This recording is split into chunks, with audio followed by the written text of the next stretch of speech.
It all started with the dragons. The progenitor dragons, Cyberus, Kyber, and of course, Eberron. Kyber betrayed the others, tried to take control of the material plane for herself, tore Cyberus apart. Eberron bound the traitor, locked her in place, and our world was born. The overlords rose and fell. Giants built mighty kingdoms, then fell to the Arganessan dragons. Dakan's Goblin Empire ruled the continent of Corvair until it, too, burned into the ashes of history. Galifar rose with its 5 nations of Ondair, Brayland, Karnath, Thrain, and Seer. And then, civil war. The last war. For 100 years the war raged, until one day all of Seer was consumed in a magical cataclysm. They called it the Mourning. When the dust settled, all that was left was an uneasy peace, shattered lives, and what was left of Seer. They called that the Mournland. We call it the Grey. So much for history. What we got now is the present, and a group of people trying to survive. Here, in a salvage outpost called Salvation. You can see the Grey from here, swirling, flowing, billowing, never getting any closer or further away. There's treasure there for sure, riches and weapons and power. Salvagers go into the Grey to get what they can and get out while they can. Some of them make it. Most, eventually, don't. But not everyone's a scavenger, because the last war ain't over. Not really. Oh, it's quiet on the surface. But below, the nations are planning and scheming and getting ready for when things get loud again. The nation of Brayland's no different. If we're to survive when the peace ends, we need to be ready. That's what you're here for. The King's Citadel. The ones who do the job no one else can do. In the end, all we got is each other. And if things go different this time, it'll be because we didn't forget that we all need each other. Long live the King. Welcome to Eberron. Welcome to Corvair. Welcome to Salvation.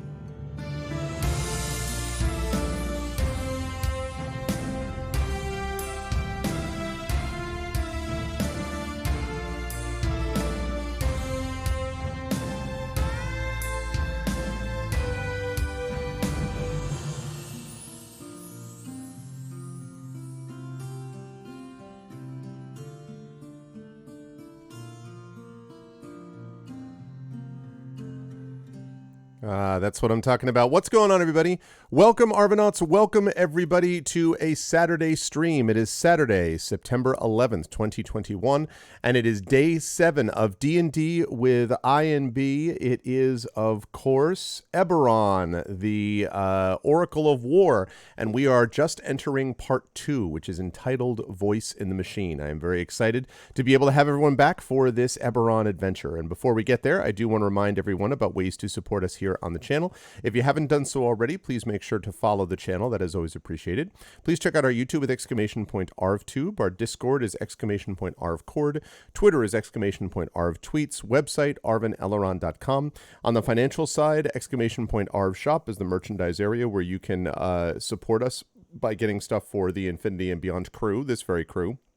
In fact, there's a few of us repping it tonight. And of course, there is, in addition to Infinity and Beyond, there's Adventures in Middle-earth stuff, and soon to be Esper Genesis stuff there as well. That's exclamation point Arv Shop. Exclamation point Arv Treon, currently sitting at 22 patrons, 203 per month. That really makes a big difference. It is the financial backbone of the channel, and I am so pleased and grateful that people are able to support us there. And it makes, as I say, a difference that allows me to get various things to support and put back into the stream, including commissioning things like that awesome video that you just saw.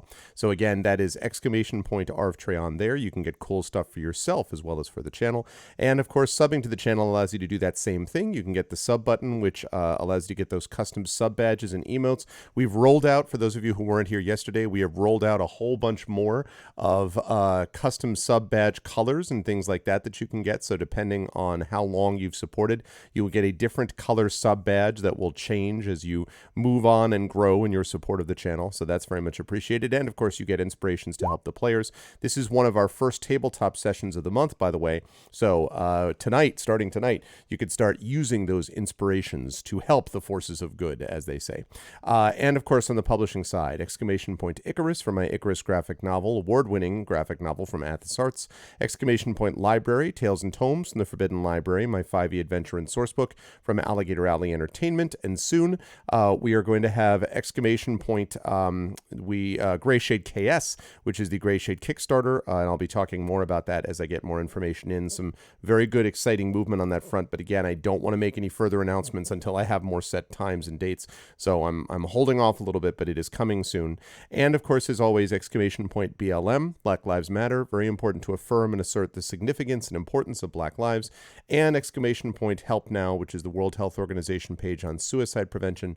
Very important to reach out to others when you need help and to reach out to others when they need help as well. Last but certainly not least, I just want to mention the Chat Chosen Game of the Month because nominations are going to be ending on Tuesday, not as much time as per usual. The 3 nominated games from last night were Ni no Kuni, Heroes of Might and Magic 3, and The Forgotten City, 3 excellent choices. Right now, Ni no Kuni is slightly ahead of Heroes of Might and Magic 3 and The Forgotten City. They're both tied at 3 votes each. Ni no Kuni has 4, but plenty of votes left to come. So please click over there, get your votes in. But that is going to be closing down on Tuesday when we do our Adventures in Middle-earth session. So that's what we've got going on there. Otherwise, though, I am super excited. I say one thing about another 2. I don't know what you mean. Anyway, get out there and vote, and we will see how that all goes.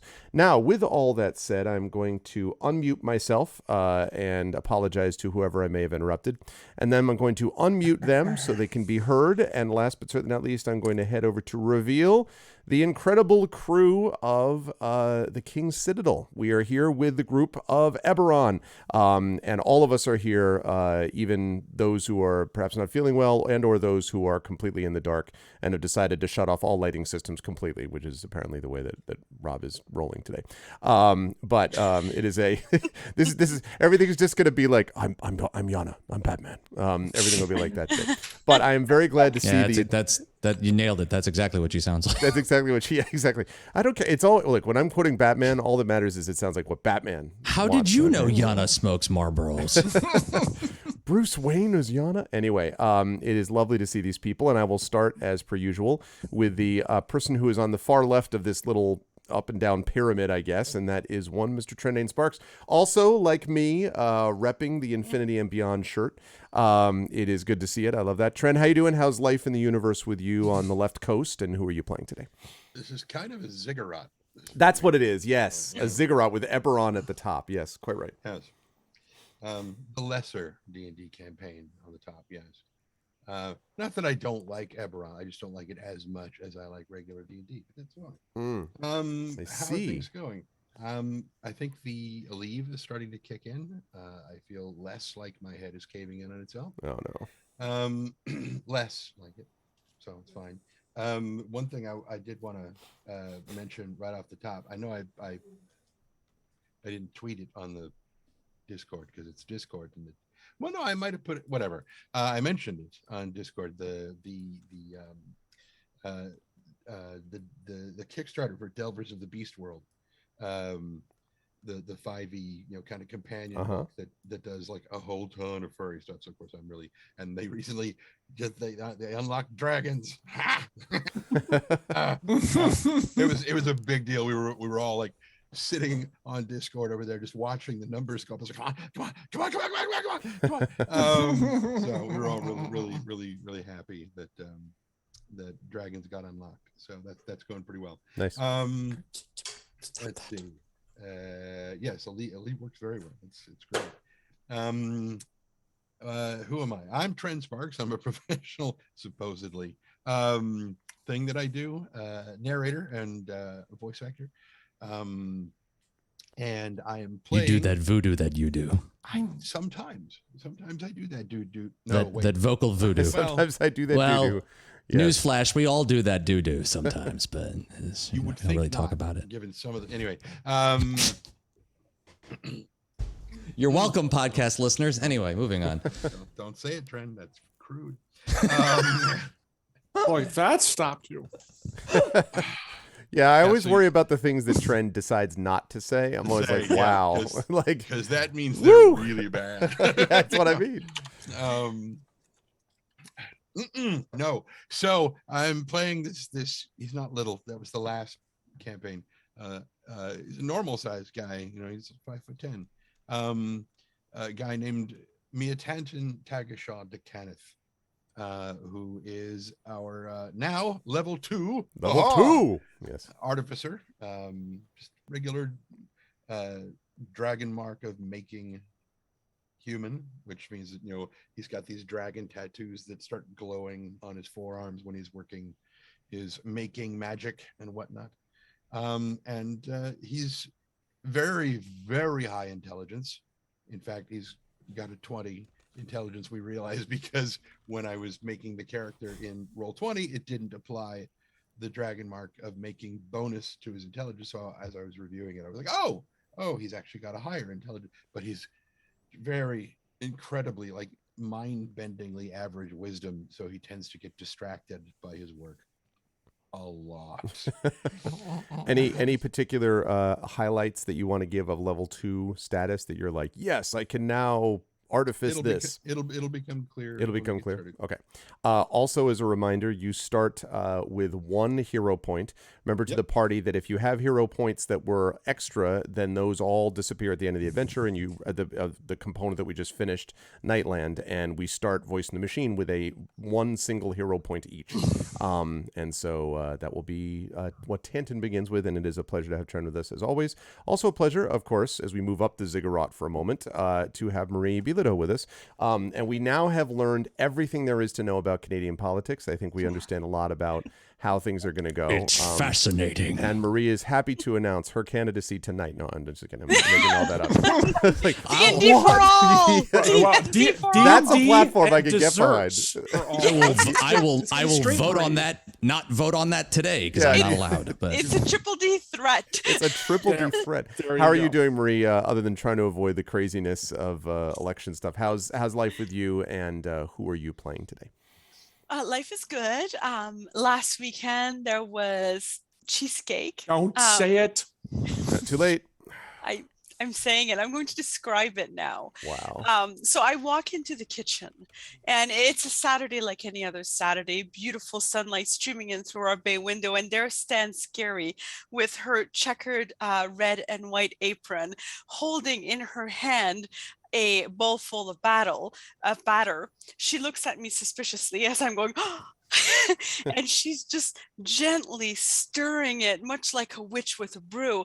And I noticed something very strange is there's 3 other bowls of batter on the counter, and usually we don't need that much of it, but she was stirring the main cheesecake mix, and then she split it into 3 tiny but equal portion, one regular flavored with a tiny bit of vanilla, the other one chocolate flavored, the other one raspberry flavored, and then she swirled it all together into the cheesecake pastry, which was graham cracker crust, to make it a Neapolitan like cheesecake. So just wow. I just wanted to share. I like how John's like, don't say it, and Marie's like, how about I give you every aspect of saying it? How about that? He's a bard. Yeah, I know. she's just warming up. She's just warming I'm up. just like, listen, it's fine. My birthday is next week, and I will get my cake, so that'll be fine, and I will get my cake then. Oh, you're so was ordering it as from good as Canada. it looked? Marie? But will you eat it too? You damn right. I will have my cake and eat it too. Okay. Was it? I assume it was good, Marie. You go, amazing? girl. This cake was so good that we ate. It was a big 12-inch pan, I believe. I don't know, but we ate pretty much all of it, and we were 4 people, and it just melted in your mouth. Like, imagine the best cheesecake you've ever eaten. This was better. Okay, go on. This was better. Was it New York cheesecake? Then I beg to differ. It was a bake-free cheesecake. Okay, not the same. I'm It's kidding. very, very melt in your mouth, gooey goodness. Wow. Oh, That's Basically, impressive. the worst. Here, let me just put this in context. The worst New York cheesecake is still better than everybody. No, I'm kidding. It's not even exactly. Not that you're biased or anything. Yeah, no, No, not at all never. either. It's just like, why would you have Cheesecake Factory in Boston? What's wrong with you? Who goes? It's like, what?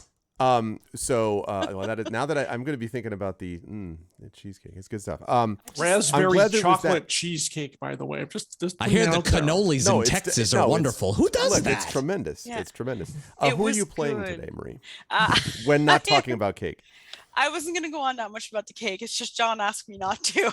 No, of course. No, this is John's fault completely. I recognize that. Just to be clear, John. It was a that's for very you. necessary and asked for form of punishment. I Come up understand. there. Yes. Remind me. Remember to protect me in battles. Hi. you little We'll whore. see. We'll see. You're lucky that Ilarion doesn't have to eat again. She'll be So, sitting there and yeah. something's fighting Merime, and Larian, you just see come. Larian's like, so I pick up my batter and I begin to stir it gently. You're like, what are you No. talking about? You just get to Larian's turn, and he's just sitting over the side, going and eating his cheesecake slowly, and going, "I don't even need to eat I'm this." secretly a cake forged. I didn't. Yes. Anyway. Ooh, dessert forge. There we go. I New understand. class.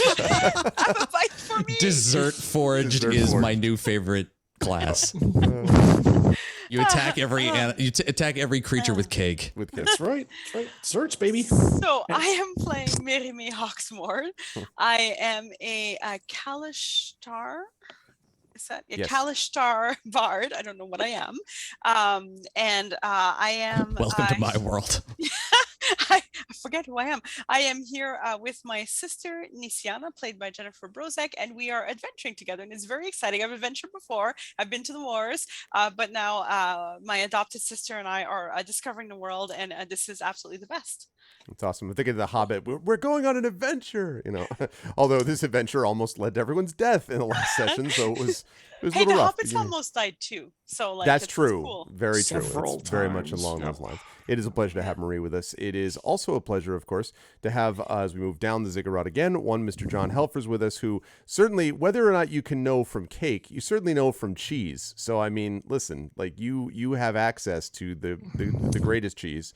So I think it's fine. Just, Darn right. make a cake and just tell us about the cheese part of it. We used to have a good cheesecake place here, but not anymore, alas. It's been taken away. Wow. But I don't know if you guys saw when Marie first tweeted about the cheesecake. That's when this whole thing started. I said, "Damn it, Marie!" So I this see. whole thing That was your started first mistake. You got two. You're like, no, and then there. she's Yeah, like, "Aha." raspberry cheesecake is one of my all-time favorite desserts. That's why. So she was just being mean. I see. Yeah. Actually, before I go on to you, John, I should have just asked Marie quickly. Is there anything in particular from Merime that you wanted to highlight because of having reached level 2? Is there something you're like, ooh, this cool thing? Or something? Yeah, I got cool bard thing. I have a jack of all trades now, so I get a +1 to each of my non expertise skills. Yep. And I also get one more spell, which I have selected heroism so that I can give extra hit points to somebody in combat and make them brave. There'll be a song. It'll be great. And make them desire cake at the same time. Yes. Sudden urge for I don't even eat and I want cheesecake. What's going on? Good stuff. Thanks, Marie. So sorry, John. Yes. So you were there in the land of cheese, but also you were here in the land of Eberron. So how's life been with you? How are you doing? And who are you playing? And same question to you: is there anything cool that Ilarion now can do at level 2, like auto destroy those who would hit him from 100 feet away or something? Like what? I what wish, but no, not so much. I still haven't gotten my new sound system geared up yet. I'm still trying to carve out an afternoon to actually freaking do that. I have all the pieces, just haven't put it together. Okay. But yeah, I'm playing Eberron the Warforged. And yes, actually, because I'm also playing a class called the Aegis, which can be found on Games Guild. At level 2, Eberron starts coming into their Aegis powers, and I get something called Soul Dice. And right now I have 2d4. And the basic ability of that is attack or defense. On an attack roll, after I've rolled, if it's a miss, I can roll up to my soul dice as many as I wish to try and increase it to a hit. Basically, it just adds on the d4s. Same thing with defense. If you attack me and I think it's a close hit, I can roll a d4 to add to my armor class, and the pool will get bigger as I advance in levels, and that should be pretty cool. And then they also get 2 what's called ruins. They're Aegis ruins, and I took soul-shaped Aegis, which helps me heal. If I roll 1 or more soul dice, and then I heal. My armor heals twice the number of points that I rolled on the die. And then I have a really cool one called Peer into the Soul. I can cast Detect Evil and Good at will using my action. I may also spend a soul die as a bonus action to gain the following benefits. Select a creature I can see within 30 feet. I learn 2 of the following about the target. My choice: armor class, damage resistances, damage immunities, damage vulnerabilities, condition immunities. And that's how that you said that one is not at will, is it? No, I gotta spend a die for it. So it's gonna be pretty slow in the beginning because I only have 2d4 to play with. I have to spend a die, so I have to choose it. But the Detect Good and Evil, that's at will. They reset every long rest, the dice? Yes, that's correct. Okay. That's correct. I think I might even get like half of them at a short rest. I gotta double check that. You realize that upon using that, of course, you have to immediately I'm gonna have to use my soul dice. Roll my soul dice. All right, I'm out. I quit. That's not what my cool character was supposed to do, okay, Arv? Actually, wasn't bad, Arv. Wasn't bad. Dad joke Arv has entered the chat. Dad joke Arv has entered the chat. Dad joke Arv never left the chat, my friend. That's okay. You know what? Truer words have never been spoken. And I'm my still friend. salty about rolling 1 hit point last time. So I'm still I didn't roll that great either, John. Get I over it. I know. Because I did the same thing. Yeah. That's why I took heroism. You all forced my hand. Marie is actually our tank. Yeah, really. Yes, Bard Tank. That's true. Bard Tank. Bard Tank. That's actually the name of my next game. Bard Tank is a game that I'm developing in Flunity. Play that. We'll have play that. Yeah, Bard Tank. out really soon. That is good stuff. Great to be here. Looking forward to starting the next chapter. Should be really exciting. We got weird, crazy, risky stuff to do as usual. Nothing's changed from first level. Only we have slightly more hit points. So there you go. Pretty much. It's the same. That's true. These are all true statements. And it is a great pleasure to have slightly more health points away from certain death. Exactly. But Eberron, of course, also has that 1 hero point, as does Merame. So you've always got that sitting in the back pocket as well. Moving back on up the ziggurat, we have right back up the ziggurat. I forgot that's what it looked like. Yeah, we move up to Jen Brozek, and I won't go into detail about this, Jen, because nobody's business. But I just want to point out that Jen is fighting through to be here today. Jen has is fighting through, not feeling up to fully par on the health stuff, and we are greatly appreciative of that fact. I'm just calling you out publicly because I appreciate that you're doing it. And again, if you ever have to leave, you can certainly let me know, but I just wanted to say thank you for doing that.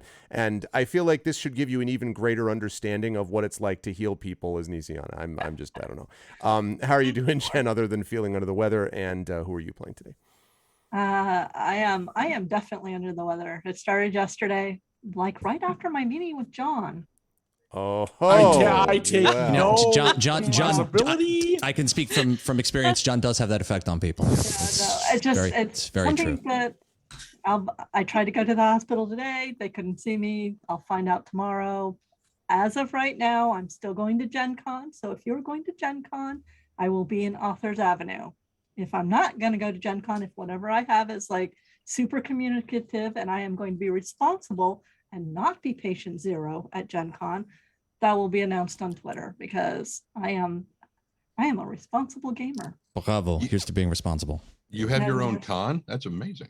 I do. And but the matriarch of my family Yes. actually asked me that same question too about 10 years ago. She wanted to know what a invention of Jennifer's does. She was what did very you serious. answer? I was curious. Did you just? I always played it straight with Aunt Jackie because she's scary. So I explained that it was from Geneva and Gen Con and stuff. Yeah, you don't screw around with the matriarch. She's from Chicago. No, you just Chicago don't. matriarch. Okay, yeah. Definitely. That's the name of my second game. That is a good Chicago matriarch, the new Law and Order spinoff series. So I am playing Nisiana de Juraska. She is a dragon mark healer from the House of Healing. And just like Trendane, as it turns out, my wisdom score for being dragon mark did not get added into my character sheet. So I actually have a wisdom of 18. So I'm the exact opposite of Tren. I have these great wisdom, like maybe we should just go talk to them. And then I have the intelligence. How do we do that? I don't know. I don't really know. But I do have 2 new spells that are actually second level that I can access at first level, which I'm very excited about. One's called Lesser Restoration, and one's called Prayer of Healing.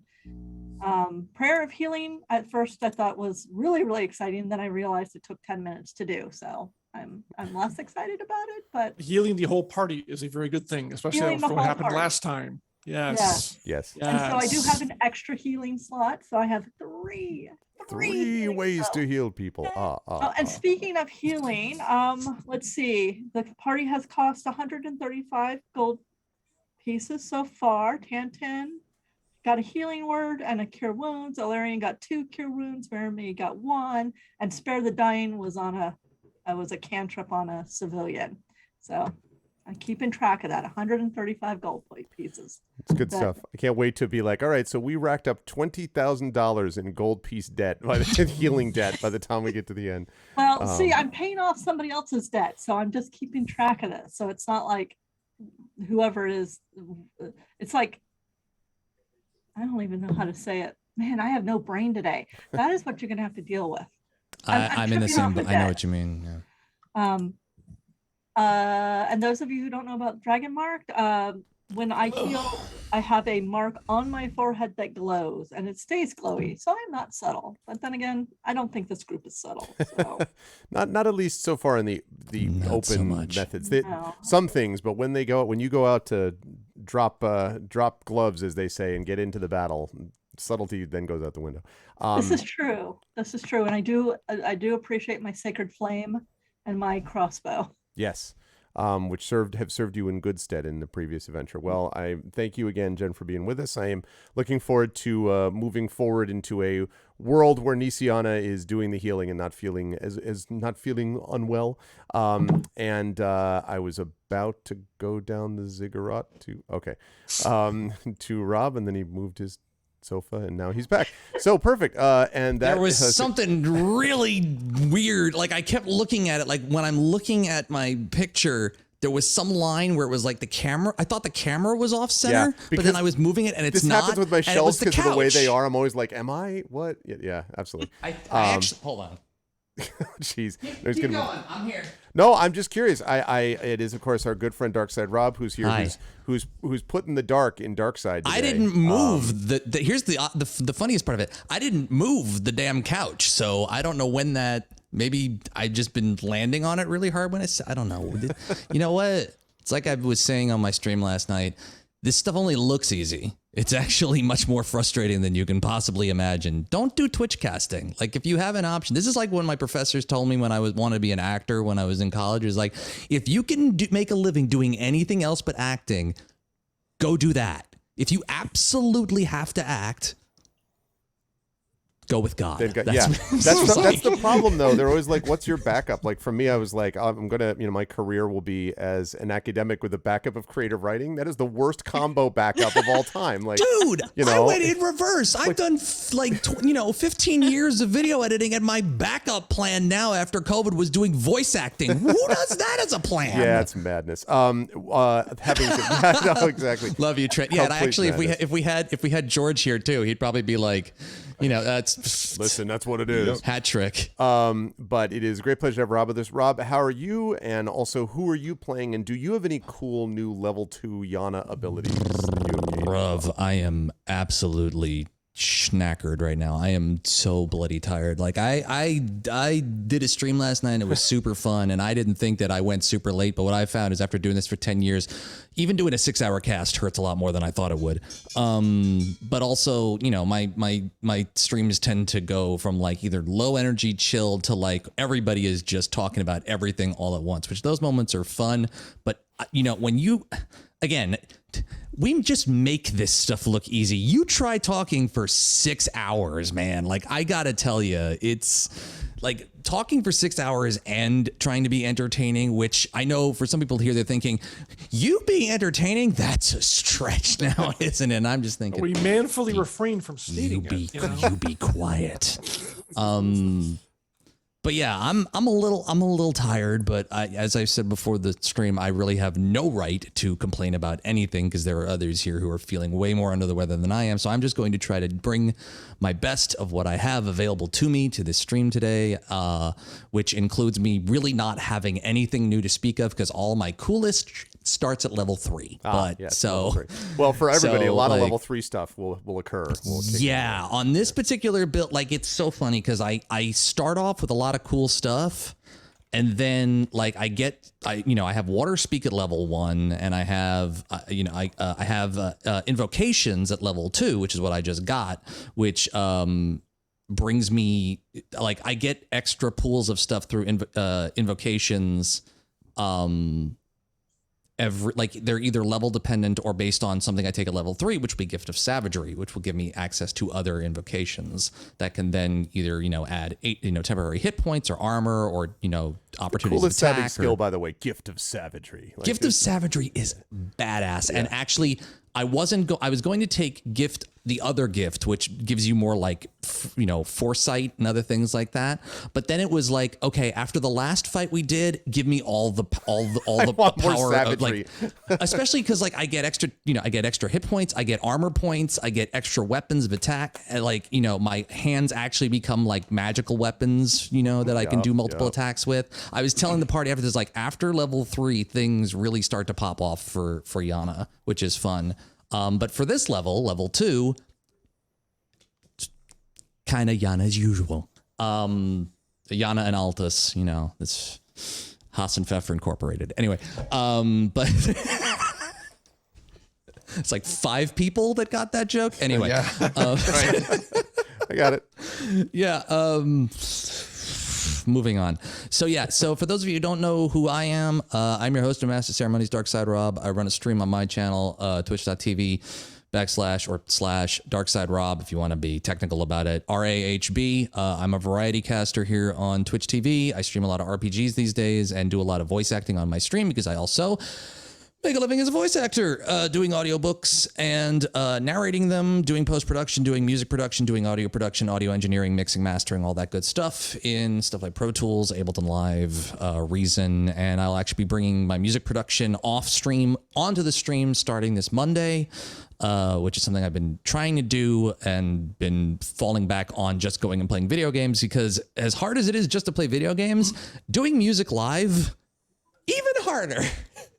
And requires many more cameras. Like, whenever you see people cutting between video game screens, you don't need a camera for that. But once you start bringing like outboard gear, like pianos and synthesizers and other, like I have like a 4-camera setup to do this. But come on Monday to see the stream. Come on, Eileen. No, come to the Monday stream and watch me do some music production. And I'm also playing Pathfinder Kingmaker, which is, oh God, my brain hurts. Like 5e is going to be a break after dealing with Pathfinder rules. Yes. If none of you have ever played Pathfinder before, come watch me play Pathfinder tomorrow, because I'm taking advice and help from the chat for a rare instance on my stream, because honestly, the chat knows more about Pathfinder rules than I do, and that game is overwhelming.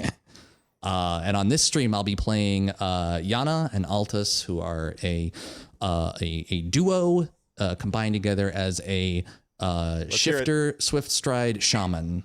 Oh, Is that right? Is it that, or Yes. is it a swift stride shifter shaman? It's a shifter swift stride it's shaman? a shifter shaman. You know what? It's it's in whatever order your little heart desires. I swear to are. God, it's like the Gonzo in the Muppet Show. There's the one time he blows the trumpet, the Muppet Show, and he hits the note one time, and everyone's like, wow, I'm just waiting. There's going to be the one time where Rob will get that exactly perfectly, and then the stream will shut down, and it'll be the end of the campaign. Yes. Shawarma. It's there you go. It's delicious. Put hot good sauce stuff. on it.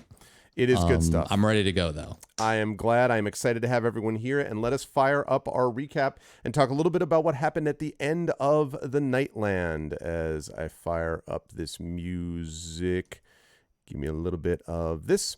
In our last session, the party, which is, of course, the King's Citadel, one of the elite groups that works for, somewhat in secret, for the nation of Brayland, which is out here on its first field mission, basically. They have worked together before, but only in training scenarios. So this is the first scenario where they've been sent out to the to the salvage outpost known as Salvation.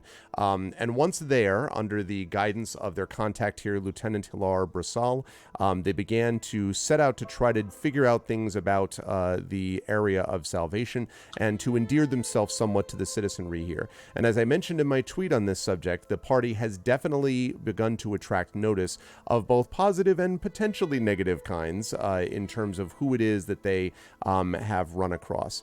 The party has met characters who run churches, who run salvage operations, who run theoretically smuggler operations on one side of the law or the next. They have also come into some conflict with some of those salvage brokers on occasion. They have even had run-ins, some positive, some negative, with the Warforged representative of the law there, known as Sheriff.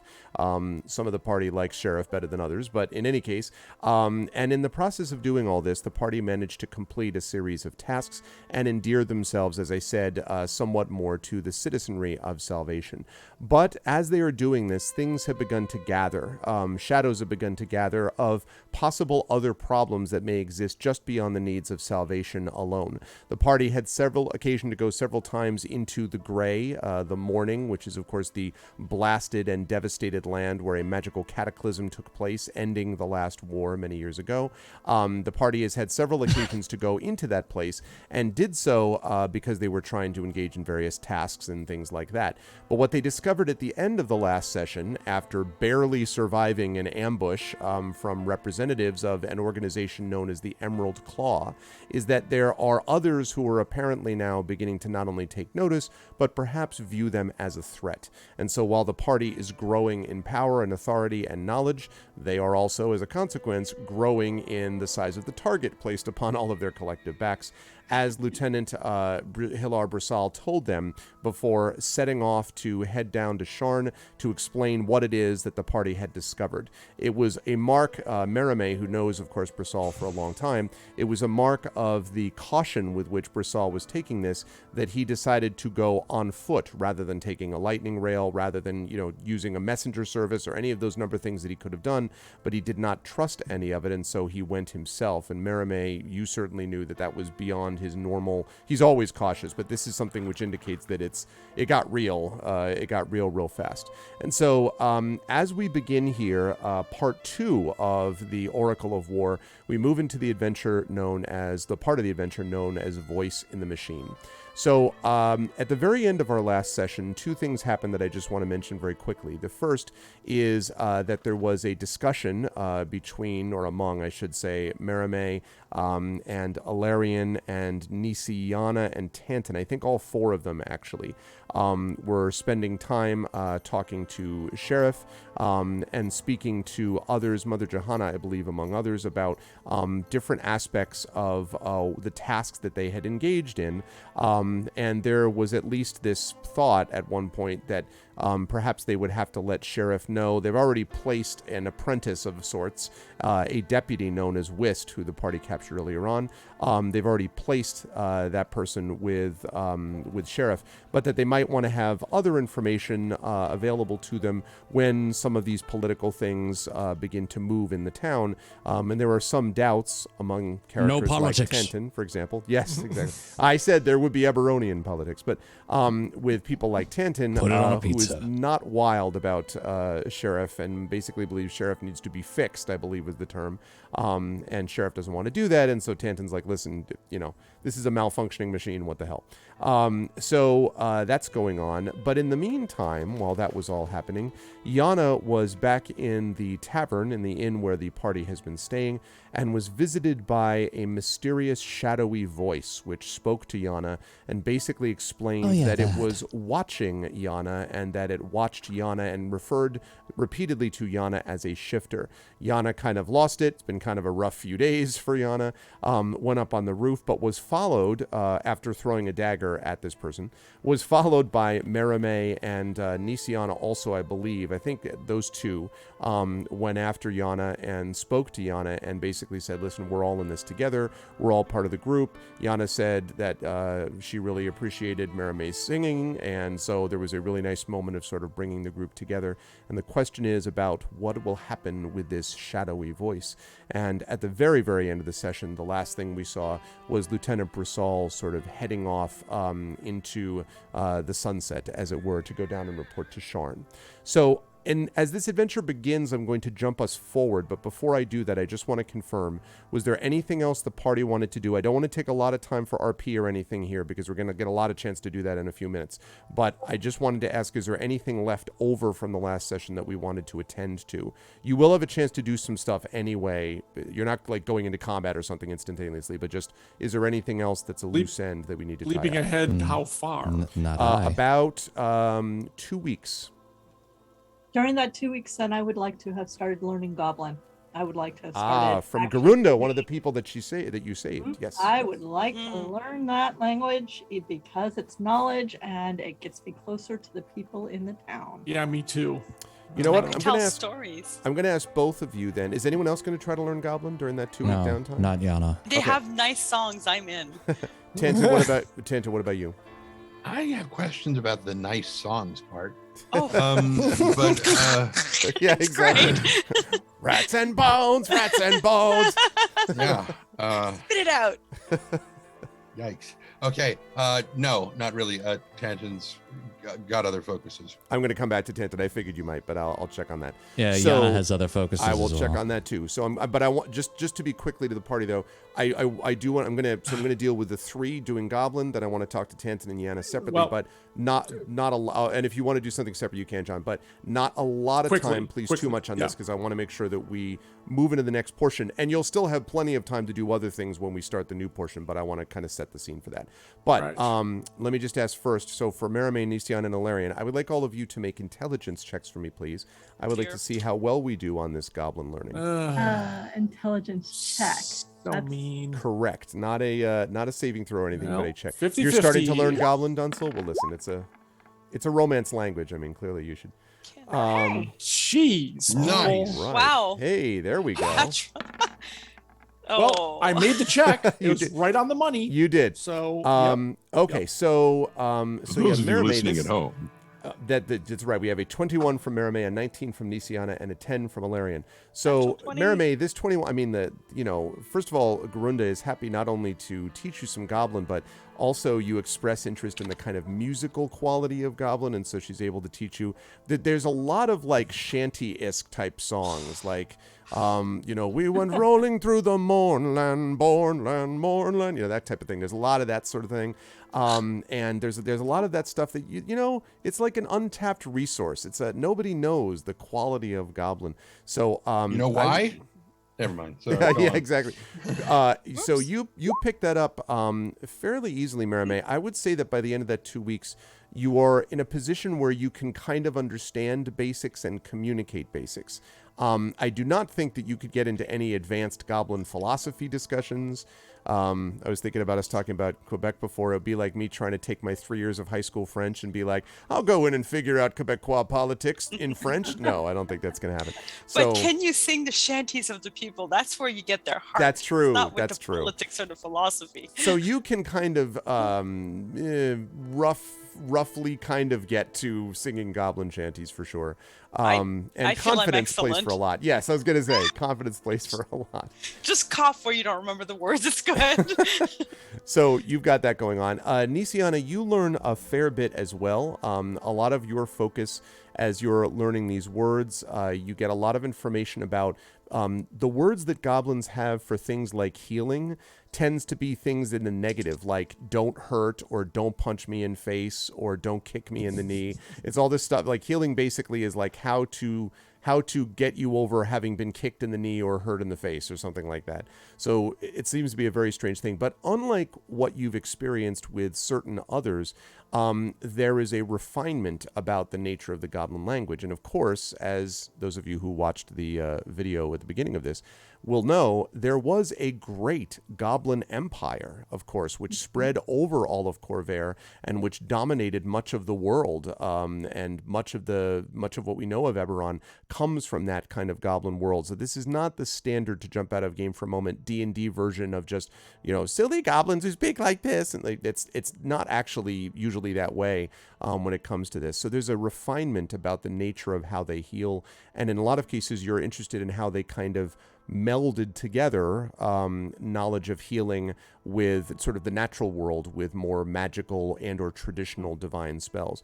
So the benefit for you here, Nisiana, is again, the kind of general basics here about the goblin language. But I'm also going to give you this benefit, which is that if you are attempting to heal a goblin once per long rest, this is just once per long rest, you can make that heal attempt at advantage. So this is only with goblins. This does not apply to anybody else. So I know that doesn't help anyone in your party. But if you need to heal someone else, you can do this once per long rest. And when I don't have a cat, I will write that down. But by the way, when you started singing, Mina woke up and decided to come down. Oh, really? Mina's like, goblin shanty time. Let's go. Beautiful. That's pretty funny. Once per long rest, I can have advantage on healing a goblin. Yes, correct. Gotcha. I will write that down. So good stuff. And then last but certainly not least, Ilarion. So I would say yours is a little more rough. It's not quite as clear, mostly because a lot of what you ask for Garunda's help from, Garunda tries to give you, and you do get some of the basics, but when you're asking about certain things relating to like, how do the goblins protect themselves in certain situations? And like, what is the goblin experience of military tactics? Or what is the goblin's experience of philosophical knowledge? Like, Garunda's kind of like, I can help you barter for food. Like, like a lot of it is not quite along the level that you might have hoped for, but she is able to give you some basics. So like Marimé, you probably could kind of stumble along in a conversation. Marimé's probably going to be more effective in using that language, but you're still able to kind of stumble along there. That reminds me, Marimé, I forgot to give you your bonus to this. So I talked about Nisiana's bonus. Your bonus is that, again, once per long rest, if you are trying to use your inspiration, specifically bardic inspiration, to assist a goblin, you can do so and make that roll, again, at advantage. So, again, it's kind of a multiple thing. If you inspire a goblin, then you can, using your bardic inspiration, you can roll that die, or the person who takes it, whatever, can roll that die at advantage because they were a goblin who did it, that did it. Okay. So, but again, this is only related to goblin. So there's that. And we'll never meet a goblin again. Yeah, you'll never see a goblin ever, yeah. For the next 18 levels, no goblins. Okay, Ilarion, you do not get these bonuses, but you are able to kind of rough out some of the basics of, That's fine. goblin language. Sure. So those are the three of you there. Ilarion, I'll stay with you for just a moment. What are you also doing during this little 2-week period? So the only thing I wanted to do, because I felt it was important to do this right after.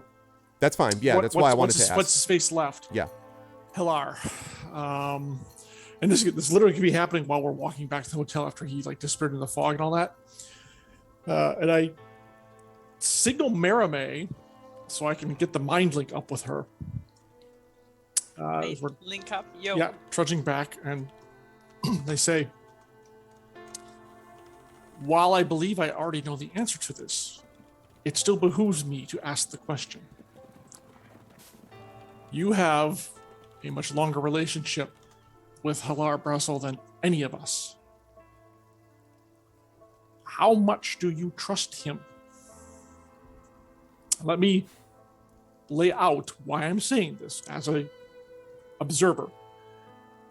We are entrusting him with this information, the only person who is our contact not only in town, but also our contact back with the King Citadel. He could theoretically be taking this information and spinning it any way he wishes. I'm not saying he will do that. However, the question I think still bears asking. When I first met Halar, he was helping people he did not need to help. And he saved me when he didn't need to, in a place that would have been probably safer and wiser to leave as many people behind as possible and try to save your own skin. So I trust him. I would follow him into the gray if he asked. Okay. That is, as I said, I expected an answer, and I have no reason to not trust him either. However, given the situation in Salvation is more complex than we first thought. I would trust him to advise us well and to take care of us, and to tell us if we're in danger. And if ever that opinion of him changes, I promise I will alert you of it.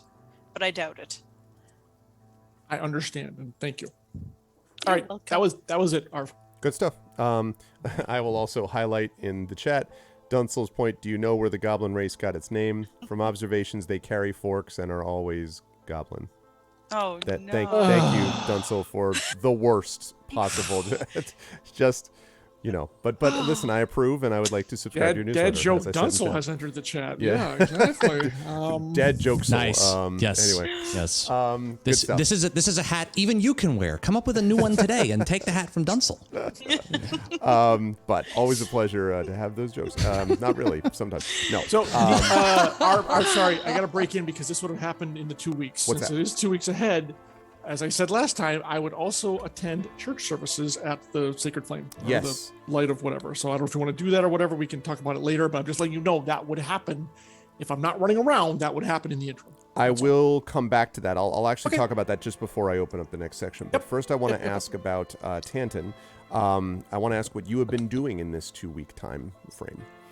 And we're still in Salvation for this 2 weeks. Oh, yeah. Mm-hmm. Okay, good, because I was like, it's going to be difficult to learn Goblin if we're not there. Oh, yeah, no, you're there. Coming with us. Okay, yeah, you're good. going over and like hang out at like the broker outpost and whatever to like talk to them. Yeah.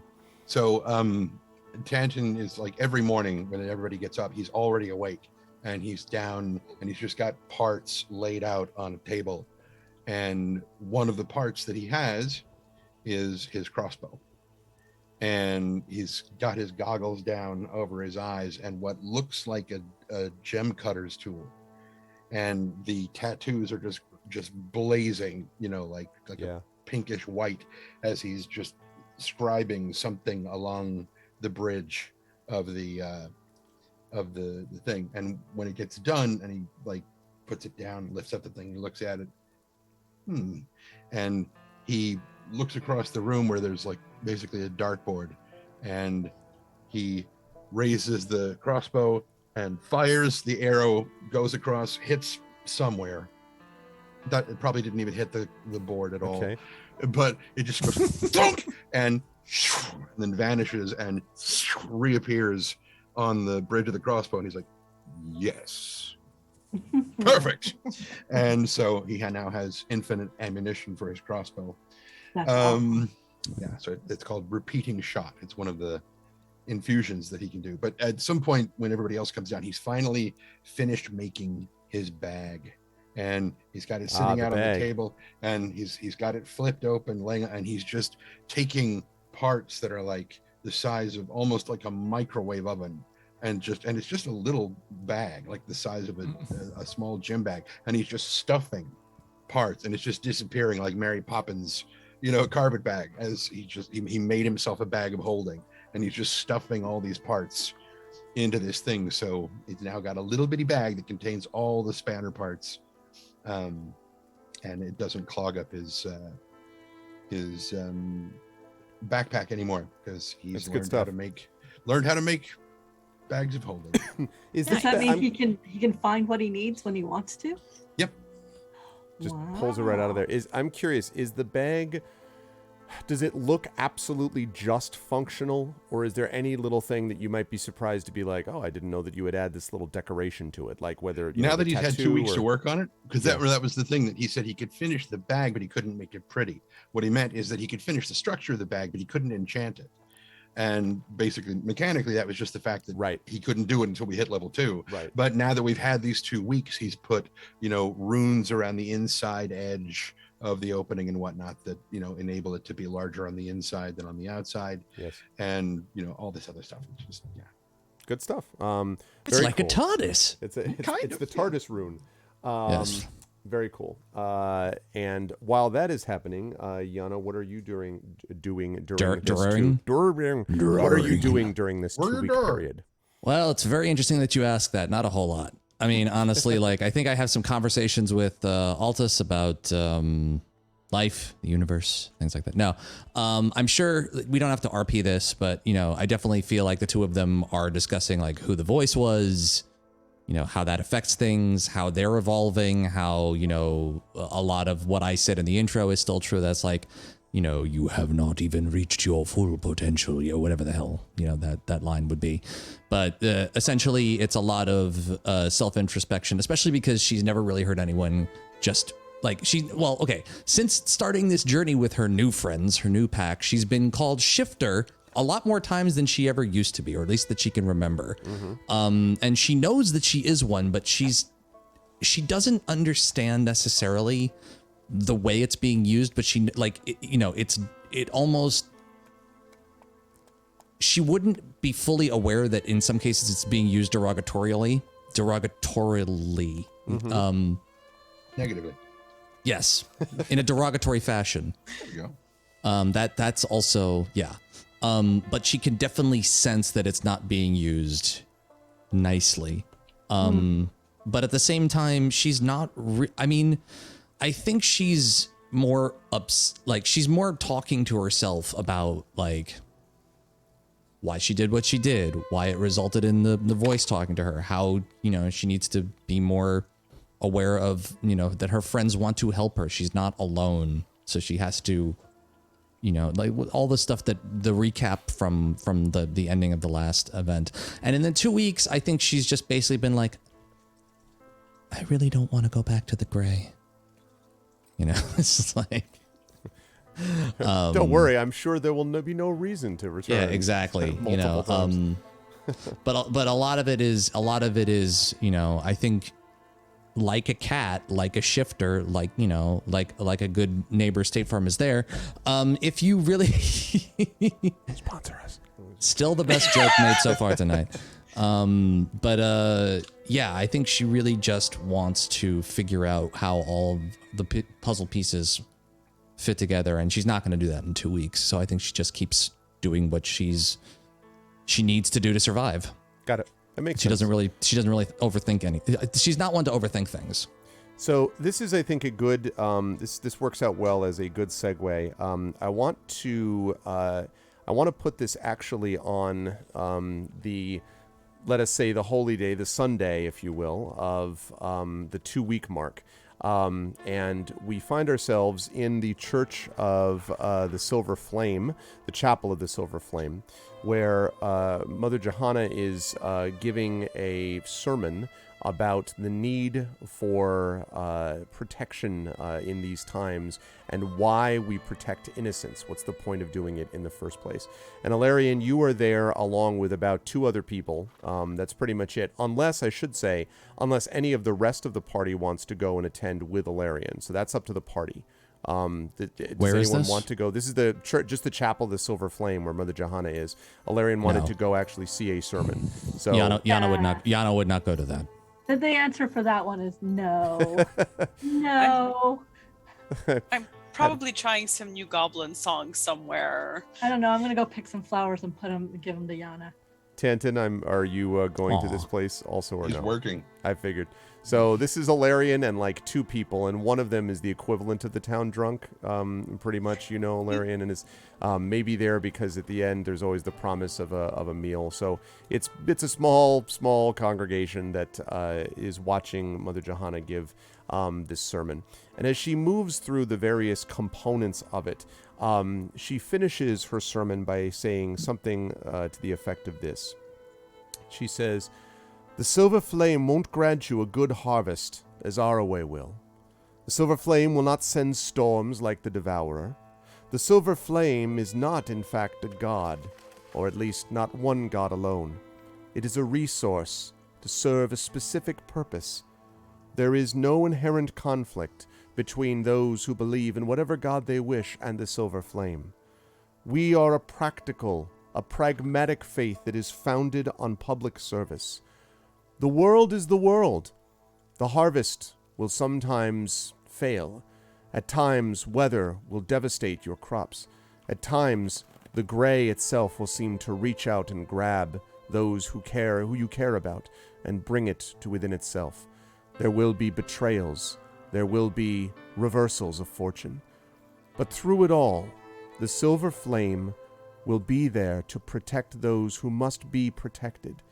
That is why we are here, to serve and to help those around us. And if you can remember that every day is the opportunity to serve and help someone anew, then you have truly understood the reason that our founder sacrificed herself these many years ago. It was her sacrifice that held off the destruction of the world. It is your service and sacrifice that may hold off the destruction of one single individual. The acts are similar to each other in this way. Both of them require you to consider others before yourself.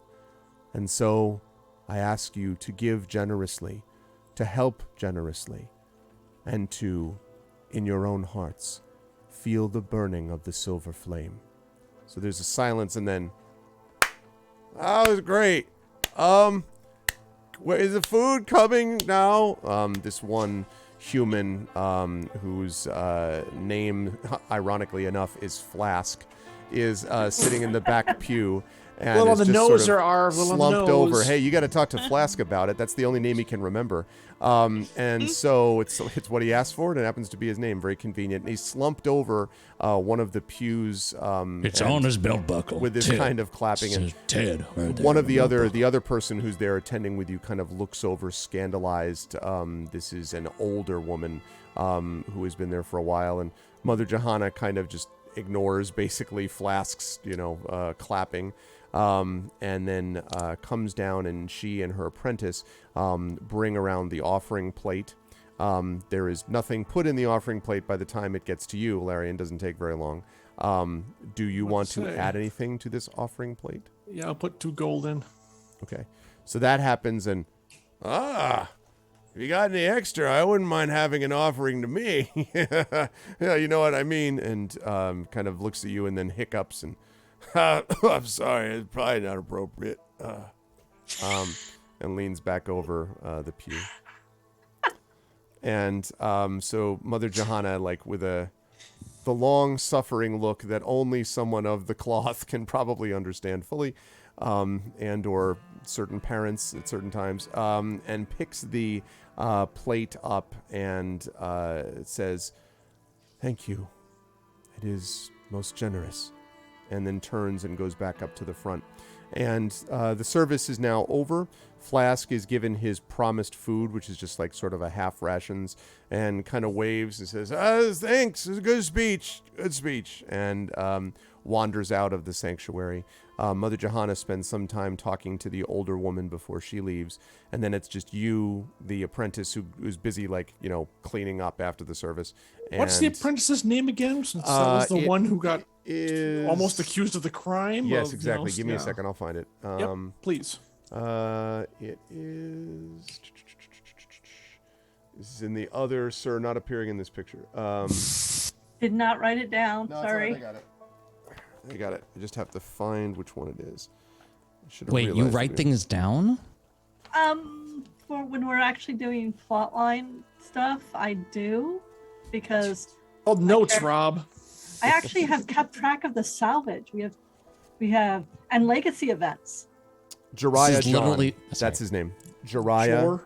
Jeriah. Jeriah. John. Jonn. Okay. Yeah, Jeriah.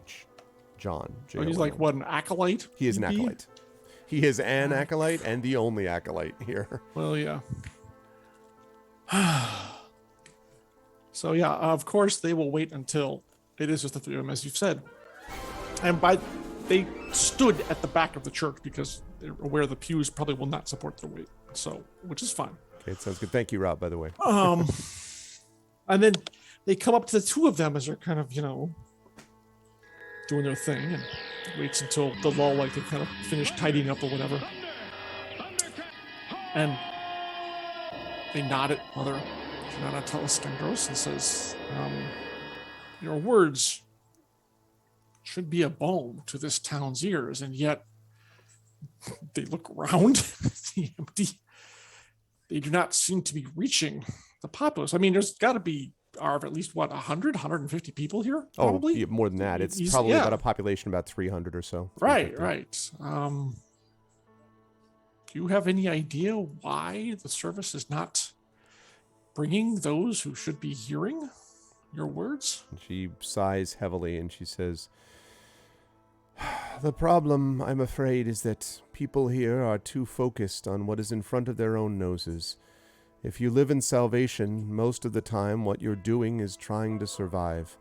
And that's what they're interested in, getting by day to day, another salvage mission, maybe working outside the law, maybe another smuggler mission, maybe taking some of the money they have, getting enough to be able to pay for food and water, and then using up the rest of it over at the tavern in the gray beyond.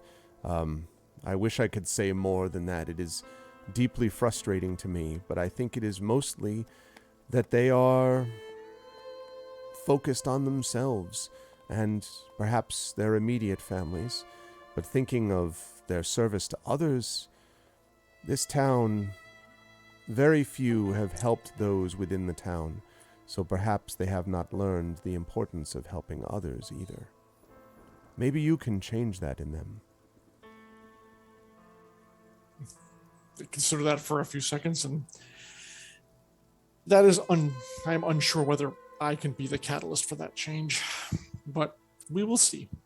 Already things have started to change in salvation, and perhaps they will change further as time goes by.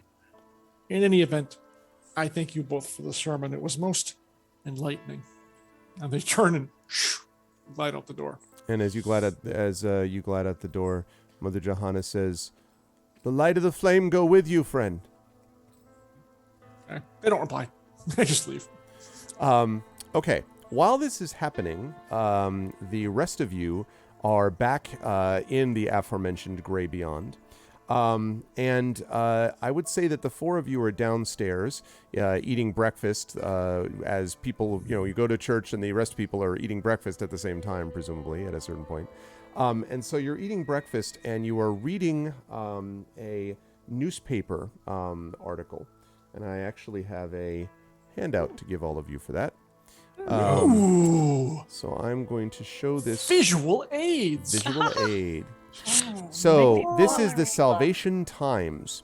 It is the local paper, and you are aware that it is a big part of what people use to sort of keep up with the news when they're not gossiping at the tavern, of course. Sirius Black escaped from Azkaban. Oh God! Oh no! And so the things that I want to note here is some of the stuff is stuff that you would have expected to see, like strange lights seen in the gray. Salvagers returning from the Mournland report a strange light piercing the skies above the battlefield. Described as a pillar of baleful radiance, the source of the light, which flashes intermittently, is to date unknown. Those who have witnessed it up close describe how its appearance heralded the arrival of great hordes of dead warriors in the vicinity. Be warned. Some version of this article shows up like because it's published once a week at the Times. So like every week the last one looked exactly like this, except there was like 5 lights appear next to this other part of the gray. Like there's always weird stuff happening in the gray. Of course, about salvage crews. This new salvage crew has become the talk of the outpost, having cashed in 3 successful contracts in record time, including more than one foray into the Mournland. One thing's for sure, Salvation's brokers will be keen to see if this is true talent or just beginner's luck. Goblin salvage broker Bella Lore, and you know this person, of course, had this to say on the matter. These grifters are the real deal. Went out into the Mournland without so much as a shiver, which is more than could be said for half the stay-at-home jokers in this town. Came back still breathing, too, which was a surprise. As our gracious readers know, survival in the Mournland is a rare thing, yet our outpost brave salvagers risk all to turn a profit beyond the mists.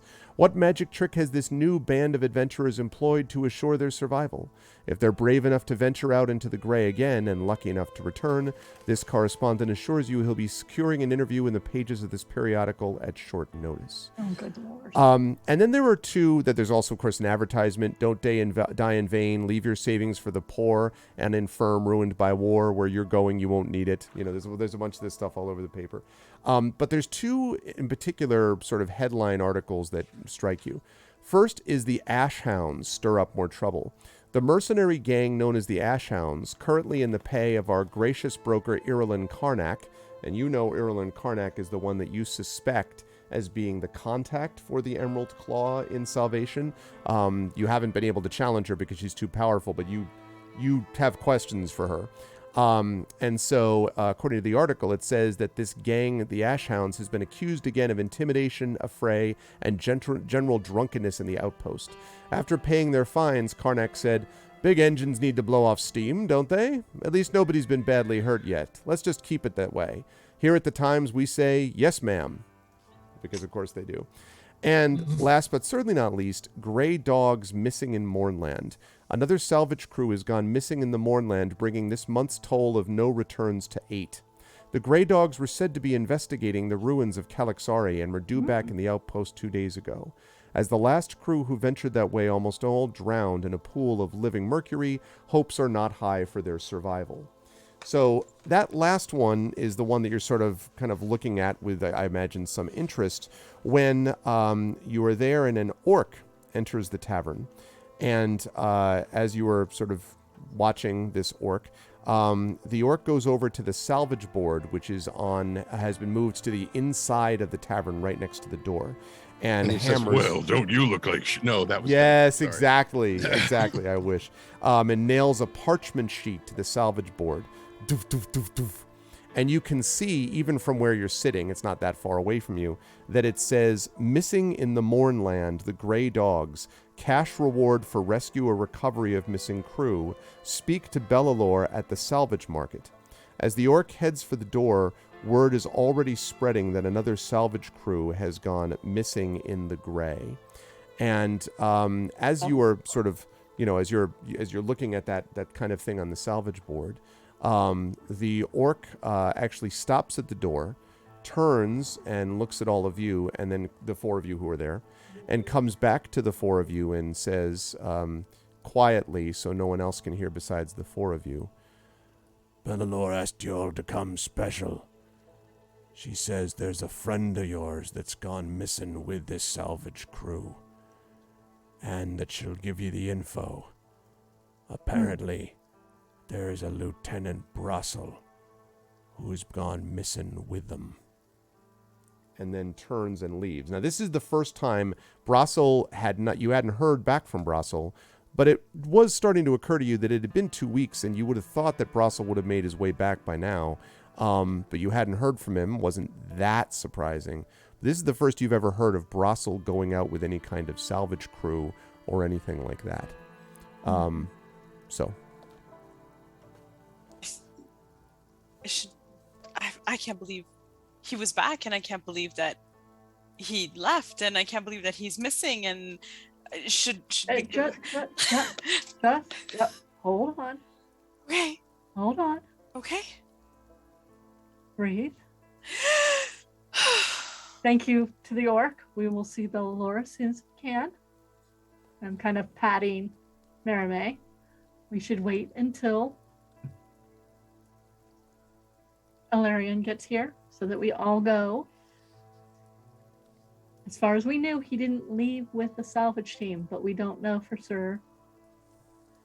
It may have been an assumption, so we'll find out when we go see her. At which point Alarion floats back in, I would say, at that point. All right, now she can go. Well, no, you don't have to immediately go. I'm just saying that's Alarion shows up. I would stand up when Alarion is there. Alarion. Yes. I point to the scroll on the salvage board, and I go, somebody told us that Bellalore wants to speak with us, and that Hilar is one of the missing people. We should go now. Something doesn't add up with that, though. No, it doesn't. It might be. So in the 2 weeks, Hilar has not returned yet. Is that correct, Arv? Right. That is correct. Okay. Nor have you heard from him. But we saw him leave separately after the gray dogs had already disappeared. That news had already come into play. So let's be clear about this part. Yeah. Technically, the camera saw him leave. He told you he was leaving. You don't know what direction that he went, although That's true. the theory was that he was leaving the town heading towards Sharn. But we Cam- also but know The camera saw him leave. Well, Yeah, remember we at the got- very it was a end, cut- he it was a said, cutscene. It was a there's a cutscene, cutscene, yeah. basically. You know. Got the it. gray dogs Jen- had already gone missing. Right. Yeah. That's the key phrase. Mm-hmm. Yes. Those were two separate events. Yeah, so it's another salvage crew. Right. And they go and look at and scan this, the message, and they scan. I assume you guys have the times on there, and they pick it up real quickly and done and put it down. And they kind of like cock an eyebrow, so to speak. In either case, Bellalore has asked to see us, and if we are not busy, I would say that we should go see her. Who delivered the message? It was an orc. Okay. He seemed to know Bellalore. Probably maybe in her employ. Well, then, we might as well go. I have questions for her anyways. And they turn around and head to the door. Get Tantan's attention. Good luck with that. Eh. No, he's actually just he's writing down some stuff in his book. Oh, well, I So would not it's- actually mess up the writing. No, but it'll be a lot easier to get his attention from the notes that he's writing rather than if he was working on something. Put my hand in front of his face briefly. Oh, yeah, Hi, we have to go talk to Bellalore. oh, People are missing. We're going to go deal with it. all right. He starts putting his stuff away, which takes far less time because it's all in a big bag, a little bag. I want one of those. I want to put that bag inside like a carpetbagger bag. Just pop it open. I think it was Light and Passion was saying you nail it to a wall, fire through it, and then it can move the shot somewhere else. And I'm like, so you just want to play Portal, is what you're just basically saying. Like, Wait a minute. Does Light and Passion make those bags too? Light and Yeah. Passion, can I order one? Yeah. Can I Oh, can you imagine like a That's dice the next bag? item on your store, right? Man. It's a bottomless dice bag. How many dice can you fit in here? Oh, I have way too many. And they're all really pretty. And if I make it to Gen Con, which I think I will, I'm supposed to go to Black Oak Workshops for Shonen. Ooh, really? I know. What is that? For those of us who don't know, It is a dice place that Ooh. does small boutique dice, and I like shiny math rocks. Nice. Yep. I had a friend who used to get science dice because they were just like they're cut so that they'll be perfectly random. And I was like, all right. And I just like them pretty and like gems. I have gem dice and metal dice. And now 'Cause- crushed glass mirror dice. I do. They're so exciting. I even have them by my up here so that It is so cool. So you do get, I guess, Tantan's attention apparently, and so Tantan, you follow them. I'm guessing. Okay. So. Yana? Oh, true. Yana, are you following? I thought the four of them were sitting there, so aren't They all were, four of yeah. them there? Yeah, I assume Yana's there. Yeah. Okay. Yeah. If we're all doing a thing together, she goes with the party. Like Perfect. she, yeah. Okay. Unless there's like something really wrong or something she really needs to think about. Right. Okay. Also, I'm betting she can read. I actually haven't really established whether she can or not, but she probably didn't read it as fast as the rest of you guys did. All right, you make your way down to the salvage market, and you will remember. I'll switch back over to cams for this. I think you will remember that the salvage market is a dirt-floored warehouse, basically, which is built from these wood planks that have been scavenged from the Mournland. And the room, as always, reeks of dust and sweat and oil. The town's brokers do business here from behind counters. And as you walk in, you can see Bellalore talking with someone. And right next to her is Garunda, who seems to be... First, you're not sure what she's doing, and then you see that Garunda is actually gathering up stuff and basically packaging it. It looks like a bunch of what looks like either spears or metal poles that they're bundling together and then kind of wrapping this wire around and putting together while Bellalore finishes up with this person. And then Bellalore turns around, takes from Garunda this pile of metal poles, this bundle, and hands it over after the person has exchanged some kind of currency with him, so a few coins you can see. And then the person leaves, and as they're leaving, Bellalore sees you and is like, Oh, yes, I'm glad you came. I was hoping I might have to send someone for you directly. Welcome. And Garunda sees you, big smile, and says, Olekekax, which is in Goblin, stands for hello, friends. And the three of you, Mermanis, Yana, and Ilarion, would definitely know that. Yana and Tantan, you just heard, Iliaskox, is what you just heard. But the three others of you heard, hello, friend. Going to sing back hello. Okay. I You will do try so. to respond in the goblin tongue as well. Okay. So Merame sings, and then Ilarion's kind of like, and you do basically, kind of. I have an atrocious accent. Yes, It's got a no heavy lie, Boston no lie. accent on top of it. You just sound like a modem. I would probably say, hello and some, may the day be going well for you, kind of official greeting that they give. And Grunda smiles and nods, and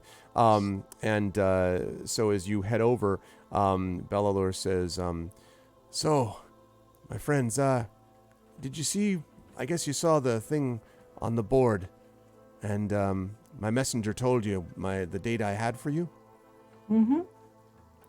And she says, "I think it's going to be important for you to attend to this if you can, and I wouldn't necessarily call on you again, except, well." I'm worried about the other person who went missing. So, and she kind of looks around and says, do you mind stepping back in my office for a minute?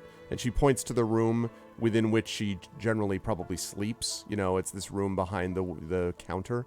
And she kind of looks at all of you. Yeah, of course. So if you follow her in, she goes in there, as does Garunda.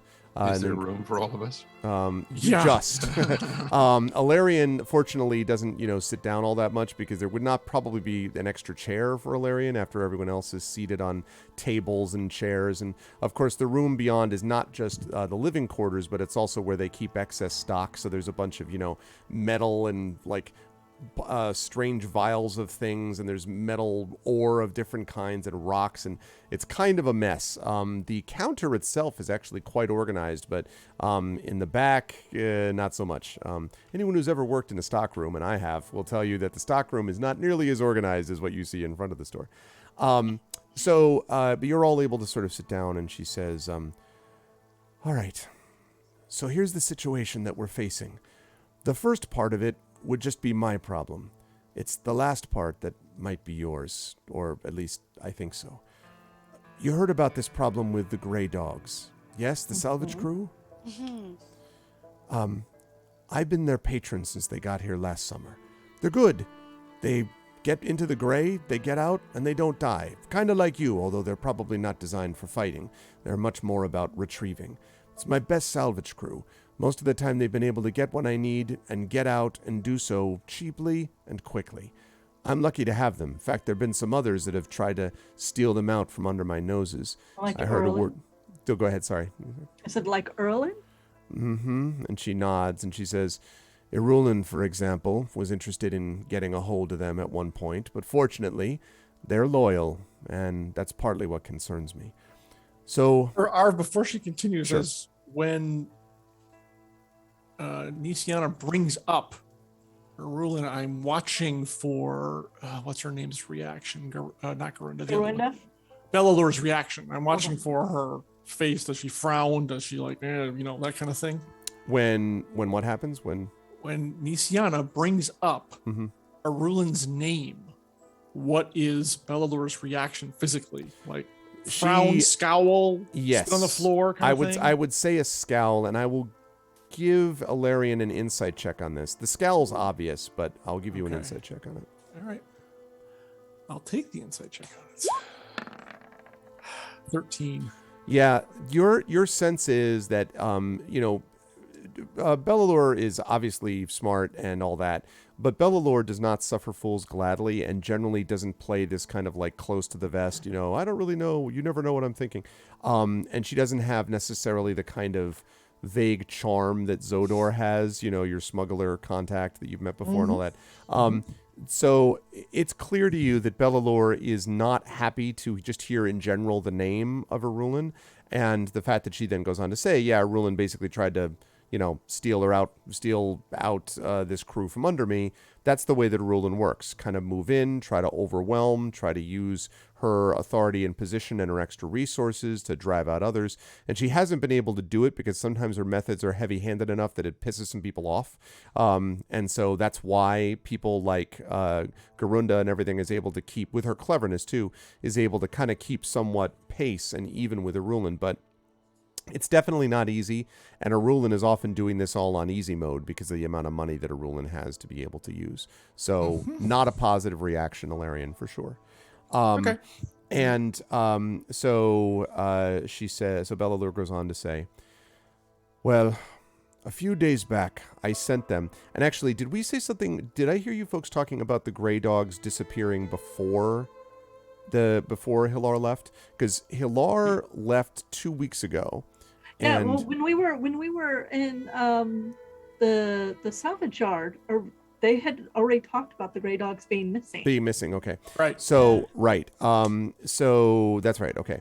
So she mentions that a couple of weeks back, I sent them out to a marketplace in the ruins of Calazart.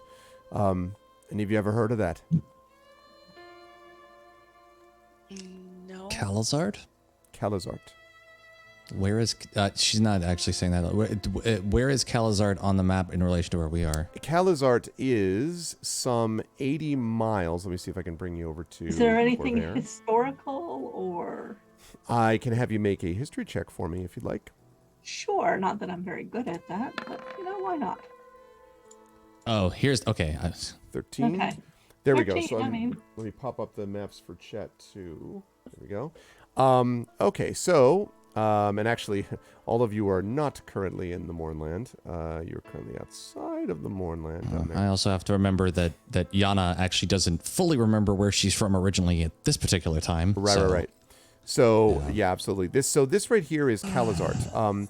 It is about 80 miles or so into the Mournland, and Nisiana, you would I think know with that history check that there was a time that before, obviously, this great cataclysm, before the Mourning, before everything that ended the last war, that Calazart had a famous bazaar, which was called the Fireweave Bazaar, and it was said to sell the finest textiles in the entire nation of Seer. So it was just like, if you wanted to get the best kind of fabrics and all that sort of stuff. You would go to this place called the Fireweave Bazaar. A lot of people said that it was because it was over a place of magical power, and so that was why the stuff that was produced there was especially beautiful. So that's the deal with that. But because it happens to be, as you can see, you've taken little trips here and there into the Mournland, into the Gray, but you can see that this is a good distance. I mean, 80 miles in is a good trip. And so that's why this has not been something which people have commonly gone to do, at least as much as you might expect given the wealth that might be found there. And so she says, so I sent them there, my best crew. Things have been a little bit difficult, you all know that, and I figured if I could get them to bring back some of that stuff, I could be made, even just a little bit, I'd be made at least for the rest of the year. Mm-hmm. The problem is, as you've heard now, they haven't returned, and I'm worried. They're my best scavengers. I can't afford to lose them, and I need them back. I especially need them back if they've actually found anything at this bazaar, but I need them back anyway, and besides that, they're mostly good people. And that's this thing that leads to you.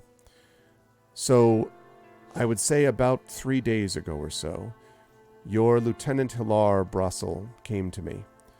He had arrived back in town, and he came in when I was wrapping up stuff for the shop. He looked worried. I've seen Brassal do lots of things. I've seen him be sarcastic. I've seen him be frustrated and that sort of thing. I can't remember him actually ever looking worried the way he was. He came over and he lowered his voice and he said, I heard a rumor that you got something going on there in the Gray. You sent someone off there to do a particular, that's not at all his voice, southern voice. I heard a rumor that there was something out there to be found in the Gray. And I understand that you might have sent someone out to a bazaar in the middle of it. To Calazart. Is that true? Well, I didn't know what to say. Normally, I would tell someone asking me that to mind their own business, but Brassal's always been straight with me, so I looked at him and said, well, yes, I sent him off there. It's been only been about a day or so since I sent him, but why? He said, I think your group is probably in a little bit of danger, and I think there may be a reason for that. I've got to track down some information. Can you do two things for me?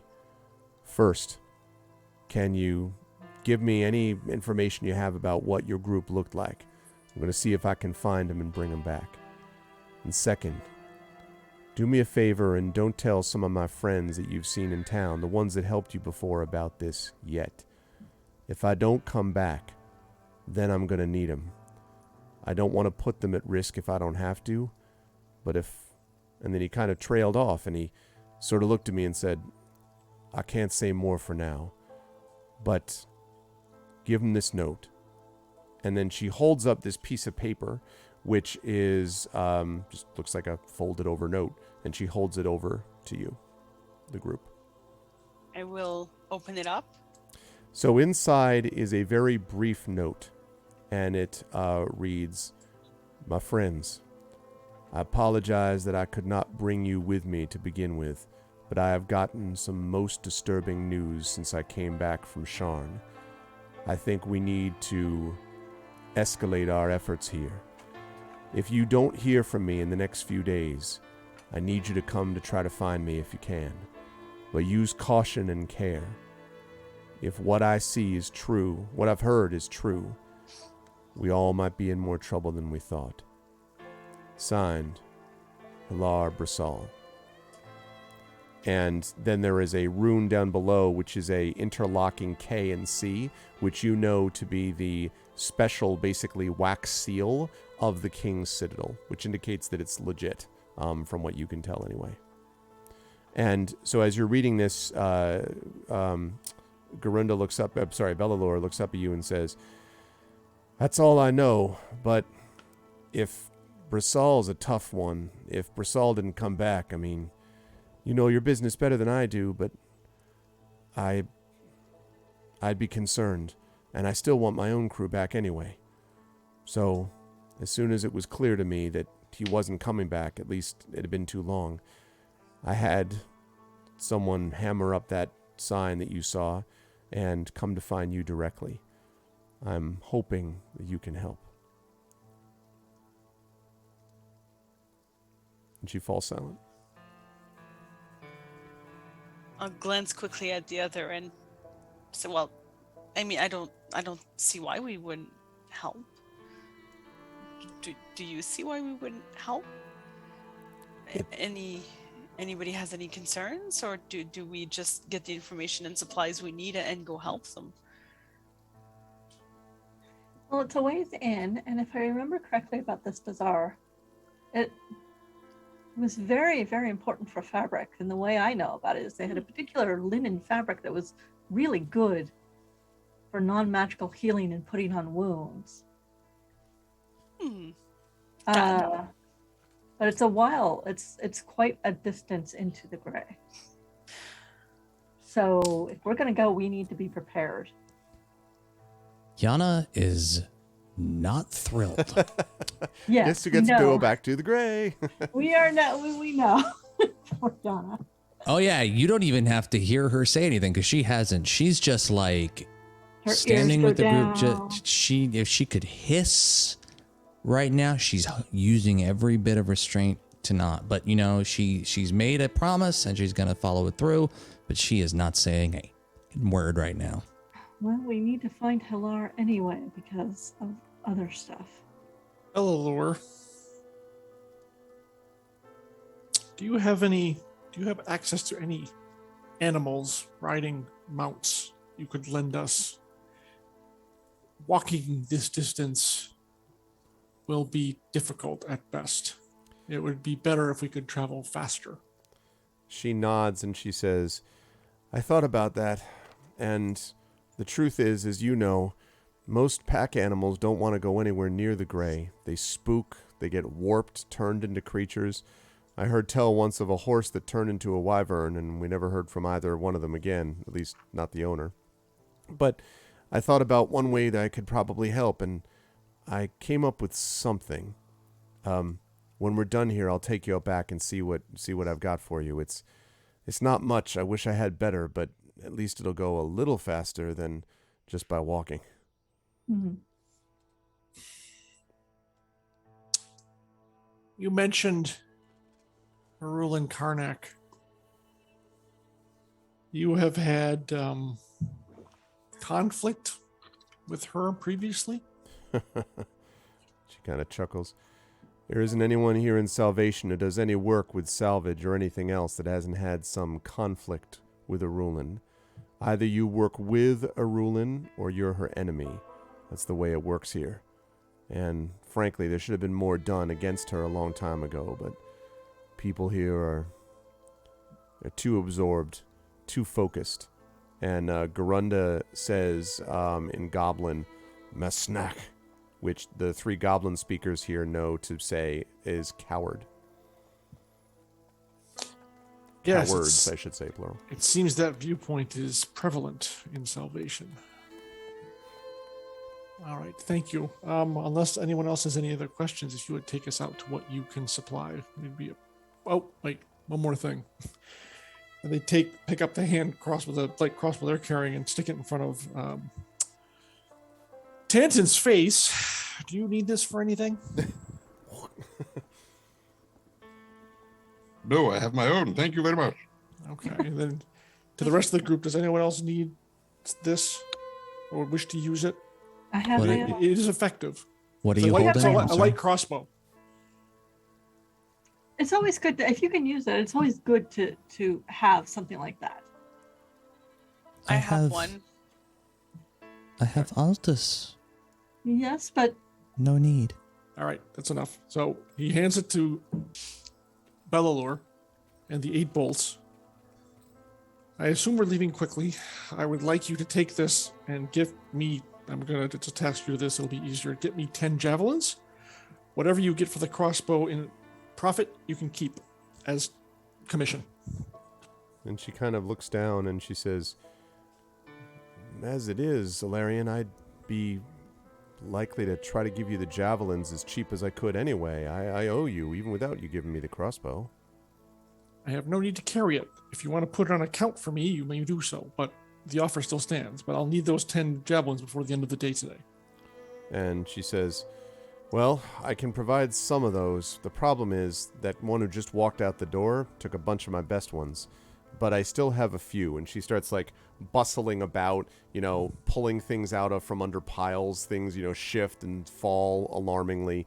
You definitely hear a couple of and then a couple of like drip, drip, drip as if some liquid fell out of something. But she ignores all of that.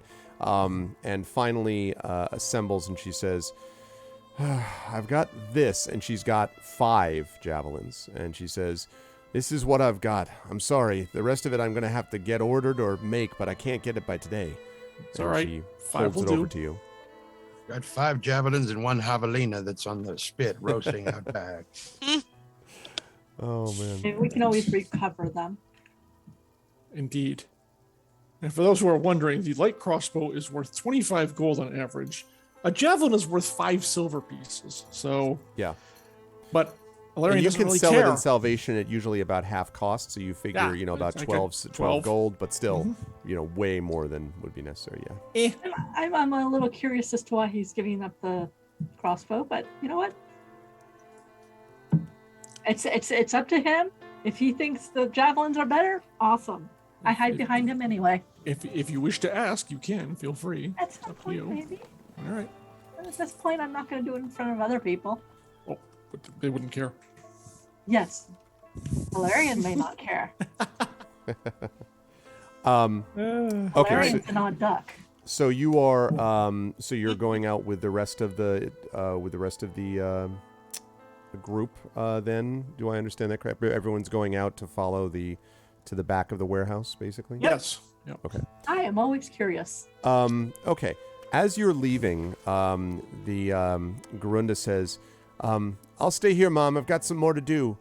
And she pulls Nisiana. She pulls you aside.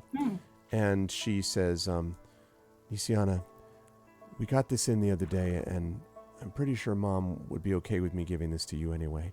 The Goblin is one thing, but teaching you the language is one thing, but I want to make sure none of you get hurt when you go there. So take this. And she hands you what looks like a yellowish vial of yellowish liquid. And you notice that there is an eyeball bobbing in this yellowish liquid. Well, alrighty then. Okay. I'm like, all right, what is it? And she says, this is something I managed to figure out on my own. I'm pretty sure what it is a potion of clairvoyance. Now, I haven't had a chance to test it, but I did have a detect magic spell I was able to use on it, and I'm pretty sure I know what it is. This is the kind of thing that might help you in the gray, especially when things get as, well, you know what it was like when you found me. Uh-huh. Well, thank you very much. Do you know how it works? So, the way she explains it to you is that when you had this potion of clairvoyance, basically what it does is you create the equivalent of this sort of luminous, intangible orb, which most people can't see unless someone has like true seeing or see invisibility or something like that. You can see it, obviously.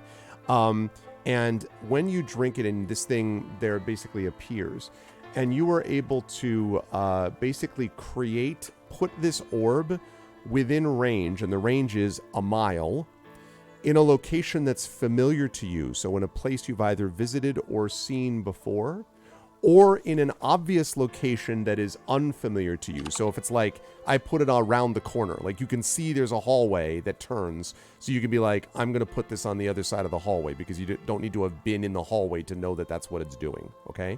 But if you're like, I'm going to put it in the closest sanctuary that I've never visited, that you can't do. So you can either put it in a place that's, you've been to before, or you can put it in something obvious. So like the other side of a door, or at the bottom of this pit, or whatever the case may be. And again, the range is a mile. When you do that, the orb stays in place for the duration of the spell, and it lasts for 10 minutes, and it cannot be interacted with or attacked or anything by anybody else. When you cast it, you choose either seeing or hearing. And you can then use that sense through the orb as if you were in its space. So you can say, all right, I'm going to see through it, or I'm going to hear through it. And as an action, you can change from seeing to hearing. So you can see through it, and then you can be like, switch to hearing. But you can't like stop it and then start it again. So like you got 10 minutes and like you run it 10 minutes and then like that's it. So once the 10 minutes is over, then you're out of luck. So yes, that's what this is. Interesting. Normally this spell takes 10 minutes to cast. When you've got a potion, obviously you just insta-cast when you have it. Has enough for 1 dose. Yeah, well, as a healer, I'm sure I've swallowed many a ugly, horrible thing, Indeed. including eyeballs. So, and you know, anyone can use it. It doesn't have to be just you, but she yep, just I handed know. it I to was you just as thinking, you're the how am I healing gonna person make though. And she Ilarion was like, drink yeah. this. Here, you have this eyeball wine. Okay.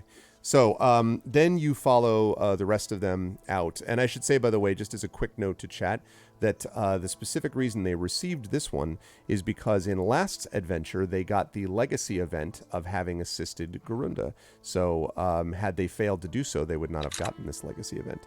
So I'm not always going to point that out, but I thought it was important to note that one adventure does tie into the next, not just narratively.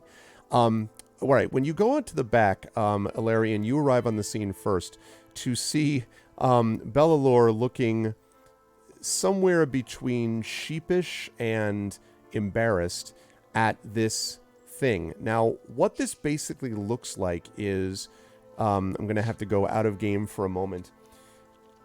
Imagine a toboggan, but imagine that the toboggan is much wider than a toboggan would normally be. So those of you who don't know what a toboggan is a sled, and it basically is like a wooden board that curves up. So you grab onto it if you're holding it to go down, you know, a hill. This is considerably wider. In fact, it looks like it's wide enough and long enough that it could fit all of you on it. But the toboggan, this enormous toboggan, is odd. First of all, it seems to be slightly listing to one side, so it doesn't seem to be totally flat. You can see obvious burn and scorch marks on it as if it has been previously hit by fireballs and, you know, other sorts of things. It's got scrapes and scratches. And in addition to all of that, it has this, as it's moving every so often, it goes, so it almost is like once in a while, it almost feels like you're watching a living cart incarnation of Sheriff's speaking pattern. So like every so often it just kind of kicks like a backfire almost. And Bellalore sees you come in, Ilarion, and then the rest of you afterwards. And Bellalore, so I managed to trade for this. I didn't have a chance to repair it yet, so it's kind of not in the best shape. And the thing goes, but it'll move at a decent clip, probably about twice as fast as you could move if you were walking quickly. In fact, you can set it to go even faster. But what I found was that the faster you get it to move, the more kind of wobbly it gets, and I don't know how stable it is. You see that I made some repairs back here, just quick ones, and she points to this area where clearly someone has like nailed and like done some kind of strange wood glue or something that's kind of in a few cracks in the back. I won't spit. And I managed she's like, and I managed to stabilize it a bit, but that's about the best I could do. The good news is you don't need to feed it, don't need to give it water, and all you need to do is just get on it, grasp the front there where it curves up, make sure it's only one of you or it's going to get confused, and then you just, think yourself forward and it goes. And it can carry a good amount of weight too. I was hoping to repair it more so I could use it for salvage operations back, but I'm not sure that it's stable enough yet. It goes like, it does these like little clicks fairly silently, by the way, so it's not like actually a backfire for an engine of a car or something. Well, if we have injured people, it will certainly carry them. So that's Assuming it doesn't pitch them out when they're lying there. But yes, I know you're basically right. We'll Yeah, work assuming with it that. doesn't injure them. We'll tie them down. It's fine. We'll work with it. We'll Is work that, with it. Arv, did you say It's this thing's like floating, or does it have legs? It's I floating. just- No, it is floating. hovering, Okay, like you. okay. Oh, that's actually. fun. Okay, yeah, indeed. we're Just gonna a make you couple of drive, feet off the Valerian. ground. It's pretty close. John, the idea of a toboggan with legs is about the most frightening thing we've encountered on this Isn't it campaign. though? so Sorry, I please want to don't make, double toboggan. check. make the Yeah, situation right, worse. Like, Chicken geez. legs. Basically, Spot from MIT. What is it called? Oh, you talk about the Oh, jeez. The puppy. Yeah, the, yeah, the, yeah, the yeah, mechanical. I like it. I think it's really cool. But I would prefer the hovering because the four-legged is a little bit odd. Nope, this is definitely hovering. But we're gonna make Alarian drive.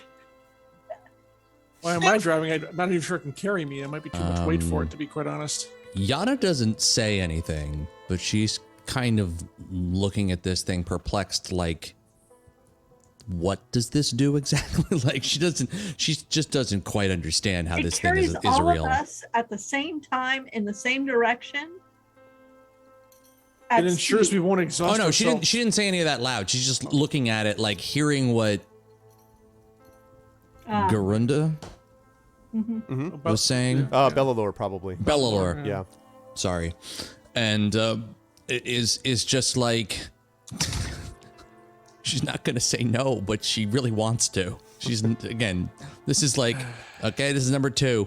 One more, and I'm getting the fuck out of I here. will drive. I can drive. I will do this. This is Yes, Come do on, it. guys. Look at this. When are you ever gonna get to go on a floating sled like this? And Yana just kind of goes, she drives, I walk. Oh, come on. That's She's an mean. excellent driver. Well, fine. Then you drive, Yana. Yes. If you're going to say I can't drive, then you put your money where your mouth is. We could just not go to the gray. We have a job to do. You know that. We'll keep you safe, Yana. Stay with us. Especially if you Okay, hear Ten voices. should drive. He's probably the most qualified. Oh, He that is- would make sense. He is scowling at this thing. Yeah, Tanton, this work is, I mean, not her repair work.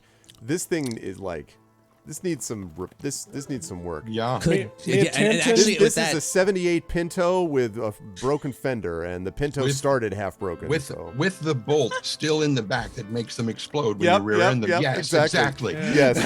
and actually is at the mention of pre-nader, Tanton, you know? Yana actually looks at Tanton and goes, could you fix? Well, first he has to drive it and see what's wrong with it, and then he can fix it. Oh, no. No. There is so much I could fix before I even attempted driving this thing. And We- Yana time kind is of the nods. essence. Timeline. Time is of the essence. People are dying. Well, people are missing. There's a big Okay, difference people between are missing and missing. dying. Mia Tanton, Takasha, to Kenneth, if you had the rest of the day, what could you do on this thing to make it more suitable for travel? That is a long list. Keep it to the 3 most important things then. 3. There are 47 different things I can see just on a cursory inspection. You Don't be get cruel. 3. Don't be cruel. This is a gift. It will help us. This is a gift. It is. It's on loan, but When are you ever going to get to do this I again? could build one. Not in the time that we have. No. So you have to go prepare for the journey in. You can fix this in the rest of the day. You got this. Yana You're very good. Yana looks at Tanton and just goes, I believe in you. Yeah. See, Yana believes in you. We can do this. Let's go prepare. We'll be back. He's got that meme where Thor is like, you know, same thing. Really? Mm-hmm. Fine, I'll work on it. Go get whatever we need. If there's anything in particular you want, let me know. Yana's a little happier with the situation knowing Tantan's going to make it better. Fix it. And we're not going to make Unless them I he rolls a die. literally one. just posted that meme to Twitter. If he rolls a 1, that'll be a different thing. Anyway, Don't roll a 1. Yeah, no ones. Yeah, I no. pointed out. Tension. I was pointing out in chat that your 3 top things are going to be paint flames down the side, flames down the middle, flames everywhere else. But then Arudinel's like, but the flames are actually not painted on; is already smoldering. I'm like, it's actual flame. I'm like, yes, well, maybe. Oh, come on, you guys. You better have the sound effects of it. But that's funny. That's funny. Melalore is better than that. Have some faith. Tantan, can I stay and inspire you as you work on this? I can also give you a little bit of guidance. Eberron will guide your hands. So there you go. You Not got a gonna say it. D4. Not gonna say it. and he looks up at Merime and it's like, Don't you have things you need to acquire for this? I have a song in my heart and I have hope in my mind. I have nothing else I need save for this Food? thing to function. Food. You don't need Sienna's usually pretty good about thinking about that stuff. 80 miles is a long way to go, whether we are traveling on this conveyance or not. So some Now- food for you would be in order. this is like, as soon as you say 80 miles, he's like, Tanta's like, 80 miles. It's like, he just In fact- completely missed the entire briefing. And Oh, now you understand. Hence, you'd why- better start working quickly because we need to leave by tomorrow morning. Go. Leave me alone. Leave me alone. Go. All right, and remember, then I- Alarion will herd the 3 of them out of the room. As it's like we're- a from the- porcupine, just tools. You have to get the roll, Tren. You have guidance.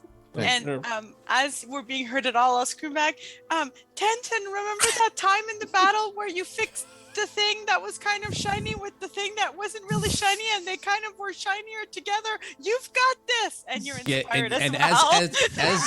as Merime is screaming this, Yana is kind of like pulling her to try to. Good. is You You like- remember the time He's that the thing was? So you got Merime, I've got Nisiana. So Yeah, we're exactly. good. It's like there you go. it's like Yes. okay, you had us at the a song in your head and the tune in your heart, and what else do I need? And Yana's Light on like her also feet like and everything food else, sounds yeah. like a really good idea. It's not like Alarion has very much to pull Nisiana. She's like 2 feet tall. I know. and It's easier. big. It's easier. Honestly, it's easier just to pick you up. Every time Merime does that, I get this strong vibe of Spider-Man going, you know that with the movie we're on the snow planet with the walking thingies? I'm like, just get to the point.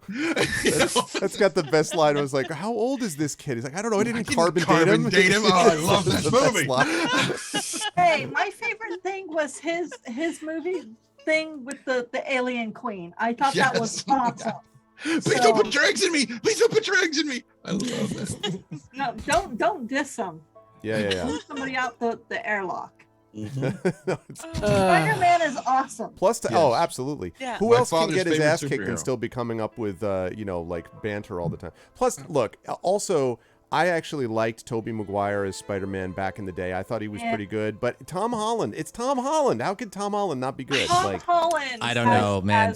He has my Spider-Man heart. 2 Yeah. Spider-Man 2 is still the best Spider-Man movie that's ever been made. as I far as do I'm like, concerned. well, and I'll tell you why, because Doc Ock is the guy who plays Hell him. yeah. I can't remember And his he's name. Molina. back. Yeah, If Molina. I He's were really a good. rich man. really good. One and Oh, that video. Yep. 1 and 2 In were any fantastic. 3, of course, was 3, and we 3 shall not was- speak of yeah. it. Leave that alone. Three is the problem. They're like, let's get 65 John, I enemies have in to one send you movie. a Anyway. funny thing I saw on Twitter about 3 while we're waiting. For But the on, step on of we this go. thing. Sorry, we won't get too All right, far off so- on Spider-Man. So we do allow ourselves to be pulled out so Tantan can actually fix Concentrate. Yes. And And you we do can feel go get stuff. you do And feel then- inspired, Tantan. Inspired. And despite- guided. Yep, got it. And guidance, too. So Supposed Alarion looks at Yana and then looks at those two and take them to get supplies. I have an errand to run, and they turn and head off. How about to Yana? Yana would be like, me? Get them. Oh, to- because she actually helped them pull these two out of there. So yeah, Oh, now I mean, she's just- titularly in charge. Shopping time. Let's go. And I hook my arm in Yana and Nisiana is And you can like this. feel her roll her eyes. Anyway, All the way down her arms. Ugh. Right into the potion that Nisiana's holding. I'm like, you want to roll your eyes? I show it. I've got this. Look, see? Here, roll your Signs point eye. to yes. All right, so we'll deal with those three and with Alarian in a minute. I want to start with... No, actually, yes, I do want to start with Tanton. Tanton, what exactly are you going to try to do to fix this thing, precisely? Everything. Oh, yeah. What are the 47 things? Which you is just pointed at all of it. Yeah. Fire and lots of it. Fix it. No, I he's not told him the painting top fire three. anywhere. Top three. No, the as soon as you mentioned that it's got this hitch like sheriff, and Yep. that was the first thing I was like, no, and just like if he has to turn and ask his sled, do you want to be fixed? And it's like, no, it's like, I'm not getting on this thing. Mhm.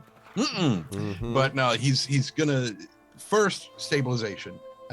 Second would probably be making sure that it's less likely to break down on the 80-mile trip, because now that he knows how far it's got to go, he's gonna like, oh god, no. And for the third thing, let's say that that it'll actually carry not only all of us, but potentially whomever or whatever we might have to bring back. Okay. So let's start with the, so I'm going to make that 3 separate checks. You're going to get that Okay. inspiration and guidance on the, I guess on the first one, because it sounds like that's the most important thing. You're going to prioritize, I assume, like in order of operations. The biggest thing is you don't want the thing hitching, right? Like what's the most important thing that you want? For him, the most important thing is that they get there and back. He doesn't mind it occasionally bucking. Right. But, Okay. so yeah. So right, okay, so kind of the durability of it, so to speak. Now, keep in mind that when as you know, when you go into the gray, everything gets fouled up. So you're going to do the best you can, but there's no promises when it gets into the gray that whatever magic animates this thing is going to stay there. That said, I guess what I'm going to have you do here is going to be... I'm going to have you make like an Arcana check here. I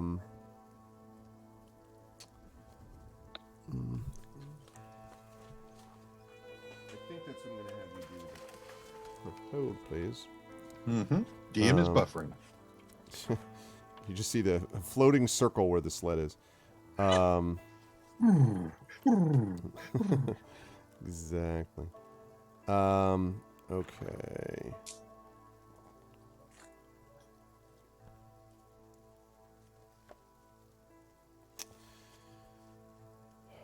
Yeah,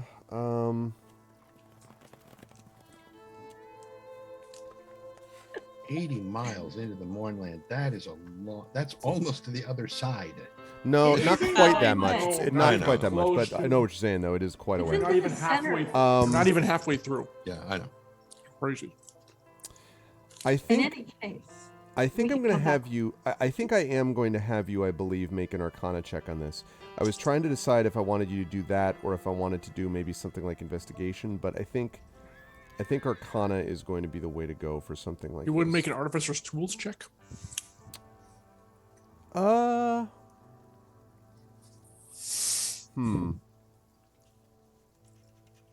Sure. Yes. I would take an artificer's tools check, which is still, I think, using intelligence, right? Off of that. No. What does it use? Well, does it add to it in a check? I currently have them set to dexterity. It doesn't include because I'm still making sure that everything matches across the thing. It doesn't include his intelligence because it should. But right now it's just it's all using dexterity because most tools do. Yeah, no, This I want guy's this. kids use charisma. but I want whatever. this to be an intelligence check of some kind. Okay. That's why I'm thinking Arcana, because you're Okay. really trying to figure out.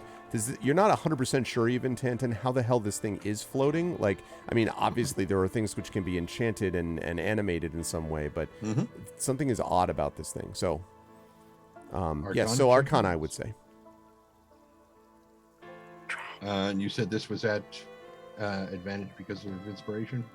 Yes, plus you get the guidance boost, which is like 1d4, right? Yeah, 1d4. So. Well, wait, Marie's inspiration is a D6? Oh yeah, no, I'm sorry. 1d6. That's right, Yeah. not Yeah, advantage. yeah. My Sorry. bad. So it's Sorry, 1d6. Trent. It's 1d6. Yeah, No, the- you're right. I would have figured that out a second later. It's a d6 and a d4. Yeah, He's so it's a got d6 and a guidance. d4. So, Now, if I'll you do could the turn normal yourself roll. into a goblin, then you would get. No, just kidding. And you can select to use the inspiration after you roll, but before you know the results. Same with guidance, I think. Can you? Let me make sure because I don't actually remember. Well, Because I I'll have roll a the brain I'll full roll of the check cotton. first. Guidance is you can roll the dice before or after making the ability check. Okay. It Perfect. only lasts for a minute, so you might as well use it. Yeah. Yeah. That's 18 plus 3 is 21, and Nice. the D6 for the inspiration is 23. Okay. So yeah, you as you're sort of working through it, Tanton, the thing that you note is that this sled, or whatever it is, looks like it is the reason that it's acting oddly, and the reason that you think it's bucking, is that if you had to guess, there are multiple enchantments that have been layered on top of each other by different people. Like, if you had to guess, what basically happened is someone built the sled, then someone put some kind of magic infusion into it. And you're almost convinced that, like your infusions that you can do, this was at some point an artificer got a hold of it, and then some other artificer got a hold of it. So this thing has basically had, again, to jump out of game for a minute, it's a Pontiac with a Cadillac engine and the converter of a Subaru. Like, it's just like we just keep adding parts that have nothing to do with each other on top of themselves. And so what you manage to do essentially is you manage to remove the older enchantments, like taking off a coat of paint, and you manage to keep the other two enchantments more in sync with each other, so that by the time you get to the end of it, it feels much, much more stable. There is still an occasional buck, but you do not think the thing is going to fall apart on you. But there is one big caveat to that, and that is if the sled takes a big direct hit or attack or like fireball or something like that, the magic is going to be disrupted. You're pretty sure you set it so that when it goes into the gray, it's not going to fall apart just because of the gray's weird magical effects. But if something attacks it directly with something strong, then it could disrupt the careful balancing that you've done with it. Mm-hmm. That said, it's a hell of a lot more stable now than it was when you first got started. And more durable, like much more likely to last. Okay. So that was the first thing. What was the second thing? Because I'm going to see you have time to do three things. So the first thing was that. The first thing was the durability. Making sure that it would be. The second thing was the bucking. Okay, so now let's see if we can still get that other buck out, if you wish. He's buck stops here. Yeah. Same thing. In this case, it starts here. I'll be here all the week. Is it another Arcana check? Motherfucker. That would be yes, that's another Arcana check. Yeah. Okay. So, same thing, 18. Okay. Yes, I think, again, you're able to smooth it out.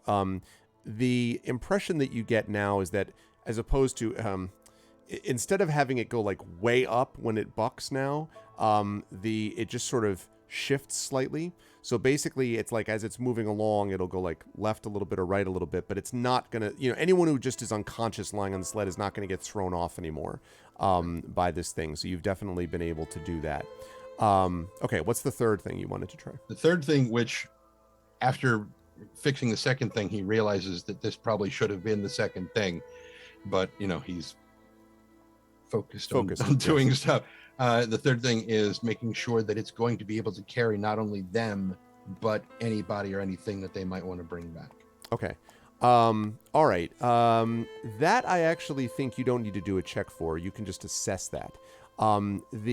Your guess, Tanton, is that this would probably hold, if you had to guess, up to, and you kind of do some mental calculations, maybe 12 to 1,300 pounds, something like that. Whether that's people or goods or whatever, Once you get beyond that, you feel like it's going to again start sort of disrupting the magical flow.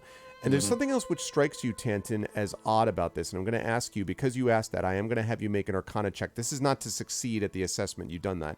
This is to sense something about the magical aura of this thing as you're doing it. So I'm going to have you make an Arcana check to see what that might be. For the sake of just making it narratively cool, I figure how Tantin is doing this is that he's folding in elements of Identify and Tensor's floating disk. He's Slick. folding them in together. Yes. Well, the principle is this way. Nice. By the time he's done, the entire back wall's covered in formula. And Right, exactly. I like it. But also because it's so confusing, it's like the dude with the meme with the chalkboard, the dartboard with all the notes together. He's like, Yes. he's 25. like this. 25. 25. So, yes. Tantin, you're almost sure, because this is strange. It doesn't seem like it would have a lot of utility as like there's nothing on the sides. Like what, it's not like a thing that you would use as a wagon. It doesn't too. And then it occurs to you, you bet that this thing used to be grafted onto something else and was split in some kind of accident that happened in the Mournland. In fact, you're almost positive that at some point, this thing had military application. But during the battle, during the morning, this thing somehow was divided from the rest of the vehicle. Whatever this thing originally was, the amount of magic that sort of is flowing through this thing with multiple different things, multiple different enchantments, as I've said, probably at some point encompassed a much larger vehicle. And who knows what that vehicle could have done, but it's the first time you've seen something like this. This is the reason that people go into the Mournland, because they find cool stuff like this all the time, despite the dangers that exist. assuming they don't die. Right. This, that is the this was drawback. clearly a rollerblade for a negative. Colossus warp. Yeah, exactly. This is the Silver Server Colossus that uses yes. This is Marty McFly's Colossus Back to the Future hoverboard. I just watched the Silver Surfer thing recently. Oh, really? Yeah. And I love the Silver Surfer in the comics, the movie. I mean, it looked cool. They could have done so much more. Anyway, Garunda, by the way, watches you a little bit as you're doing this, Tantin. And when you're done with the last bit of it, and sort of like you're sitting there figuring out this thing about that it was probably part of something else. She says, "That's pretty amazing. Do you think you figured out what it is, or why it is?" Well, I know why it is. Somebody made it. But why would they make it to do this? She just kind of looks at it, walks around it. And he starts babbling, effectively going through his huge list of things that it could possibly be, starting with a support, transport thing for the cannon that they found. Okay. And just moving through it. Oh, it could be this, or it could be this, or it could be this. And I'm sure at some point she's probably like, I'm sorry I asked. But he's probably still talking by the time everybody else gets back. She walks away. He's still talking about Right, it. exactly. He doesn't know she's gone. We just get a clip of the sun going down, and when it comes back up, he's still like, and then also It's a post-credit sequence. See what it could be. By the time we get back with all the supplies and stuff, he's still talking. Exactly. Garunda's unconscious on the ground having this laugh. Anyway, all right. Stun. Let me jump over, since I want Nisiana and Marame and Yana to be doing this together. So I'm going to jump to where you're going, Alarian. Where are you going, Alarian? Where indeed? Valerian is going to centipede. visit Yes. Zodor Terov. Ah, okay. So they head down to the hut Right. on stilts. And the guard is down below and sort of sees you, arms folded, says nothing as you come up. I would like to speak to Zodor Terov. What about? That is between me and Zodor Terov. I did not ask to speak to you. And this one kind of narrows his eyes, and you remember that you've had, little run-ins with this guy before, and he says, I'll go ask him, wait here. And climbs up to the top and knocks on the door and goes in. And after a moment, Zodor Tarev kind of pokes his head out himself and looks down, and then he says, all right, stay up here. I'll go down and see what he wants. see what they want. And he goes down. The guard basically goes in, and Zodor goes down. And you can see the guard still looks over and is kind of staring down at you, probably. Actually, before he starts to step down, as I would speak with you inside. And he pauses. He says, "Why?" The topic is not for outdoors. He shrugs and says, "All right, come on up." And the guard changes places, comes back down, and he goes in. Floats up the ladder. Okay. And steps inside. And you can see it looking very much as it was before. This place, again, is not overly huge for your stature, so you do have to kind of bend your head a little bit to get in here. But so Zodor Tarev, they're used to it. Yeah, Zodor Tarev goes around behind the table and I've heard you've been busy since we last spoke. What can I do for you in my humble way? And again, watching for his reaction. Irulin Karnak. And so he raises his head a little bit. Go ahead and make an insight check for me, Illyrian.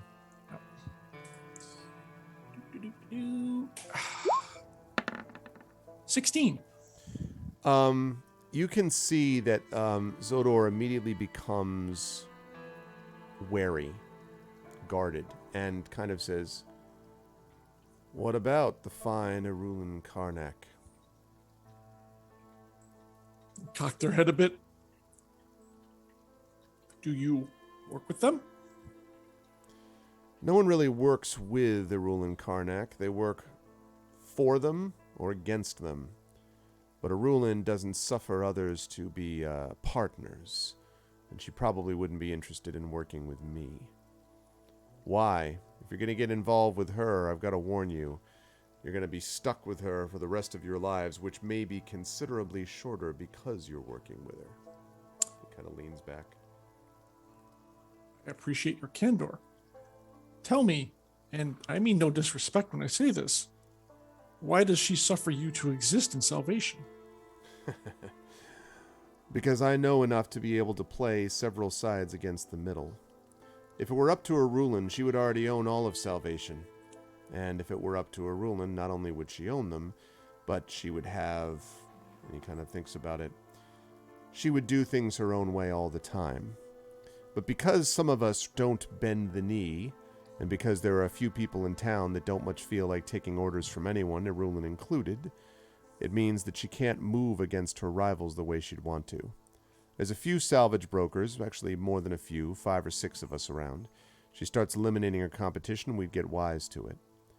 But I wouldn't trust her as far as I could throw her into the gray. If Irulin Karnak decides that she wants to move in on a business, she will.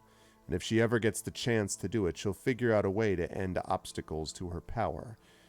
You know, things like sheriff, things like, and he kind of raises his eyebrows a little bit, you, all of you and your pleasant little crew that you got back there. You could eventually become a threat to her. Once you're a threat, and not just a rival, well, then she'll move on you the minute that she can do so. So far, I've stayed more of a rival, and I've made sure that I have multiple methods of protection, one of which is the rest of the town would not like it if Irulin went around killing the other salvage brokers. But I still got to watch my back in this business, and no one more so than Irulin Karnak. You said salvagers who throw in with her apparently come to untidy ends. You know of this? Personally? She's your last boss, if you know what I mean. You work with her, you don't work with anyone else. You either stay with her for years, or you depart the business, and perhaps this life. Yes, I know people who've been affected by her. But Karnak knows what she's doing. Nothing's ever proven. And maybe, you know, we just get unlucky. Salvagers go off to work for her and just happen to not show up. The salvagers that she likes, they never seem to have any problems. Even in salvation, until the last job. And she nods, and then he nods and he says, even in salvation, 2 + 2 = 4. Yeah, until the last job, and then it's always such a tragedy that it didn't work out.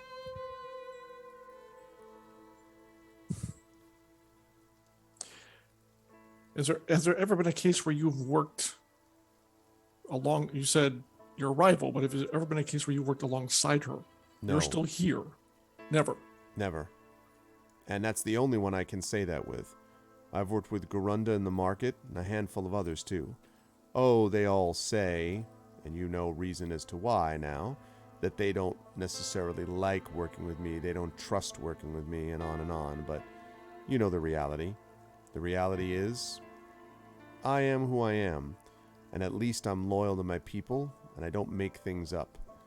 Eberron, on the other hand, if you don't do what she wants, she'll figure out a way to get rid of you, and she'll smile in your face while she's doing it too. So no, I don't work with Eberron, nor does anybody else around here. She's the biggest salvage broker, and she does it mostly on her own. And because she's the one who gets the best salvage operations, a lot of people see her as the person that they want to work with if they want to get the most money. In fact, it used to be that the only salvage crews that made the most money were hers, till that situation happened with the Grey Dogs. That was the first time you had a crew that actually made more salvage than one of Eberron's did. At least regularly made it. And where were they getting this salvage? No one knows. Seemed to me like they were a good crew. Worked for me a couple of times, although they mostly tended to work with Bellalore. But I'm not exactly sure where they got their stuff, but it was good stuff, and they delivered it on time. Never tried to cheat anyone that I know of. They made quite a name for themselves in the year or so that they were here. Then all of a sudden they disappeared, and who knows as to why. But to me, I can, like I said, put two and two together. They were Bellalore's. Now they're gone. And take a guess who would want Bellalore's people not to be making as much money as hers. Sure, but the Mournland is its own danger. And it's very possible they push their luck too far and... Absolutely, like any normal individual salvager would. And that's why it's so hard to investigate. At least that's what Sheriff told me when I brought up my suspicions. And he picks up a coin from the desk and flips it and catches it and says... Well, you actually spoke to Sheriff about... I did. Eberron Karnak. Sheriff told me the same thing Sheriff always does, which is they're trying their best and they're working on investigating, but they've got to be, you know the type, careful about how they deal with things. Don't get me wrong, I don't dislike Sheriff. Sheriff tries to treat people fairly. I think Sheriff's done the best that she can, but when it comes down... Sorry, I keep making the mistake. Do we determine it was a he? She. It is a she. She, okay. she, you're right. I really right. got to remember. I was like, for a minute, I'm like, wait. She does the best that she can, so she says. But I do wish sometimes that she'd be a little bit less, I don't know, stuck about being the only one who thinks that she can do it. It's not arrogance. It's that she's worried if someone else gets hurt, that'll be her fault. So she does it all on her own. And she can't do it all on her own. There's too much going on here. Even if she were, well, working all properly. She's formidable. She's not formidable enough to handle all of those groups at once. Can't tell that to Sheriff, though. You get her on one of her high horses, and it's off to the races as far as that's concerned. After all that, Ilarion looks at him and says, doing what? Sheriff has managed to quietly, I'd say, turn down the heat in this town. In fact, there was a time when Eberron Karnak herself might have gotten into open warfare on the streets with some of the other salvage groups. Sheriff's basically put an end to that. Now the combat happens more subtly. Send someone into the gray, whoops, they didn't come back. Send someone to do some retrieval at a mercury pit, whoops, they happen to fall in. But at least it's not killing a bunch of innocent people on the streets. Sheriff's made some progress here. It's just that I think Sheriff's gotten a little, stuck. But Sheriff, of course, isn't inclined to listen to me. You said other salvage groups besides yourself and Bellalore, and Erul and Karnak, what other groups are there in town? Most of the ones are transients. I don't know a lot about them. They come in, they go out, they're not here for long. The three big ones are the ones I mentioned: Bellalore, Erul and Karnak, and me. Most of the others are freelance. The Grey Dogs, that salvage group that was there, they worked for any of the groups, but they started to be more and more Bellalores. I kind of wondered if there was going to be a point they just go into business for themselves. Why do all your business, risking your lives to get stuff for Bellalore when you could set up shop and keep all the profits on your own? But not my business how they want to conduct theirs. What about these ash hounds? Erul and Karnak's trained, they cock their head, dogs, for lack of a better term? I'd say that's as good as you can say. Or trained curs, you mean. They're cruel, vindictive. They're the ones who used to get into fighting on the streets. They were the ones that you could be sure would, if you weren't paying attention, follow you down an alleyway, shake you down for protection money, and stab you in the front instead of the back if you didn't comply. Sheriff put an end to some of their power, too, by making that stuff all stuff that you wouldn't want to do in the open. But they're still dangerous, and there have been times where people have disappeared, and the Ash Hounds have been conveniently nearby when it happened. Can't prove anything, but they're her hired thugs for sure. I've got people that work for me. You've seen some of them. And yeah, maybe they're rough around the edges. But at least I know that we owe something to each other. I've got friends, you see. Karnak's got servants. There's a difference. Indeed. So if an interested party were to bring irrefutable proof that Erul and Karnak was involved in something that would be clearly a crime, at least against Salvation and its people, you would stand with Sheriff and the forces of law and order to see that she was removed. Dang right I would. But I gotta warn you, Ilarion. You and your people impressed me last time. I let you go, and I've been keeping a little bit of an eye on you just to see how things go. I think you got your heart in the right place. But if you go out there and you make an enemy of Erulin, you're sending yourself to an early grave. She is not just cruel and vindictive, but smart enough to make those things come into action. If you come at the king, or in this case, the queen, you best not miss. So, I'm not going to stick the neck out of me or my people until I see this proof that you're talking about. If you can find something, yes, I'll stand with you. But you're taking a hell of a risk. The people here in Salvation know enough not to ask too many questions when Erulin's around. They won't stand for her taking over the whole town, but on a one-on-one or even a small group basis, they're not going to face her down. You're putting yourself in danger if you go down this road. I want you to know that. I appreciate your candor. I'm not saying, besides, I didn't say that we were going to do it, just if this evidence happened to turn up. It is one of the many things I'm considering during my stay in Salvation. He nods and he says, well, life around here has been a lot more interesting since you arrived. I imagine that there's more of that in your little toolbox there. I think you're doing some things to disrupt in a good way. So, I hope that you're able to find what you need, or you're able to find someone else to do it. Like I said, just make sure when you set the boulder rolling down the hill, you're on the right side of it. Agreed. Boulders are very heavy. He smiles Again, and doesn't say anything. Thank you for your time, Zodar Tarov. This conversation has been most enlightening. Then he turned and down the stairs and out. So as you're about to go down, he says, Ilarion. They turn back. He says, I don't suppose you're going to go and try to find someone in the gray, are you? Someone you think that Karnak might have something to do with getting rid of? They turn all the way around at that. What have you heard? Oh no, I haven't heard anything. I'm taken a guess. You asked some pretty clear questions. And I'm curious what made you think to want the answers. What's that tavern's name again? The place we're staying? Grey Beyond.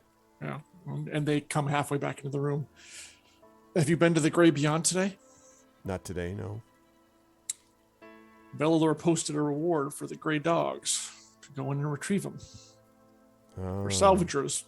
We retrieve. Got a pretty good shot at going in there. That's all. He nods slowly. I see. Watch your back out there, Alarian.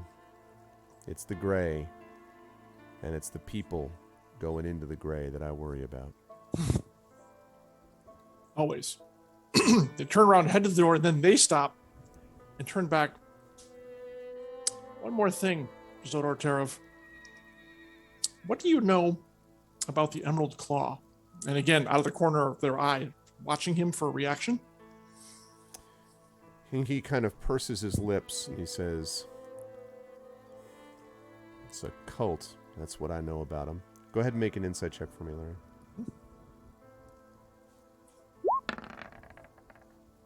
18. Yeah, you get the impression, so there's his eyes kind of narrow, and you get the impression that this is not a pleasant subject. Not that he's like doesn't want to talk about it, but just he's kind of like, yee. And he says, I know they're a cult. I know they used to do what they could to try to bring people. They were about power. That's what I know. Some of it, too, gets into politics that I don't much care about if it doesn't affect my business here. But the Claw. You're going to rescue the Grey Dogs. You're asking about a ruling Karnak and the Emerald Claw? What's next? You found Eberron and you're going to try to get back Sibaris and Kyber? That would be something more in Nisiana Jarasco's line of interest, not mine. And he says that completely deadpan, by the way. And he kind of like, so he just sort of gives you a little half smile and he says, other than that, I don't know much about them. They don't deal in salvage, but not my kind of people, that's for sure. You haven't seen any sign of them in salvation? No, until you asked me about them anyway. All right. If you did, I would appreciate it if you would let me know. And he nods. Your teams range far and wide. Who knows what they might see or hear during their missions. He nods and he says, all right, I'll do that. In the meantime, and he kind of thinks for a minute and then he's just like I said, be careful. That's a lot of questions about a lot of dangerous groups. But I'll keep my eyes out. It's why I came here. And they cast a very clear glance at the door. And we had this conversation inside. And he nods his head. He says, all right, that makes sense to me. Again, thank you for your time. And you zip down. Now that Yana's back, I also think we have a chance to talk a little bit about the shopping that Merime and Nisiana and Yana are doing. What kind of shopping are you doing? Shop. Okay, let's be clear about one thing here. They're shopping, and Yana is confused as hell. Right. Okay, so Yana's doing the bodega cats thing. She's just laying all over everything. Yeah, exactly. Yes, it's true. No, I mean she's watching the other two women do their thing and she understands it, but she has no interest. Like she's just not. It's this is an alien thing to her. Yeah. Oh my goodness, it's Red Lear with a tier 2 sub. Woo! I haven't seen you. It's been a minute, my friend. How you doing, Red Lear? Thank you for the resub. I hope everything is good with the baby. Red Lear has recently He's doing had that his dad first Lear child. thing, you know. Yeah, within the last few months. So I hope everything is going well. Picks or it didn't happen. They call me Captain Diaper. Yes, no. I know those days well, my friend. I don't know if it's different in Canada. Red Lear, where did you buy your kid? Wow. We'll talk Actually, about it You later. leveled up in dad joke shit. What's or a special at Tim Hortons? More or less expensive than a Star Citizenship? Be honest. It's a lot more Target present before they than a left the Star country. Citizenship. Hey-oh! That's sorry. Nice. Target just for the country. That's pretty good. That's good It's quality. good to see you, Riddler. Yeah, good to see you. Okay, so yeah, what are you, Marime and Nisiana, doing in your shopping then? Where are you shopping specifically, or what things are I you shopping let Mary May do the bargaining because she is way more charismatic than me. The bardening, you mean? Yeah. Oh, see? I will take Everyone that loves crown dad now. jokes. Thank you. Everyone loves them. Thank you. Yes. Everyone Yeah, loves except mine was funny. Maybe in your head. it's very. Jen, I'm holding water in front of electronic equipment. Please be kind. Oh, look, Rob's cam has disappeared. I don't know. That's like a personal problem. I would not be drinking. Okay, actually, I have water in front of my electronics. Yeah. Never mind. I initially thought that wouldn't be a thing, but then you realize I really need that to be a thing. I need to have water here. I also have water in front of my electronics here, and a cat who is pissed off that my husband's out gaming. Oh. So I have a cat. How dare he? Indeed. Yes. Well, Mostly I want to make sure we have food. If there's a opportunity for a healing potion, that would be nice. But those are kind of rare to come by. I don't know what else that we need in the gray. I mean, I've got medical. I've got alchemist. I doubt there are maps. Yeah, they would be useless anyway. It would change. I was going to say tomorrow. none that are reliable. Yep. Yeah, so basically it's food and like camping kind of supplies because we're going to be out there for a while. Yep. And whatever we don't already have, that's what we need. Okay. And then I tell Mary May and let her do her thing. And Eberron guide you. oh, thank you. Okay. Guide your wit to help us do our job. A good deal. So Marime, actually, let me just deal with the food thing quickly. So, so if you get 1 day of rations, I'm reminded of my old first edition days where they had iron rations and like regular rations, standard rations. But these are 1 day of rations are basically 5 silver. So if you wanted to get a week's worth, you probably could end up doing that for something like 3 gold, something like that. If you wanted. Times 4. Yeah. So you could definitely do that if you wanted. Potions of healing are not, unfortunately, on offer, but there's definitely anything else that you can find on that adventuring gear on page 150. Actually, if you have the player's handbook in front of you, Jen, there they have a whole bunch of stuff which is available. Basically, most things there are available, but again, there are some exceptions. The potion of healing I mentioned is not there. You don't have things like poisons are not really available there. But most of the stuff that you would actually find is there. And then there's always my favorite that I always wanted to buy, which was the bag of 1,000 ball bearings. Just because there are certain contexts where. Well, I already have darts. Yeah.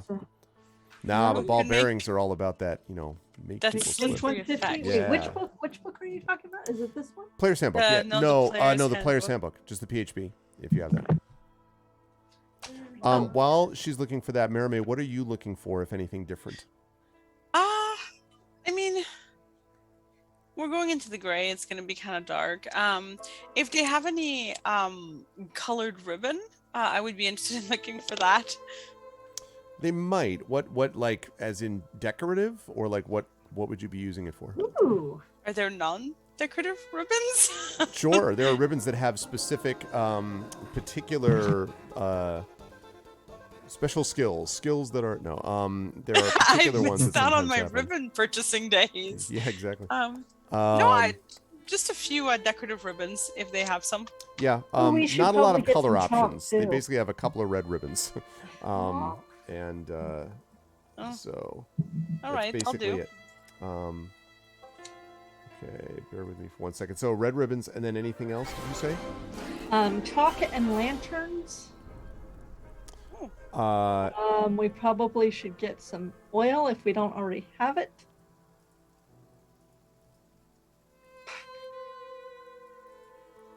You know what? I think everybody should get a signal whistle so we can, if we get separated, we can find each other. Okay. You can always tell me no. I'm just like... No. All those things you've spitballing mentioned here. so far are fine. If there's a problem, I've been letting you know that it's not, We are a tinderbox. I actually already have that with my... Yeah, I have a tinderbox I too. have an explorer's pack, so... I have lots of clothing and costumes. I'm like... Oh, I have clothing. Yep, don't forget the 10-foot poles. Also, hi, Triffid. And yes, now that you were at 18 months, you are now a year and a half, which means you've now got the I believe it is the bronze, I think it's the bronze feather with the red line or whatever. This is because, for those of you who don't know what I'm talking about, we just had a Shadowed Mage just rolled out a whole bunch of new sub badges for us, because we have sub badges all the way through, so we have all new colors that have been introduced. At the 5-year support mark, we have a rainbow feather and all that stuff. So there's all these different things. And so, yeah, Trippet, I think that's what that is. I believe. It looks so yellow. It might be yellow. Yeah, actually, I take it back. So red, I think 1 year is red, and I think 1.5 is yellow. So I think you've got yellow Triffet now until 2 years, and then 2 years, I think, is bronze. I think 2 years is where we get to bronze. So, anyway. But yes, thank you for the resub, and I hope you're doing okay, Triff. It's good to see you. Okay, so Wow. Marimay, I got the ribbon, and I think you said that was pretty much it for you, other than Ribbon, basics. chalk, oil. That's Wow, all available. Eyeglasses. Oh, and signal whistles. Yes, all of that is available. That's everything else we should have. Okay. You can put Except it all for- together Yeah. Yeah. In a bundle pack. in a bundle Yeah. pack. Stop. Stop. Stop. I was gonna say it's, Whose cat is that? someone wants to have a conversation.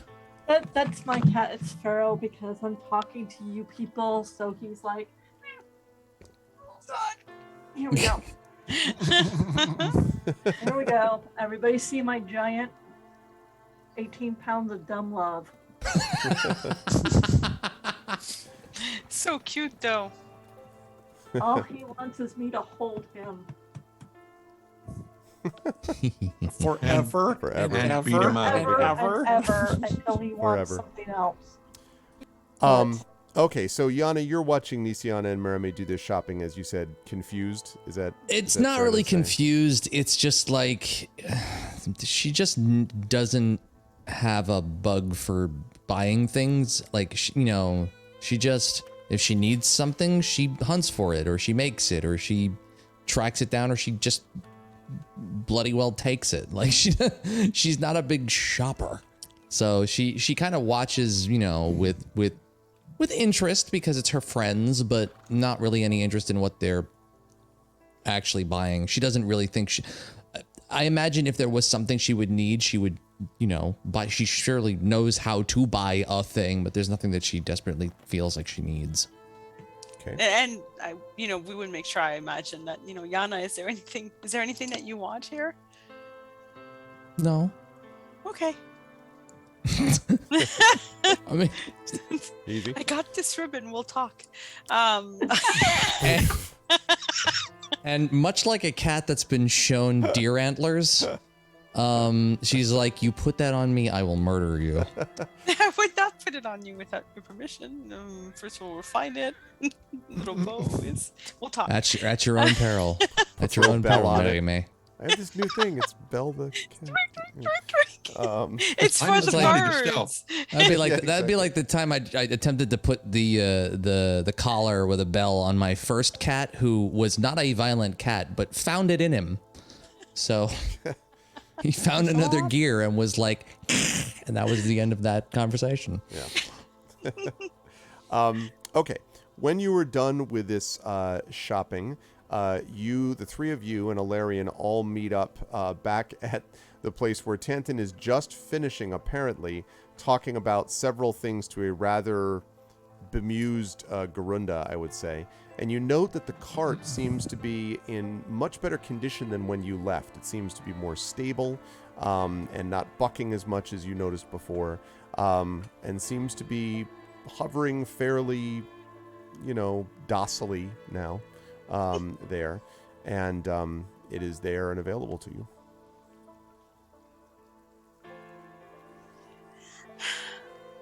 We have our supplies. Good. I will pass out the signal whistles to everybody and explain that they're the kind of thing that if for some reason we get separated, this is a way to contact each other. Like, the market is huge, the gray is stupid, things happen. It's better to have it than not. Yana takes the whistle. Is there any thing on it so that she can, like a lanyard type of deal? Yeah, there can be.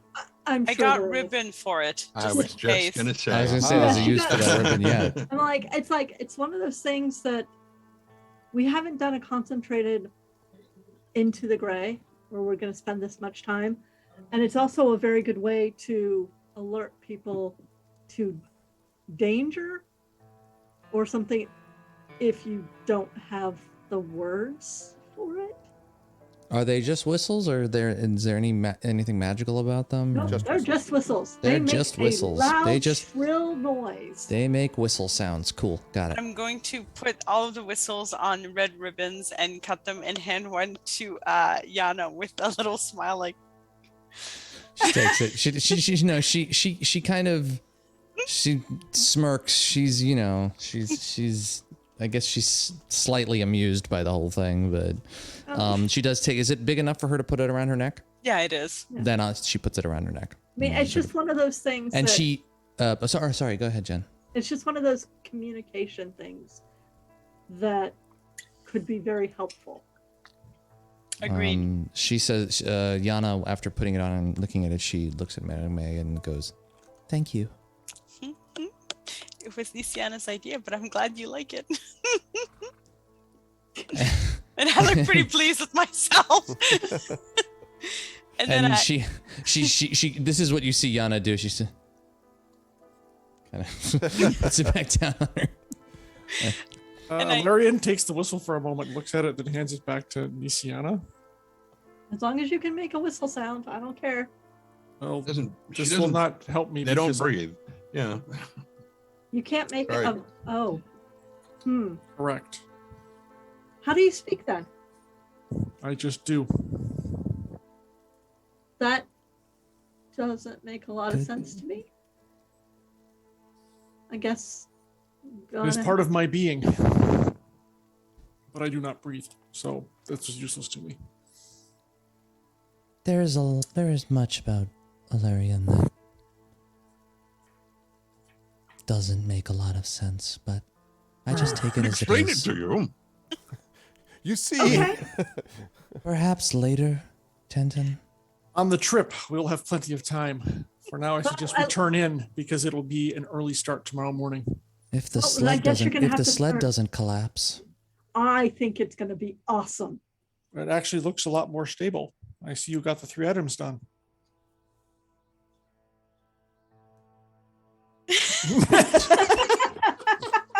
Wow, that is a look.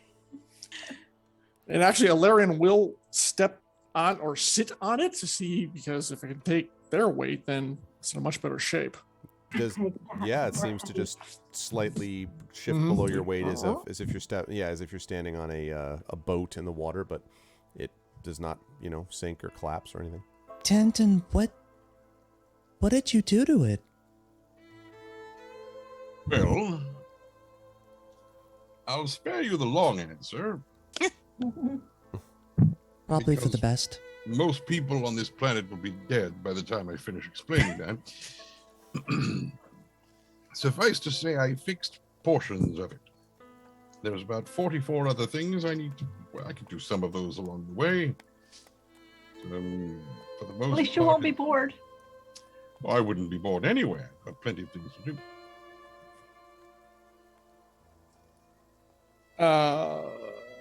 So what did you do to it? Well, and he pulls out a couple of his tinker's tools and gem crafting tools, and he's like, "You see this part right here? This is actually responsible for the yaw that takes place whenever we're moving. Now, it was slightly discalibrated with the portion that there's sort of an overlap between the two bits of enchantment, and there was a resonance failure that was occurring. And her eyes completely roll back into her head, and she just kind of and stops listening. Actually, I'm quite interested in this. And he goes on and on and on. And Nisiana will occasionally ask an intelligent question. And Or a really stupid one or the other. and inside of Yana's head to Altus, she goes like this. I don't know which is more likely to kill us first. The sled or the gray. And Altus just responds back. Likely both. Yes. The answer is yes. Why not both? So, Except it'll be a new thing and it will be exciting. so as everyone settles in for this combination conversation rest before the morning, we're going to take our break. You are watching, everyone, day 7 of D&D with Infinity and Beyond, Eberron Oracle of War. This is part 1 of Voice in the Machine. Can we not call it the morning, given where we're going? That's true. The morning of the morning. That's true. If you like what you see in here, please follow the channel and support in various ways. Please also check out this crew of amazing people with Trendane, with Marie, with John, with Jen, and with Rob. And we will be back. Wait, to you who's folks. with me? You and everybody else. We will be back. All these people on the screen. Okay, got it. We will be back to all of you lovely folks in just about 10 minutes. So hold tight. When we come back, it is back pizza. into the gray. Back in just a bit. Everyone, hang in there. We'll be right back. This time I won't turn off my mic. Pizza with Eberoni. Possibly, yes.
Okay. Welcome back, everyone. Welcome back to day 7 of D&D with I and B. We were here with the Infinity and Beyond crew of Tren, Marie, John, Jen, and Rob, and we are here playing Eberron Oracle of War, Voice in the Machine, Part 1. Sleep well, Echo. And I hope everyone is enjoying themselves so far, as much as I will be. I apologize for eating on camera. I will be having pizza. That is completely That looks understandable. really good. Yeah. I had some delicious chicken Pepperoni salad and black earlier. olives, and then pepperoni and jalapeno. Oh my God, yes. I no longer am Yes. interested at Hey, all. more for me. Yay for you. I ate a big lunch, so all I had for dinner was cereal because I really ate way too much for lunch. I had a Greek omelet with like all the fixings, and I'm like, With all of grease. pretty much, yeah. But welcome back, everyone. So, all right. Not so a the Greek party... person was spared in that Greek omelet. Yes, exactly. So the party has spent the evening preparing themselves and/or listening to Tanton hold forth on the finer parts of cart repair. But in the next morning, the next morning dawns not bright and not crisp and not it dawns as gray as usual, near the gray. Actually, I'm waking everyone up about a half hour before Okay. dawn. And Before I'm dawn shows up. Yes, exactly. Okay. You can certainly get do us that. moving as soon as possible. Okay. Hold breakfast and go. Now, when people get on the cart, there is enough room, of course, for everyone to be able to stand or sit on there reasonably comfortably. Is Nisiana taking the reins, so to speak, by which I mean grasping the front of the toboggan, as it were? The question is, what do you use to drive this thing? So the front of it is there's a metal bar that basically extends towards, so the wooden board that you're on curves up like a toboggan, and then the part that's in front of you, the curved part that's up in front, that end is covered by a metal bar. And you are supposedly, according to what Bellalor said, you're supposed to grasp the metal bar and, as she said, think your way forward. So it's just, It's like a fighter jet, then. you know Yes. what?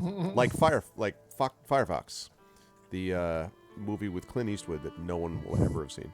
Yeah, I did not see that. I saw Actually, Did you see it? I saw it. Okay, good. Thank God some people did. Yeah. I know I thought about was it so now. cool when I was a kid. Yeah, it's basically like a plane that operates based on thought, and he has to steal it out of the Soviet Union because it's obviously an imbalancing, thing for war, and it's pretty interesting. Yeah, it's cool. And I think it's called Firefox. I think it is. I actually have the It is. novelization of it randomly. I have no idea why, but anyway. Okay. So that's how you pilot it, Nisiana, supposedly. Okay, well, if nobody says no, I'm totally gonna do this. I'm going to put my hand on Nisiana's back and say, you're going to do even better at this than you did when we crashed a circus outside of town and all of the horses ran off into the field. But remember how fun we had with the elephants? This is going to be even better. This is going to be great. And you are inspired. Yana climbs up into the back of this thing and she just goes, "We're gonna die." You have no faith. And I have faith. So actually, what is the mechanics for driving this thing? So what I'm going to ask you to do is most of the time you're going to be making an intelligence check you're going to, at least initially, to try to figure out how to get the thing moving. It's not a super complicated one. The problem comes in when you have to do when maneuvers come out of nowhere. It depends on the difficulty of the maneuver. If you're like, I have to bank this right and pull it around this, but then I have to, Millennium Falcon it through these mountains. Like if that's, then we're going to be a much more complicated check. But at least initially, just to get it to move, just grasping it and being like, forward, animal, forward, that kind of thing. Then you're just going to be making a straight intelligence check. I hope your parsecs are in order. Yeah, it's straight Precisely. intelligence plus a d6. Yeah, if you want to use a d6, yeah. Be happy Yana isn't driving this if it's Look an at that. intelligence I just check, rolled okay? a freaking 19. There you go. A natural 20. I am so excited. I am on point. with You no got problem this. at all. It just starts moving forward. Plus, I listened to Tantan tell me I was about just about to say That's there's true. There's that whole scene in Galaxy Quest where Sam Rockwell's like, you need to turn the thing when they're taking off out of the dry dock. That's what this was. Yes. So and so she grasps the front, and it does indeed start to move. It's a very odd experience as well, because as you're going along, you can feel, as it moves faster and faster, you can feel the breeze kind of rustling, blowing past your faces and rustling through your hair, etc. But it moves silently, so it makes no noise at all. There is an occasional Nisiana, well, for all of you actually, kind of like a little shiver. An occasional Nisiana? An occasional Where? Nisiana shows up. No. Occasionally, you note there's like a shiver in the sort of cart. Slight, though. This is the kind of thing that you think before Tantan worked his magic probably would have been like, kick you left or right or whatever. But it starts going at a very good clip. And at a certain point, it's going fast enough that it's probably as fast as a horse might normally, maybe not gallop at full run, but it's definitely more than walking. It's far faster than if you were just walking. And so you progress quickly towards the gray. And it means you also have this very unusual experience of, instead of walking into the gray where slowly you kind of come closer, it's just like looming, and then and like you're surrounded by the fog of the gray as you pass into it. You are soon swallowed up, in fact, by these fog banks that encircle the ruined nation of Seer. Strange shadows, as always, flit through the mist, and there are distorted voices bellowing from afar, and a supernatural chill reaches deep inside you as you are on your way there. And beyond the border, as always, a twilit landscape of blasted battlefields stretches as far as the eye can see as you pass in to the Mournland. So what I'm going to ask for here is, I need the players, and one of you can make this check. Not all of you. One of you has to decide to make either a survival, I'll take survival check. If you're not proficient in that, then just a wisdom check to try to find this place, because you roughly know where Kalazart, the city where Fireweave Bazaar was, roughly, but you don't know the exact nature of where it's located. And again, you're in the Mournland here. So you can make a survival check, but before you answer and say, I want to be the one who does it, let me remind everyone that you're going to be making it with disadvantage due to the warped nature of the Mournland. It is hard to find things in here. That's why maps are so useless here. So it's not going to be easy to do. I have a proficiency in survival. So there you go. Proficiency in survival. It's whoever wants to do it can do it, but it's just one. All right.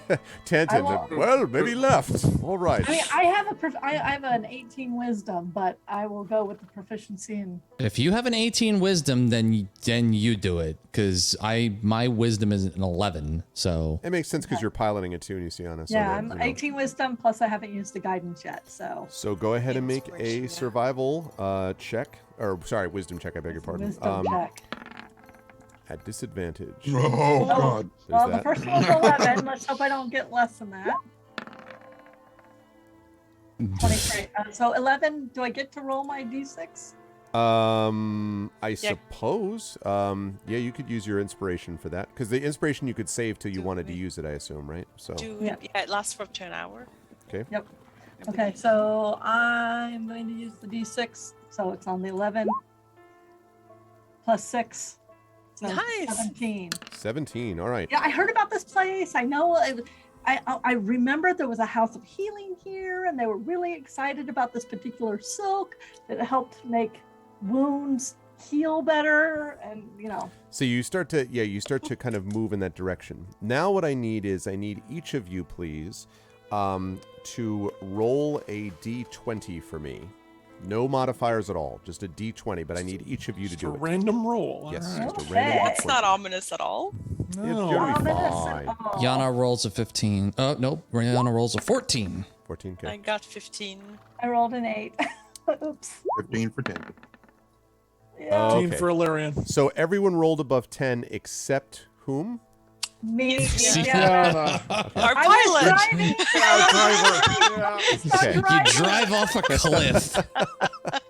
So Make new characters. Nisiana, as you're making your way, this again narratively fits completely. So as you're making your way across the Mournland and through the gray, Where did this wall come from? right, exactly. No, there's a moment where as you're going through, you find yourself sort of headed towards this one particular spot in the fog where you think you see an opening, and you think for just a moment, remember, you were the one who also knew about the fabrics that this place was known for. So there's a moment where you're almost like, you think you might see a break in the gray, and there's just like a fluttering of something in the breeze, and it's almost like you've had a vision, like for a moment, right? Oh dear. And so you direct So you direct the cart, the whatever you're going to call it. You need to come up with some awesome name for this thing, by the way.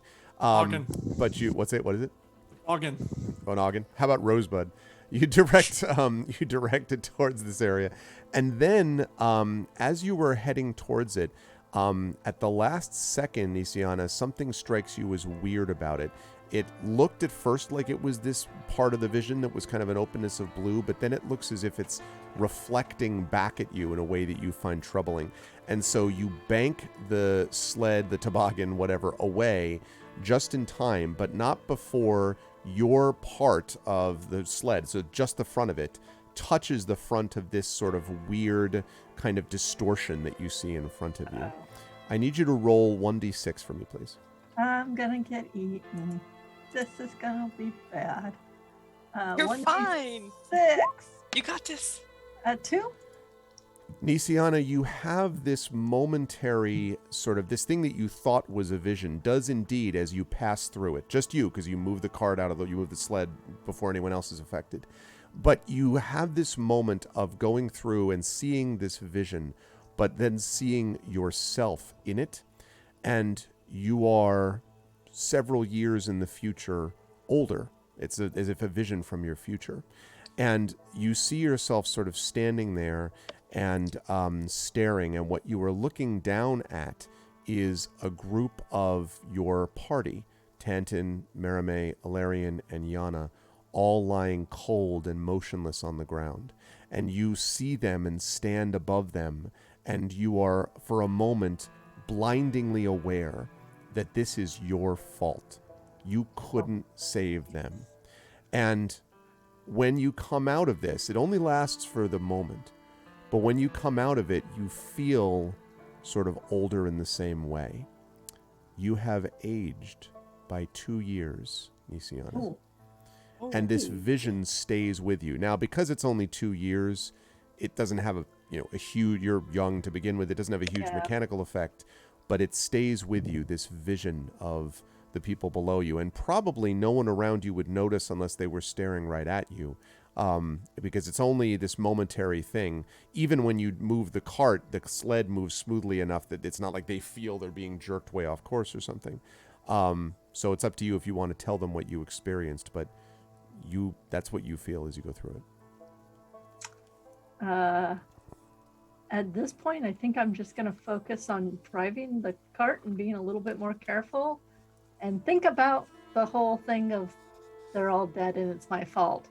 I'm just gonna, it's like one of my deepest fears. Gonna sit on this one for a moment or two. Does that make Nisiana the older sister now? No, she's actually, we may be twins actually at this point. I think I'm about 3-4 years older, so we're So I'm a little bit older, but I'm young. I'm So I'm not Yana's the youngest member of the party now? Yep.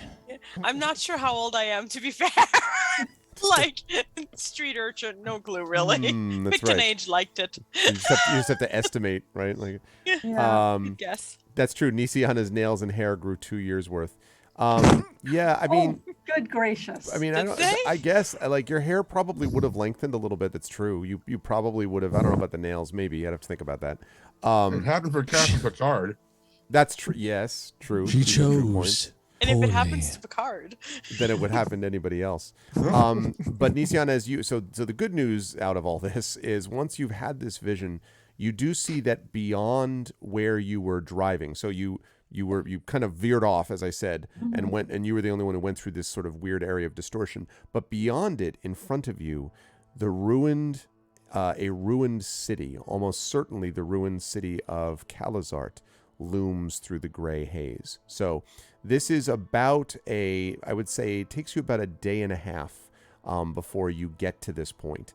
Okay. I'm like, assuming, yeah, well, I just, I'm assuming that at one point you probably would have set up camp. But and actually this is a good question. Are you staying on the sled for that camp, or are you getting off the sled to be next to it?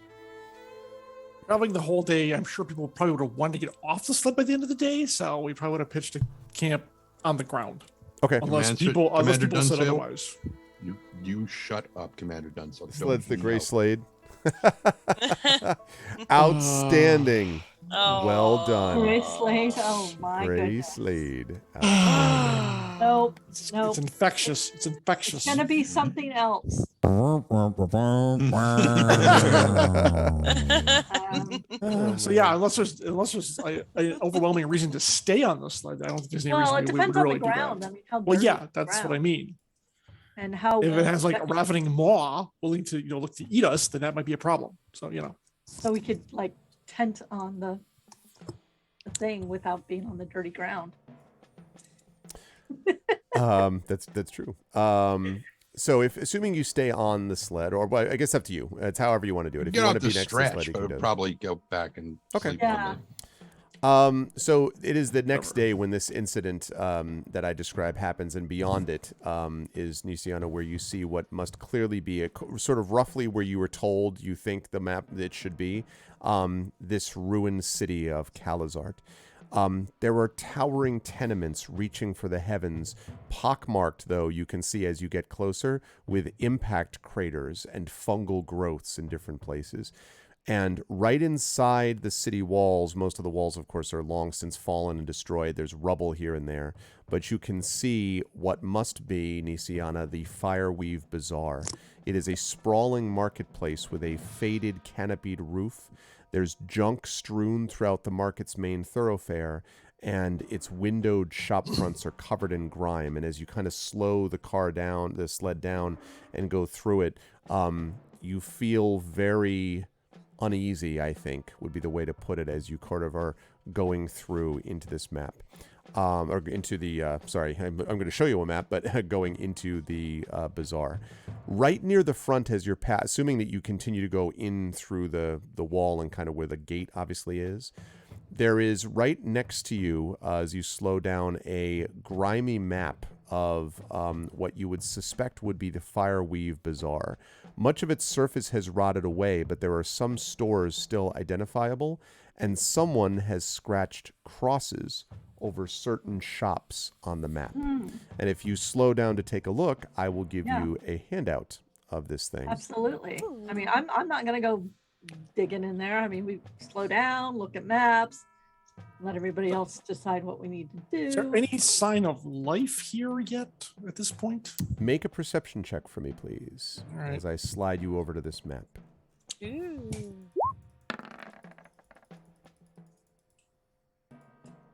12. Only your companions, from what you can tell. No other obvious signs of life initially.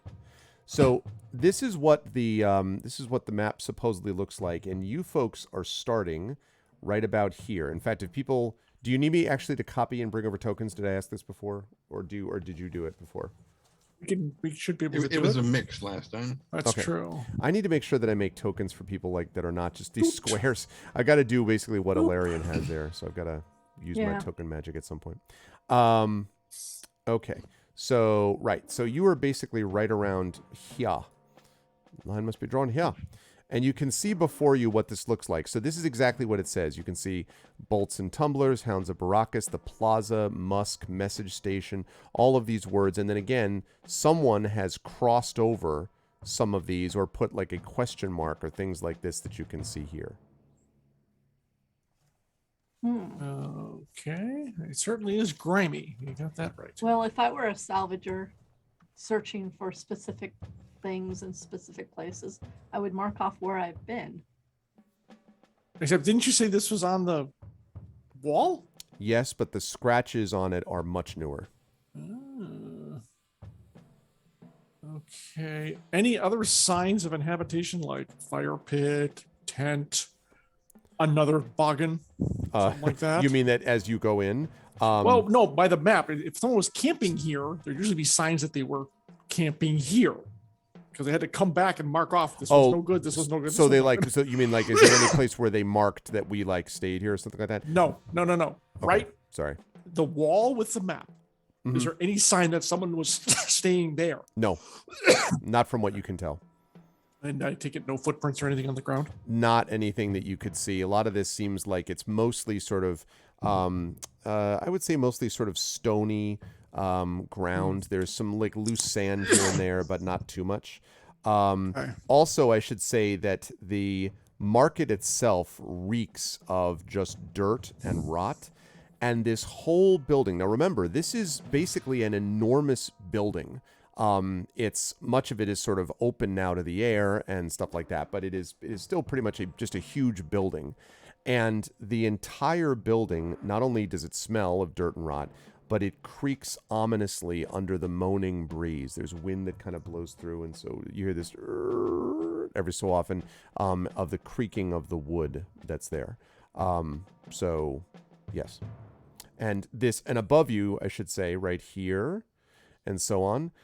This whole passageway, you're looking at the map, which is right here, but also going right through here, there is a canvas canopy that basically is over the top of it.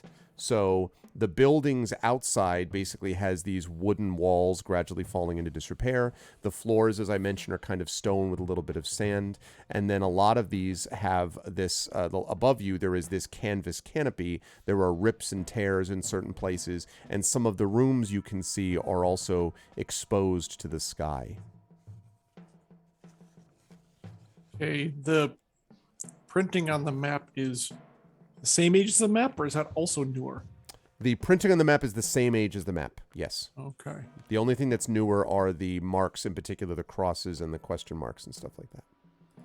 Right.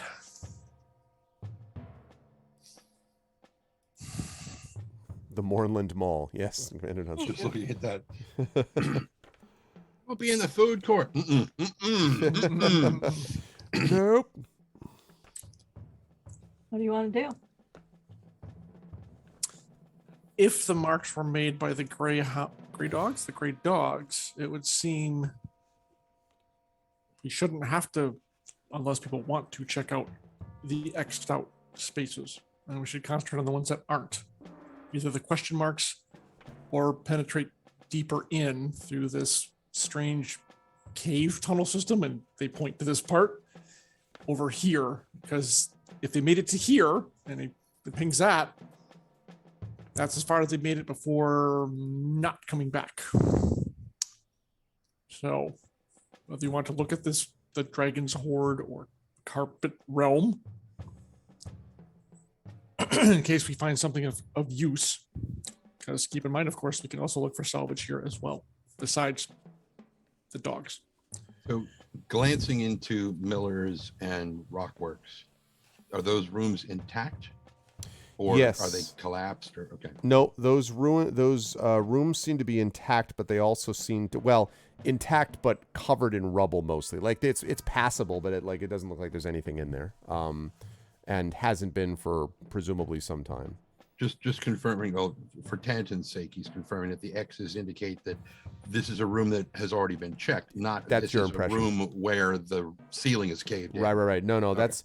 Although, some of them have parts of them that are collapsed. But I mean most, inaccessible. Correct. Exactly. No, everything that you see does seem to be accessible. So presumably that means that it's been looked at already. Okay.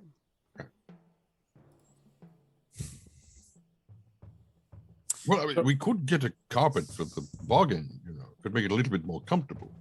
If you want. That's clever. I have no need, but if you wish. Well, I doubt that anything that's here is actually going to be serviceable. Could also be carnivorous. A carnivorous carpet. Arv, Rep. aside from the obvious nightmarish sense that she gets from the gray in general, is there anything else about this bazaar that sticks out to her, at least from the street? This bizarre. How bizarre? How bizarre? You've graduated to super nightmarish. Destination unknown. Every time I look around. Dude, demonetized. So I think, Yana, you would not be in particular weirded out by this place any more than anything else in the gray. Although the scent is, it stinks of decay one way or the other. Just, dirt and rot. Not like, of the crypt, but just sort of like this thing is bodies, food, just a town that's been abandoned. There or might be. Can I pinpoint where it's coming from? The entire shop labeled musk. Yeah, yeah, exactly. Kind of all over the place, to be honest. So I would say that it definitely has this kind of visceral, like, ugh, type of thing. But there's nothing that makes you particularly like, I sense, danger of X, Y, Z. Does it smell like death or decay or both? Decay, but it's hard to tell how much of that is related Decay to death. with a hint of death. Exactly. That's my favorite martini. I think actually a better way of asking that question might be, does it smell like decaying plant mass or flesh? Mm-hmm. Because there's a very distinctly Flora different versus fauna. smells. Yeah. Well, right. That's what I'm saying. Is like, is it the place or something we can't see? Like, is it because space? Like when you go into old spaces, right, that are abandoned, they can have a smell of death, but it's not a is it corporeal is the right word I'm looking for? Like it's not a human. Right. It's not that smell. Right. It's like the echo of them. That is hard to tell, although I would say that the so there's this, if you've ever, like the musty smell of an attic or a basement, right? Yes. But then combined with, there is other sort of a little bit of a foul scent that you catch every so often. It seems somewhat muted by the fact that this is mostly kind of an indoor place. It's because you've got the canopy and everything above you, but it does seem a little bit like it's more than just plant life, yeah. But pinpointing it is not easy to do from where you are. Arv, where I am, how long is this corridor? This thing, I shall tell you, this thing runs roughly 2.5 miles. Yeah, exactly. No, it's about 110, 120 feet.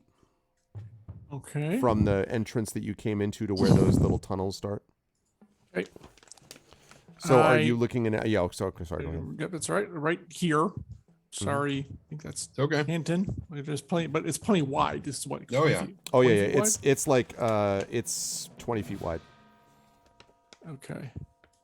So here, covering roughly, half the millers, half the fireworks, half the whatever works. This is, what is it? Rockworks. And I will turn on activate one of my new abilities, and I will detect evil and good. Okay. Which you can do, I believe, at will. At will, yes. If I find an evil will, then I know. That's true. Okay. So you detect that at will. What's the range on that, by the way? 30 feet. Okay.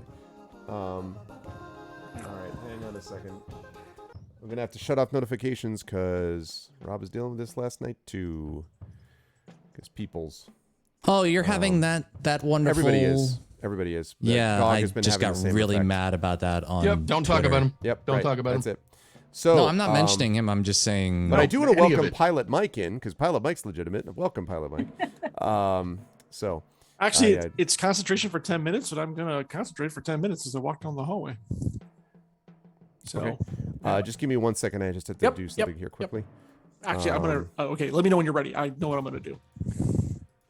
For those of you listening at home, the map is laid out thus. The corridor we are in has several rooms on either side. The first two sets of rooms to the north is a place called Miller's, which is probably like a Levi's discount store. And to the south is Rockworks, which is clearly like a Bass Pro Shop sort of thing. The next one on the right. Oddly enough, there are 3 curtains that say 1, 2, 3, and I'm not sure why they're here, but I do want to see what's behind them. Let's make a deal. No, I'm kidding. The second room on the right is called Dragon's Hoard. Now that's Hoard, H-O-A-R-D. Yeah, just it's important to spell that right, because it could be horde as in a bunch of people, which would be H-O-R-D-E, or it could be horde like W-A. Never mind. You done doing the thing that you're doing, or have to keep vamping? I think we are good. Yes, thank you. Oh, you can keep vamping though. I'm interested to see where I this was is going. enjoying that. Yeah. Oh, really? I like this. I mean, the this. Firewing You know, Bizarre tour. this visual map here. It's like It's like that kind of music in the background. And over here, you see. audio map. I mean, not visual. I'm so fucking tired. Sorry. I was My brain is actually quite asleep. interested in what the next one was called. So, all right, what I'm going to do, since I have this for 10 minutes, is basically go to the doorway of each room. Okay. And ping into the room, which is 30 feet.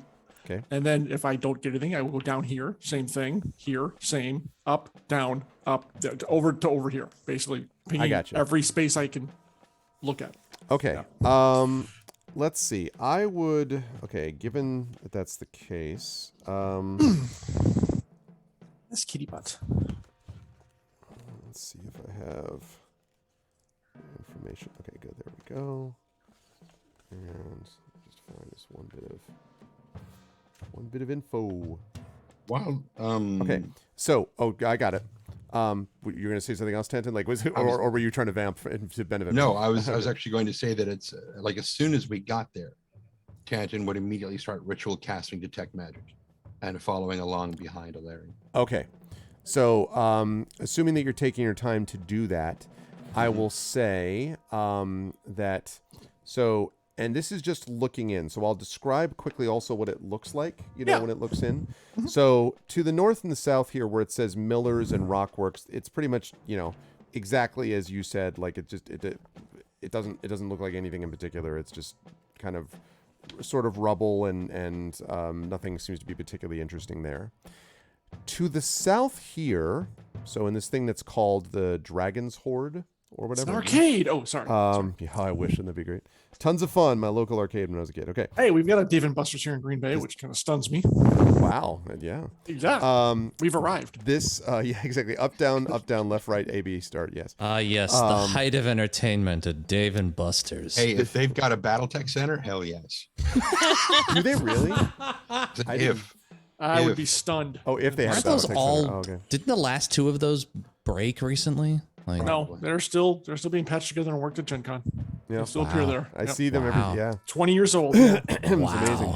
Okay, Anywho. this store that you look into the south there in the Dragon's Hoard contains a pristine collection of lanterns and decorative figurines and ornamental glass sculptures, and everything else in here is covered in a layer of dust. But when you look down there, Alarian, you immediately get a sense of good, and Tanton, you immediately get a sense of magic. That's cool. It would be.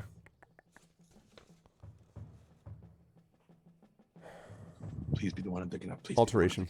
Damn it.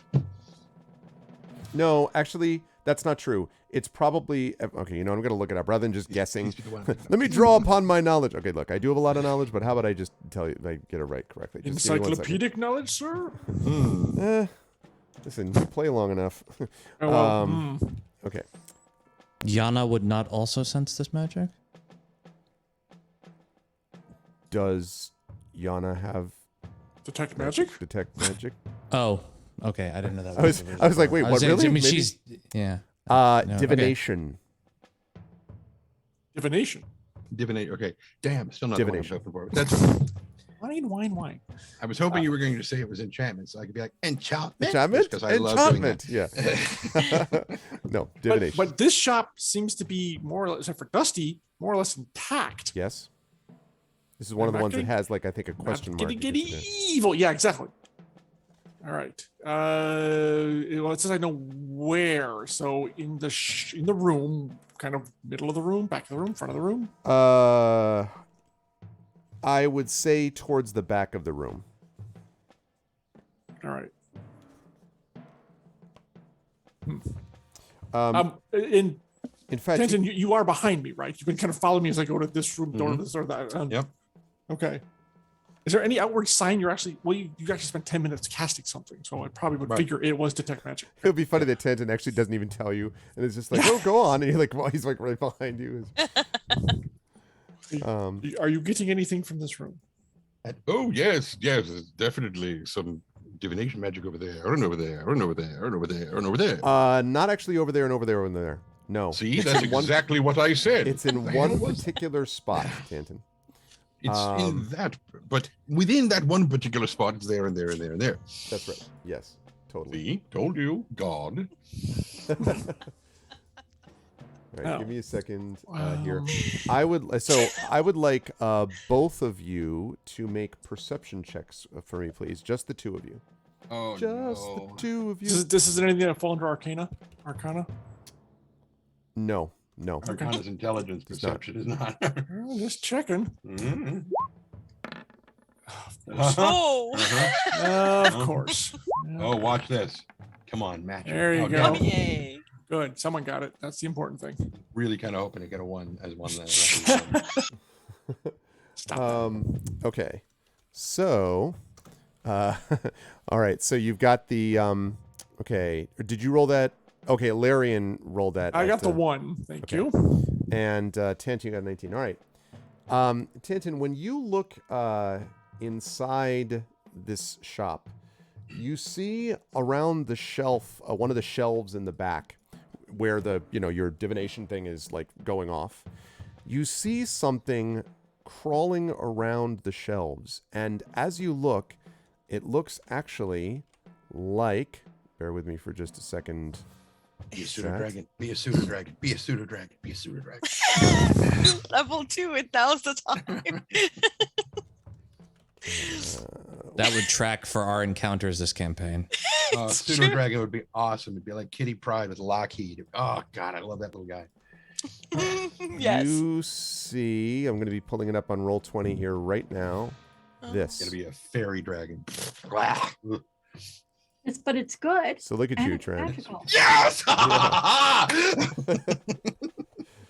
Yes, it looks like a small, very small, tiny dragon. Oh, fun. And it's there it is. Okay. Jeez, and it's this kind is of awful. crawling around the shelves, and every so often it's like Aw. looks at you. And And Valerian say, "Oh wait, he spotted it first." Okay. and as you're looking at this, Tantin, and it like looks at you, and suddenly you get this very strong emotion here of basically it doesn't speak to you, but the emotion that you get is, I'm better than you, this is mine, get out. Oh, he's a dragon, of course. Yep. It is called a dragon's horde. So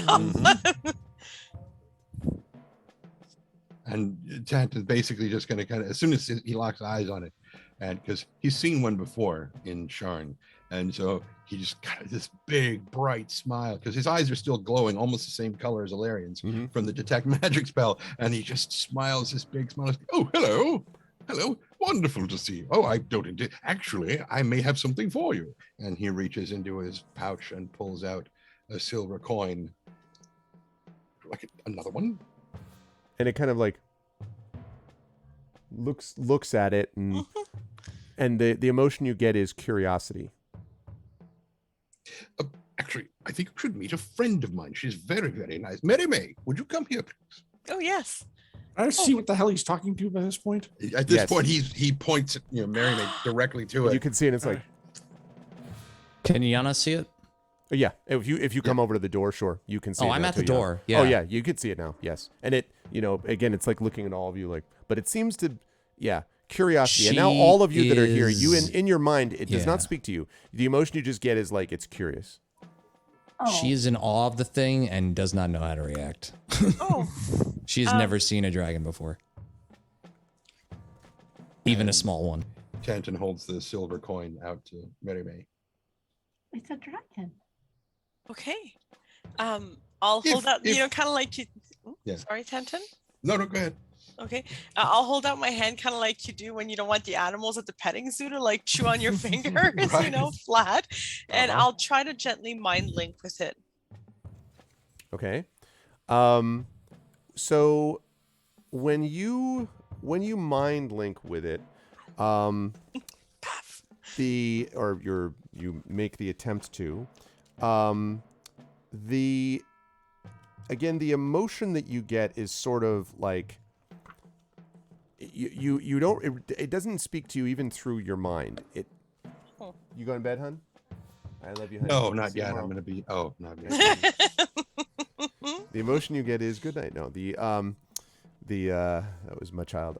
The emotion that you get is don't know who you are. This is mine. Get out.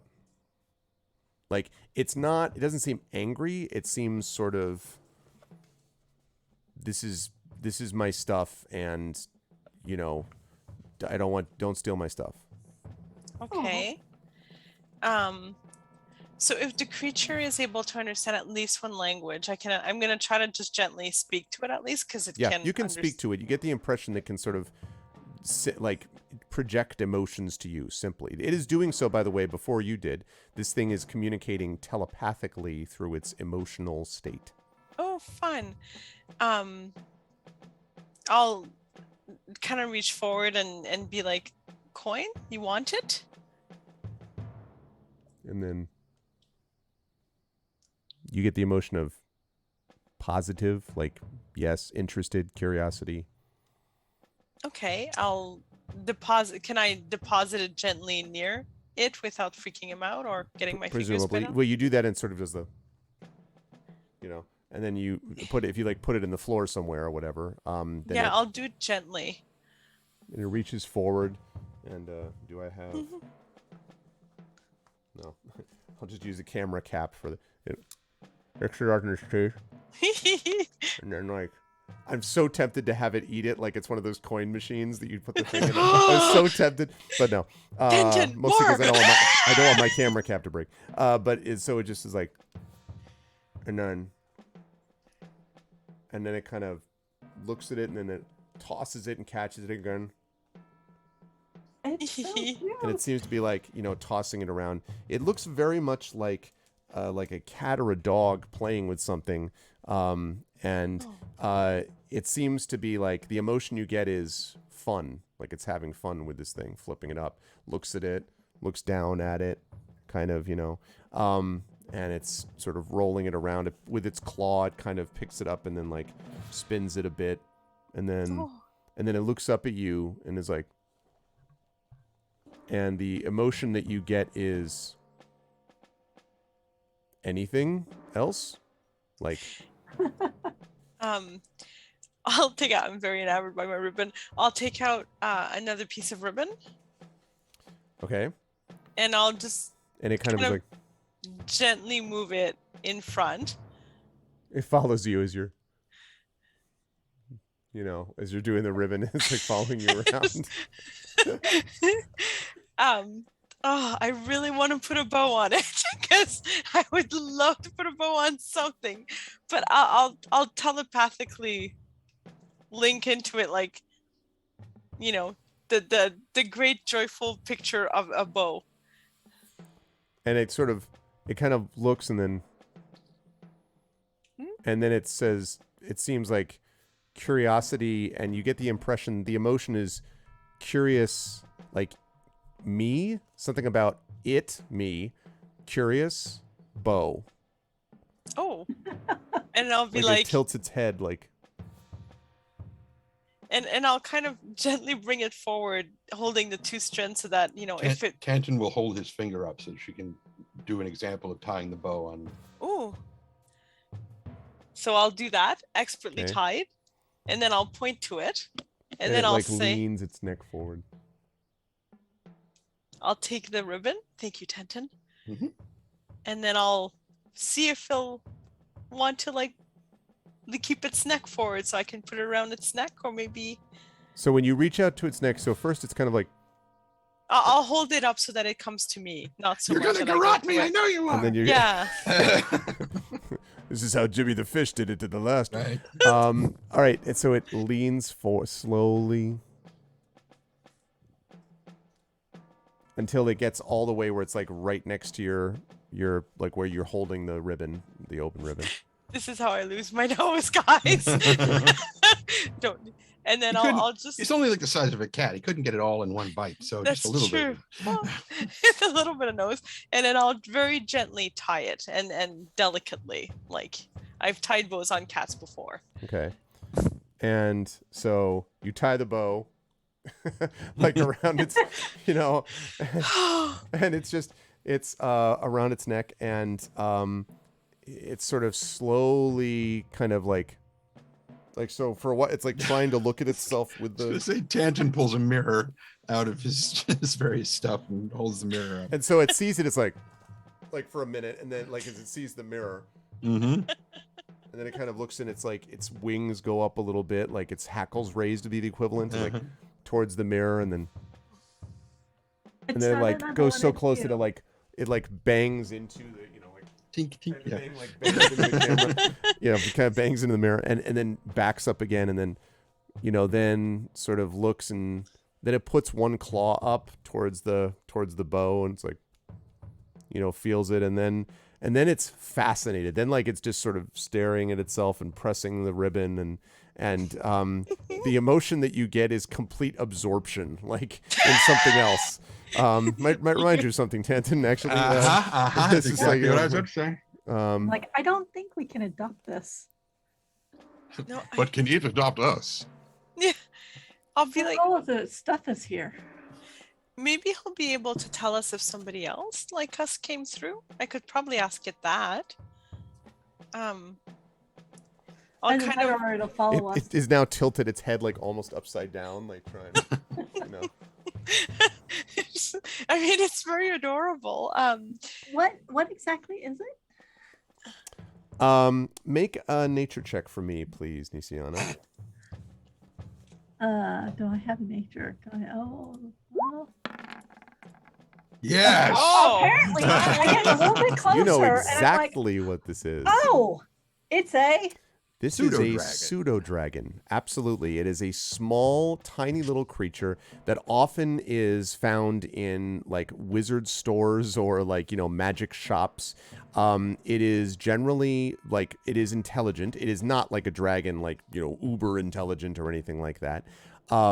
It has a tendency towards two things which are notable. The first is that pseudo-dragons have limited telepathic abilities, but they can convey simple ideas through kind of emotional conditions, which is what it's been doing. The second thing is that almost always pseudo-dragons tend to be allied more with good. They are sometimes associated with the fairy realm, which sometimes passes into Eberron, and so there's that. And then the last thing is that they tend to be kind of like this, like very sort of fascinated. They're like cats, really, like sort of fascinated with things that you put on them or show them or whatever. But they tend to be good creatures.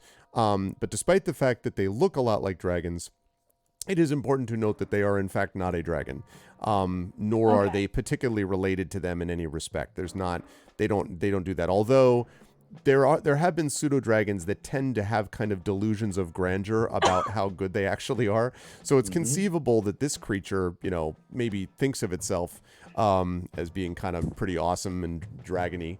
But it definitely is not an actual dragon. And as it's sort of looking at itself, and you're sort of, observing all of this, it kind of all of a sudden, like almost as if it's just remembered that you're all standing there, like watching it, it sort of jerks its head up and then looks at you. And then the emotion you get is like this desire for you to watch it. And then it starts like, basically it jumps off its shelf. It like backs off from where you had it. It jumps up the shelf. It jumps to another shelf, then jumps down, and it starts making all these super impressive, like dexterous moves. And like it jumps up and jumps down and everything. And then it points at itself with its claws. And then it does it again, like it parkours off shelves and stuff and falls down, and then it points at itself again. So it's basically Stuart from the In Living Color reference. Look what I can do. And that is a deep cut right there. Yeah, right. Also, everything that I realized about this is something I wouldn't have told people.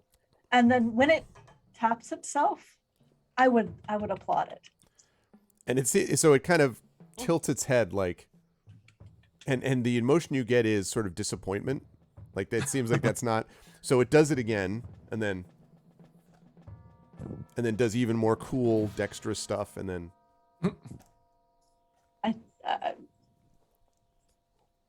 It wants everybody to applaud. And then it makes the awesome moves again, and then points at itself. You Just needs a top hat and a cane. Yeah, I don't exactly. know. It's from Spaceballs, right? Like the guy goes, "Hello, my honey. Hello, my baby. Hello, my honey. Hello, Yes, my if I could ragtime do insight to see girl. if I can figure it out and get a nice. Sure. I think he's Sure. saying his name is Tony Hawk. No. Oh no, I actually know exactly what he wants. You What have does the he want? insight 23. Well done. You get the feeling that it's trying to tell you something about himself. Probably this is a male pseudo dragon, by the way. You think he's trying to tell you something about himself, and because he keeps doing the same thing, and then he's like looking at you and then like pointing at himself. He's trying to convey something to you about him. He is very athletic, and he is very Heroic? And it looks at you and tilts its head again. Disappointment, Marame. Oh. Are you trying to help us? I was like, I think he's flirting with you. And then he seems to be doing it to all of you, though. He does it to Marame, then he does it to you, he does it to Tanton, even to Larry, and even to Yana. He keeps doing this where he's doing, and he keeps looking to each of you in turn, and then as if like maybe they'll get it, and like. You really are quite the acrobat, aren't you? And then so when you say that, Tanton, the emotion that you get from him when you say acrobat is eagerness. He wants to do it more. And he does it again, and then. Oh, he's a performer. Do you Get want out some a Depends on what music? you say out loud or to him or like whatever. Get, Like, get out a bit of. Yana has no clue. Wait a minute. To Tanton, when he does that again, give him another coin. Is he busking? Is that what he's doing? I don't know, but it seems he's looking for some sort of reward. So I'll pull out a coin, a gold coin this time, and Okay. I'll start polishing it like a lot so that it is incredibly shiny by the time it looks. I mean, he's like, yeah. Okay. And Tanton's just trying to roll it back and forth across his fingers, but he's not that dexterous, so it's just kind of And he sees the coin and he seemed like he's very fascinated by it, but then he kind of looks up at you, like, so he actually looks up at you while holding the coin, like, and then you get the feeling of disappointment again, like, that's cool, but this isn't what and he kind of like carefully, note he does not give the coin back to you. He carefully puts the coin down, and then he kind of looks around, and then he very suddenly turns around and he springs into the shelves, and like a bunch of things fall, and he seems to be great, and he starts knocking things down with his head and with his claws, and you notice a bunch of books start to fall on onto the floor, and then finally he's looking around, and then he finds one, and he sort of looks at it and then pushes it over towards you, the group in general. and Tanton's mage hand will take the book and bring it back. Okay. So the only thing that's visible on this cover is because the title has been rubbed out and worn out from many years of non-use and like wear, but you can see there is an N on it. Something in the title originally said N, so it says N, and then it Your looks. pseudo dragon and how to name it. And it looks and it points down at the end and then points at itself, and then it does its like crazy, like awesome acrobatic contortions, points at the end and then at itself, and then looks at you, and you get again all of you get the sense of eagerness. I'll, as gently as I can, open the book and see if it has an interior title page that would show more of what that N is.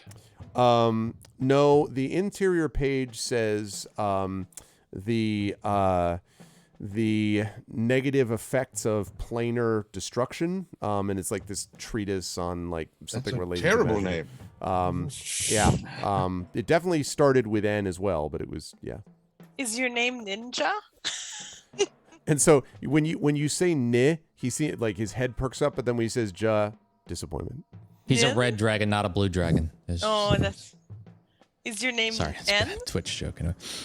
and kind of tilts its head like it's confused, like he's confused. You get that emotion of confusion, actually. Yana is just thinking, it's confused.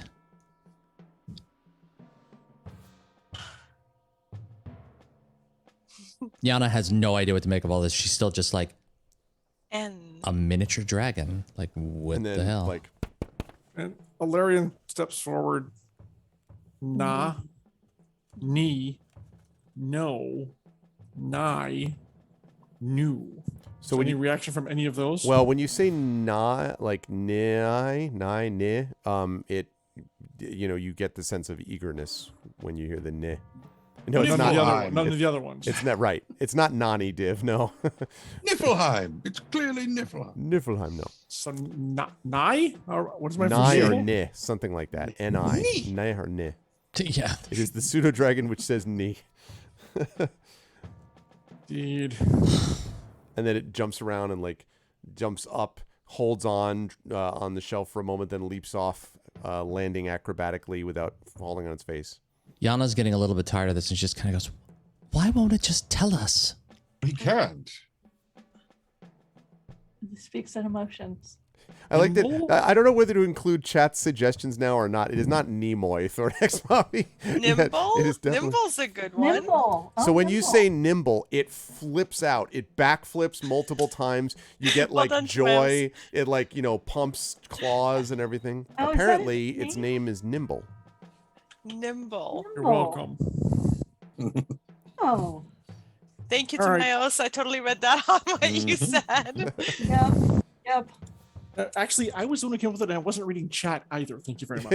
you came up with the Yeah, sure, John, whatever. I wasn't. Seriously. Okay. All right. And Yeah. You look, check out the big brain on John. that's right.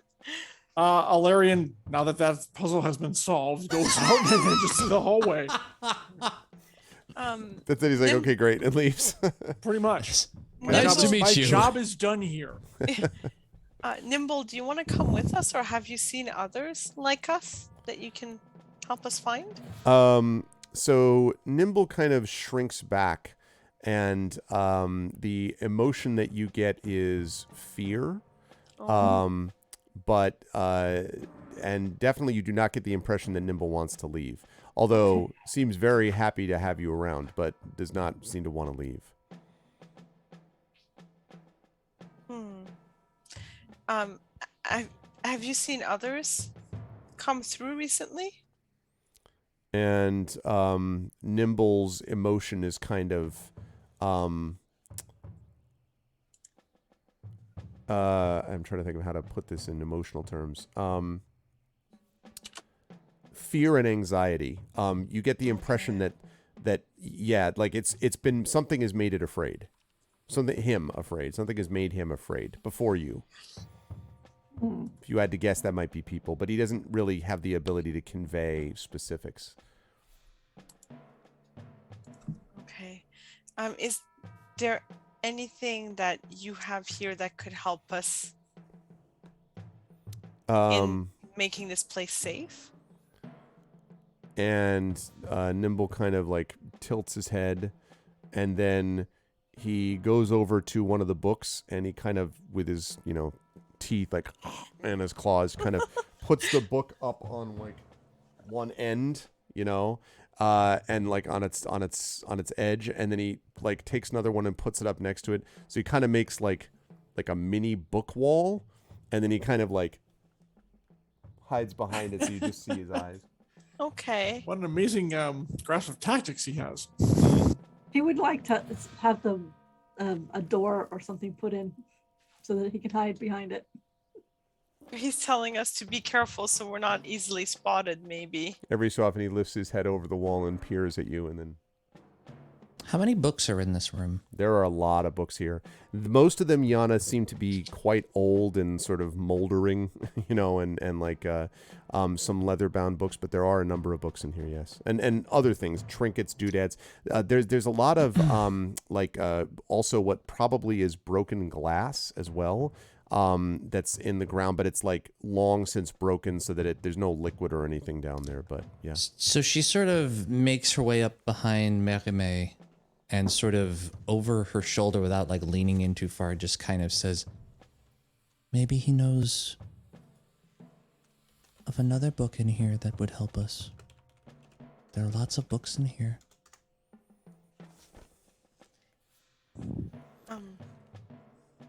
Nimble, is there a book that would help us? Maybe. And it kind of looks around, and sort of, kind of looks confused, and you get the sense of like confusion, and sort of like you get a sense of vague like wistfulness or sadness, like he seems disappointed that he can't help. But then he brightens up, and he goes around and he jumps back up on one of the shelves, and then he kind of snakes his body between a couple of candlesticks, and then he just peers out, so all you see are just like his eyes kind of looking at you. And then the emotion you get is waiting, like. Okay, Something is waiting and watching. And then he looks at you in disappointment. He seems like that's not it, Isiana, apparently. No, I believe he's waiting for you. I'm gonna walk. Yeah, Ayana's gonna walk towards it where he's put himself. Okay. I'm gonna kind of walk with Merame. Okay. He just watches you approach. And I'll, I guess, get close enough and be like, look, is there something there that you want us to see? So he like, so he lowers his head completely behind, and then suddenly like jumps out. He doesn't attack, obviously. He just sort of jumps out, and like for a moment, his wings go up as if he's sort of mock attacking, and then he stops and he pulls his wings back, and the emotion that you get is sort of like excitement. Like he thinks what he just showed you is really great, and that'll be how he helps you. And he There's like something waiting in ambush. There's a trap there. He points at himself, and he goes back and goes behind, and then he's playing a game with us. I think, or maybe he's telling us that the monster is waiting, lurking, and we need to be careful because it's setting a trap for us. Or he's... You get a sense of confusion from playing him, a game with us. Maybe. Or perhaps he's better help to us than any of these books. Maybe. Yes, but he doesn't want to come with us. He doesn't have to come with us to help us. That's true. If something has taken down the what is it, the gray dogs, clearly there is something in hiding in wait. Nimble, I have a question for you. And it looks at you, tilts its head. You get curiosity again. And he picks up a bunch of the little bits of glass and whatnot off the floor and kind of puts them in a pile nearby, and is like, 1, 2, and he's pointing at each of us while he counts off 5 pieces. So there are 5 of us. And he slides the glass shards back into the thing. How many of the other people did you see? And he kind of leans back, and then he gets this sort of recognition, and he goes over to the glass and he starts nosing them over. And so at first you see, and I should have mentioned this before, by the way, that you did get a description of the crew that you were looking for. So besides, obviously, Hilar Brasal, besides that, there was also a description of the rest of the crew, which was, give me a second, while I find what was there. I don't remember if any of us can disguise ourselves as people.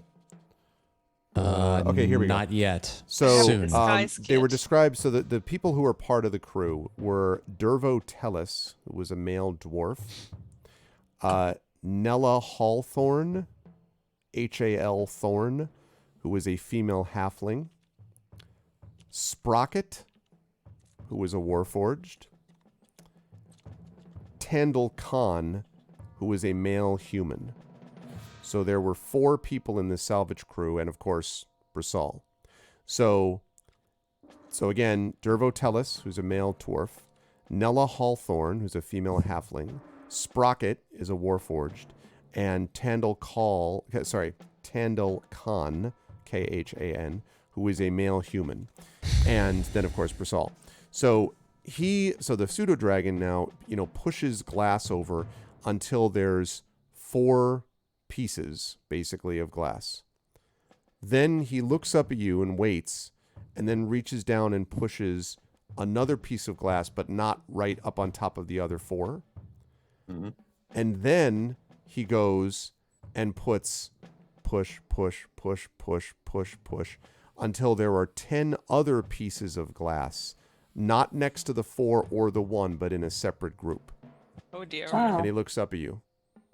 And Are they you get a sense of still- satisfaction, like he's done something right. Are they still here? And the feeling that you get from him is fear. That would be a yes. Okay. And then he jumps behind. Then he gets this feeling of eagerness again, and he jumps up behind the book and does this thing again. Nimble, where was the last place you went to before you came here? And he tilts his head, and you get confusion. He doesn't seem to understand what you mean. He doesn't seem able to process it. Where in this bazaar did you see these people before you came to this room? And so his eyes narrow a little bit, and then he just runs around in a circle around this room, and then comes back. So he doesn't leave the room, he just runs around it, and then comes back behind the book again. You saw them here. And you get joy and satisfaction from him. Did you frighten them away? And you get this sort of surge of pride, and he kind of moves his wings up a little bit, like clearly he must have done that. You do question his judgment a bit, but he and he again, you get the sense of it was mine, and they, Very well done.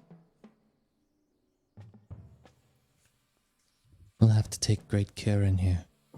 If there are that many, we're outnumbered, and also, we don't know exactly where they are. Will make it hard for us. We should find out as much about this place as we can before we make any big decisions on what to do next. Agreed. Thank you, Nimble. I appreciate you. And he looks at you, and you get this sense of satisfaction from him. And actually, when he does that, Yana sort of motions with her hands, and the earring pops off and breaks into a bunch of different little crystals and floats around her head and her hands for a moment before it reattaches back to her ear. So Nimble kind of is like curiosity mixed with fear, and kind of falls back a couple of steps, and then is like very curious. Do not worry, little one. My friend. It is my friend. Like you. Thanks. And then settles back, and then it kind of jumps back up on a shelf and does this. And Yana, after hearing all this, goes back out into the hallway. She doesn't spend any more time there because she has no more need for the place. And she's sort of looking around at the other rooms further down the hall. Okay. I'm going to give you one description about that then. When you were looking above you in the thing that says Carpet Realm, Yana, a sign above the store actually reads Carpet Realm. And through the grimy windows, you see there are a bunch of stacked on end rugs and carpets that kind of stretch back into the gloom. But right near the entrance is a face down body. A human body face down, clearly. Take it since I was also there, I probably would have seen this too. Yes, probably by now. Yep. Okay. A body of what? Human. Yeah, exactly. A human body. It's a human body. Yes. Okay. Right inside the door, you said. Not right, close to the entrance, like maybe 5 feet, 10 feet. These How rugs decayed are we talking? Not decayed, not very decayed. I mean, definitely dead for a little while. Freshly but killed? Not, well, you need to get up close to determine that. I'm going to get up close to it, and I definitely want to look for... When you say the carpets on end, were they like on end like the books he was showing us? No, they're like standing on, you know, like in rows. They're like leaning, you know what I mean? Like against Just it. No, making sure. Yeah. I'm specifically looking for, when I look at this body, I'm looking for killing blow, blood, how the body landed. Was it here? Did it, was it killed here? And I will guard while she's doing that. Because as you get up close to the body, Yana, suddenly one of the rugs Oh, For that, I flaps was waiting for that. and leaps towards you. And that is where we're going to bring our session to a close for today. Carnivorous The rugs. rug itself. damn rugs. Can't trust It's rugs. a mimic rug. It's a mimic rug. Good stuff, everybody. And you got to meet Nimble, who's a lot of fun. Yay. So there was that too. This was really, really fun to watch you folks setting up for this and then going into this. And I love this. This bazaar has got so much cool stuff. I can't even like. Nimble could have told us about the fucking rugs, I think. Well, Nobody- listen, nobody you know, asked. if you have an Something. emotion for dangerous rug, you know, Yeah. like, You can- The I'm impression I feeling got it is right that, now. yeah, the impression I got is he's never been out of that room. I suspect he was born in there, that he was hatched in that room, and that's why he doesn't know anything else. Look at this. I'm talking to a rug. yeah, and the party obviously has got things to consider. It's inside this sort of, you know, this bazaar, and it does have some descriptions, but you're kind of tracking down these things, but this crew, but like, and the crew clearly did some of its work, but not all of it, and so there's multiple things that the crew's gonna have to think of. Plus, you got your sled, and it was fun to watch everyone do their work today. I will start as per usual. Let me jump back to the cams only here. And I'll go to the other side of the ziggurat to begin with, and we'll start here with Rob. Rob, I thought it was interesting because I love that moment with everybody. I thought had really cool moments with Nimble, but it was interesting because you were approaching Nimble a little bit, sort of. There's a kind of vague kinship I sensed about it, like sort of a because Nimble. I mean, obviously you are intelligent and not a beast the way that the pseudo dragon is, but the pseudo dragon has like sort of can convey emotions in a way that felt kind of a little bit Yana-ish to me. Beyond that, of course, the fact that you're going back to the gray and you keep encountering all this stuff that you're like, I don't know what the hell that is, and I don't know what the hell that is. Like there's a lot of this stuff that Yana is learning all at once, and that was interesting to me to see how Yana's going to play through it. So I'm curious how you felt about today's session, and now she's getting up close and personal with an animated murderous rug. Yep. Yeah, which is Attack rug. gonna be another new thing. Once again, rushing in there. Yeah, that was rushing in there. Okay, good job defending me. Yeah, well done. It's a good thing he 9 said foot guarding tall and staring blankly at a rug. Good job. Hey, you're the one who ran in there. Don't look at me.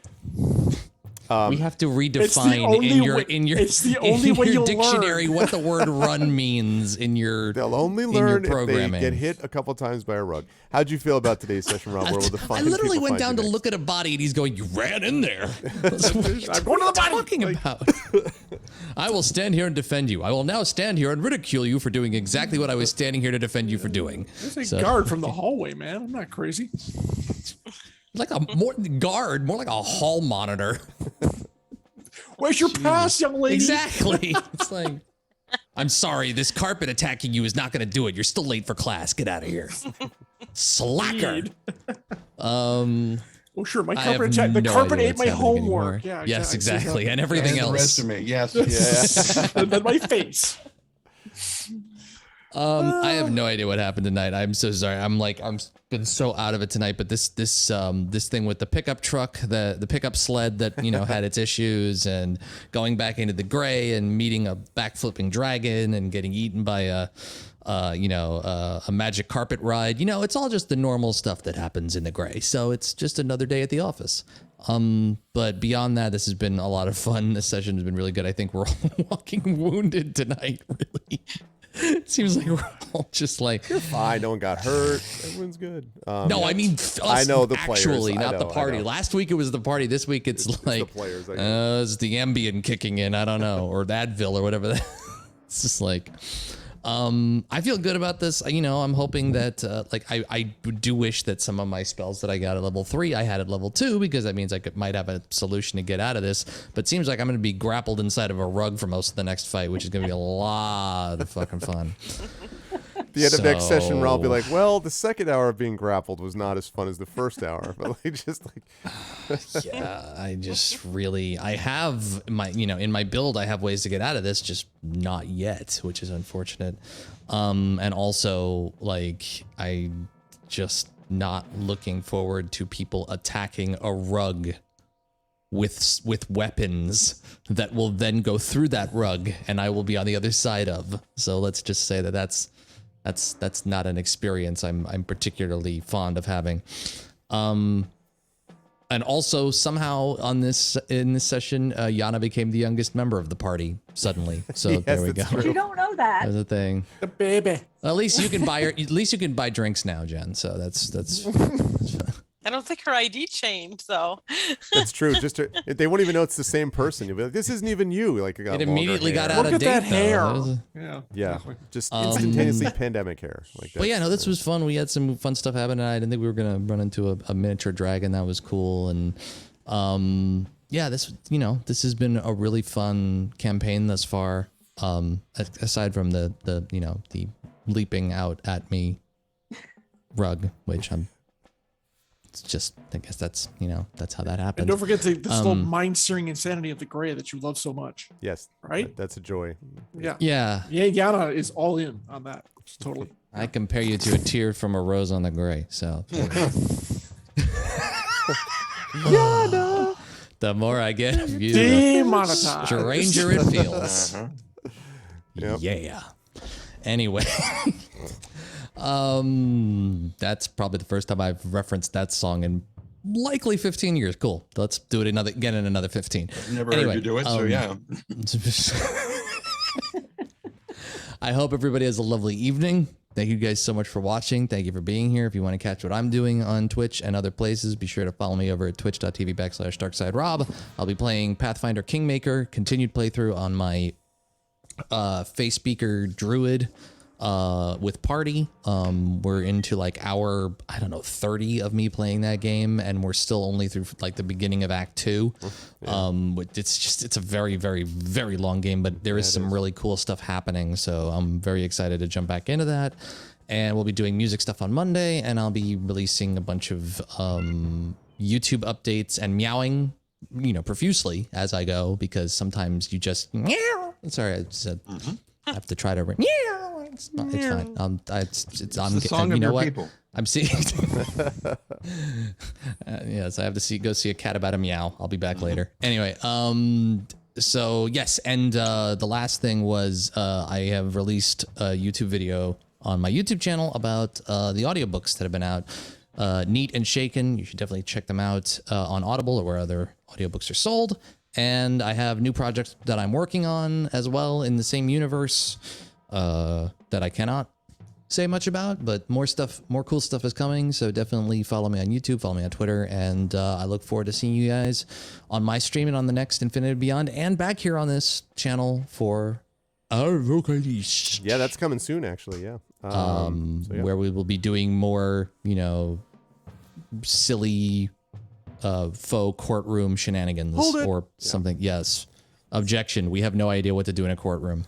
And yes, y'all are wonderful. This party is a ton of fun to play with. More fun every time we get together. I'm looking forward to there being more chaos in the future and seeing what our wonderful DM Arv comes up with moving forward, which questioning the actively trying to murder me rug again, but at least it's not a dragon that can shoot around corners. I was gonna say, so see, whatever. You should have felt healed by this, Rob. It was a dragon that didn't try to kill you. It was, it was fine. Okay, now your here's new the thing. fear's rugs. I mean, If look, this carpet shoots a dragon out that shoots me around corners, I'm leaving. it's a dragon rug. God, It's a damn dragon it. rug. Yes. It's a dragon. I think a dragon would make a terrible rug. Who would want that? Slip all over. It'd be The dragon scales definitely wouldn't everywhere. want Just that. be. You can't lounge sexily on it in front of the fireplace. There's no way you that's can. happening. You could do that. You could, yes. But Ow. thank you. Life finds a way, John. But I thank you. guess trend finds a way. Thank you, Rob, though. Trend also finds a way. Good stuff tonight. Thank you, Rob. And yes, we will see you back here soon. Much love, everybody. Be safe, be smart, and be awesome. Moving right on up the ziggurat. Jen, again, thank you for soldiering on. I hope we managed to get you to forget a little bit about other, real life stuff as focusing on this, hopefully, instead. I was thinking quite a bit about the appearance of multiple cats that you had today, and I was thinking a lot about that with Nimble, who was just, to me, like a cross between a mini puppy and then every cat ever, basically, at least more towards kitten. So I was enjoying that. But also, you actually had a very busy session because you had that, you had the whole experience of aging a couple of years, you had the whole thing of going through that distortion, the fact that you were piloting the sled in the first place, also the fact that you were the only one who remembered knew what the Fireweave Bazaar was in the first place. And so there was a lot of stuff that was focused around Nisiana kind of being like, I can't wait to do this. And that meant that I you read were about this once upon a time. Yeah. You This were like is really cool. You were like upfront and personal with a lot of stuff that was happening today, and that vision too, which I think was interesting for you to kind of grapple with what that vision may or may not mean. Yeah, because it also could be just the gray being the gray, Yeah. So there's that I too. don't know if she's realized that she's aged 2 years. Yeah, she may not have. But the image of all of her friends being dead in front of her and she just couldn't save them is going to be something that she thinks about. But I got to drive a toboggan sled car thing. Yeah. When the rest of y'all were Hoverboggen. cowards about it. Hoverboggen, yeah. Hoverboggen. And I did it pretty damn well because I listened to the mechanic. Yep. A Jeep Grand Cheruboggan. Exactly. But yeah, I had a good time. My cold medicine has definitely run off.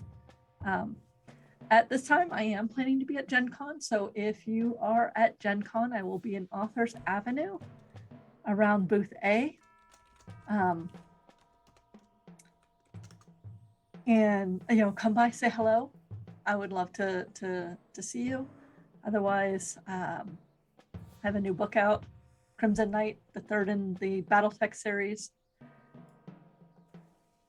And that's I had a really good time, but I am Yeah. I can see you need to go get some rest.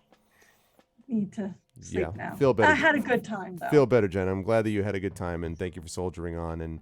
And yeah, good luck at Gen Con. I'm going to be missing it fondly this year. I really, it's gonna be rough, but it's gonna be different no matter what happens. Definitely. But anyway, be safe and good luck with it, and we will have you back here, of course, for the next session of INB later on this month. Travel safe as well. Moving on down the ziggurat, John Alarian got a chance to do some stuff. That whole conversation with Zodor Tarev was interesting, kind of gathering information about salvage brokers besides just the one that we know about.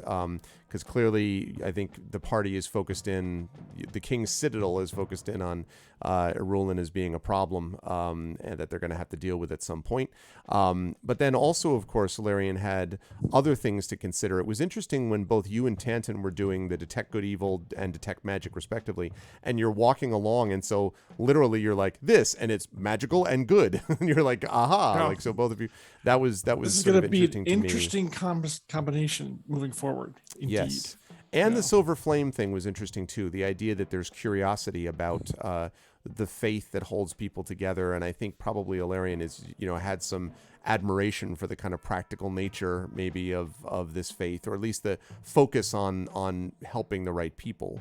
And those people who need to be helped might have appealed. But it was interesting to watch that being played out. And then you got a rug to deal with next time. But how did you feel about today's session? Where will the fun folks see? Well, Yana's got the rugs. I don't really have to worry. So, And then I'm sure her dodge is Like fine. I said, so expert guarding from Malarian over here. when I It's start, like, when okay, I now start you got it. stabbing it, I'm sure she'll be fine. I'm sure she's I am curious okay. if Sacred Flame will hurt the rug and not Yana inside the rug. Only one way to find out. See, exactly. I know. See, You thought you saw some shit with the dragon backflipping. When you wait till you start seeing Yana doing backflips in this fucking On fire.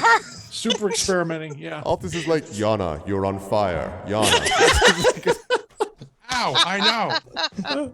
So, yes, and you're a water elemental. What are you doing? Why don't you help me out? I'm telling you, you're on fire. I was helping. This cat So- is on fire. Sorry. This is really good. We will burn together. Alarian is pulling together not just information but potential allies, because it's not that there's a big glowing arrow saying this is the big bad, but there's kind of a big glowing arrow saying this is the big bad. So it's not like plot direction, but it's very clear the power problem in A Salvation. bad. Let's put it that way, right? Well, yeah, it's the regional bad. Regional bad. It's the regional bad. Yeah, It's the mini boss bad. This is season 1 bad. Right. Okay. Yes. Yes. Quite right. so- And we're in the middle of season 1. Right. So Alarian is sussing out who can they rely on other than my party, and who's going to possibly make trouble. Yeah, it was a very interesting conversation with Zodor. It was cool to play. I really came away, I think, with I think they're understanding each other a little bit more each time.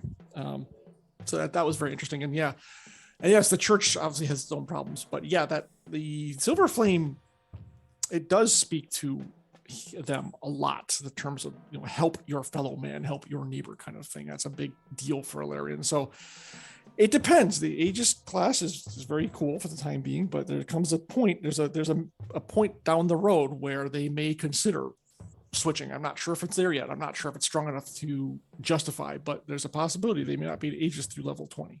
So we will see how that plays out. So foreshadowing or not. Good stuff. I don't Yeah. know. It depends. Yeah. So, but this is great. I can't wait to see Yana fend off the flapping rug. It's going to be great. I love it. And it's a lot of fun. Can't wait for the next session. As The always. entertainment continues. I have this image of you standing there and everyone being like, is everything okay? And Larion's like, yes, everything's fine. I was like, you hear constant hissing and scratching and biting and slashing and it's they're like, all fine here, thanks. How are yes, you? yes. Yep. Yana's fine. Everything's okay. She's got it under control. It's just like Endgame. It's like start running and it's like let him have his fun. Kind of thing. Oh, man. Thanks, I hate it. Thanks, I hate it. But thank you, John. Always a pleasure. And you and I will be speaking very soon, but Yes, we will speak in a yes. public sense at the next session of this. Got Moving right on up the line, and Marie Merame got definitely. I mean, I really was enjoying. It was funny to me to watch people who were either cat owners or who were particularly like invested in this and were just, as I was doing this thing, and you're just immediately like, well, maybe it means this, dangle something shiny, here's a ribbon, and like all this stuff. And I'm just like, yeah, this is exactly what you would expect. But you really had a chance to, you did a lot of the interacting with Nimble because of your telepathy. And of course, your telepathy is far more advanced than what it's able to do and what he is able to do and Nimble's able to do. But it was interesting nonetheless to see that sort of being played out. And between that and a bunch of inspirations to everybody, like I inspire you, and you did a great job. I love the image of you and Nisiana being dragged out while you're like, remember that time when you did the thing? Like yelling inspirations over your shoulder. I'm inspiring you. It was cracking me up. So funny. Not well, yeah, but I'm trying. What I'm doing. I'm supporting you in your hobby. How did you feel about today's session? Where will the lovely people find you next? Before you answer that, yes, live suing. You can absolutely, there's 2 of those channel inspirations available, so you can pick one of them up. Yes, you can do that. Sorry. Marie, how'd you feel about today? Where will the fine folks find you next? It was fun. I enjoyed today. I enjoyed that everybody had little moments and was playing to character quite a bit, and of course Nimble was adorable. I enjoyed Nisiana driving as well. I was never terrified for my life. I was like cheering her on and joy. Playing music. It was great.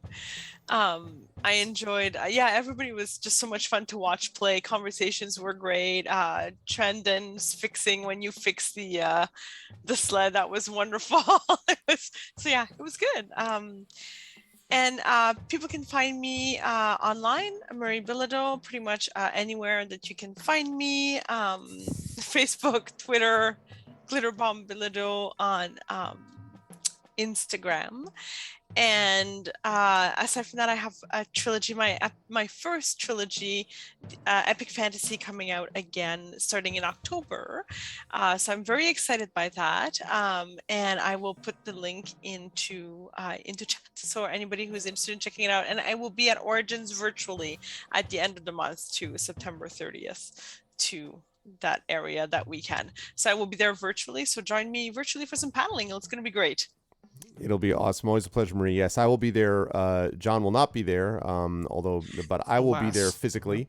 Well, probably I will be there physically. I believe so. And yes, Marie's going to be a part of it, as will many other folks that you know, including people like Carlos Hernandez and Claire Cooney and various other people, CSE Cooney and various other people that are known to you all. So you will see them as well. But Marie, always a pleasure. Thank you. And last, also, and extra points for the very elaborate description of cheesecake. I think we all appreciated that beginning to the session that gave us this detail. And you should definitely check out Marie's work. Marie's an excellent writer, so you should check out her work. Last but certainly not least, on the other side of the ziggurat, back on the close side of the ziggurat to me now, and that, of course, is Tren. So Tren Tantin also, I mean, first of all, getting the sled ready, which you were able to do in very good use. I love the idea of you being like, well, you see, and then just like, since I happen to know a couple of academics, I can't imagine why, and where you get them going on their dissertation, and man, it will not stop. There was that. And then also, again, sort of working with things like the detect magic or things of this nature. And it was so funny when you were like, pseudo dragon. I'm like, well, guess what? You win the prize, because here's the pseudo dragon. And I'm curious. Stop reading ahead. Well, I was curious, like, how you figured that out. Like, we're just like wizard store, so therefore pseudo dragon. Like, what made you think? That's part of it. Okay. Pseudo dragons are one of my all-time favorite creatures in D&D. Okay. I mean, fairy dragons are okay, but the butterfly wings look kind of. Yeah. I like pseudo dragons. I love them. Like I mentioned Lockheed from X-Men. Before. I love that character so much, and Lockheed is adorable. And I've always wanted to. If there was one animal that Tren, could have from D&D, it would be to have a pseudo dragon. That was until my housemate started researching them and looked into their mating habits. Don't look it up.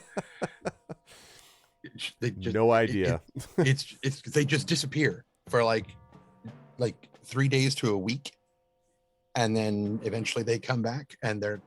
I'm not going to describe the rest of it to you. So anyway, but so yeah, you've got the name of the store. Google safety search on, I imagine. Oh yes, very on. Yes. Anyway, the name of the place, the fact that it's a kind of a magic store, the fact that it was detect magic, that it was good. And that there was something crawling around. I mean, nothing like that lives out here unless it's, something extraordinary. Yeah. And so all of that combined with the fact that I'm like, okay, it could be a fairy dragon, because they're fae, so it could live out here, but it would probably get distorted at some point. But a pseudo dragon might have an easier time of it. Mm-hmm. And this would be its hoard. That this is the sort of stuff they collect. That's why I grabbed a silver coin. I'm like, it's gonna Shiny. Want a coin. Yes, exactly. And you were talking about people who like either have cats or whatever, and I'm like, or people who know pseudo dragons, right? Or like a ferret and a parrot too, like a parrot, shiny ferret. Yeah. Mm-hmm.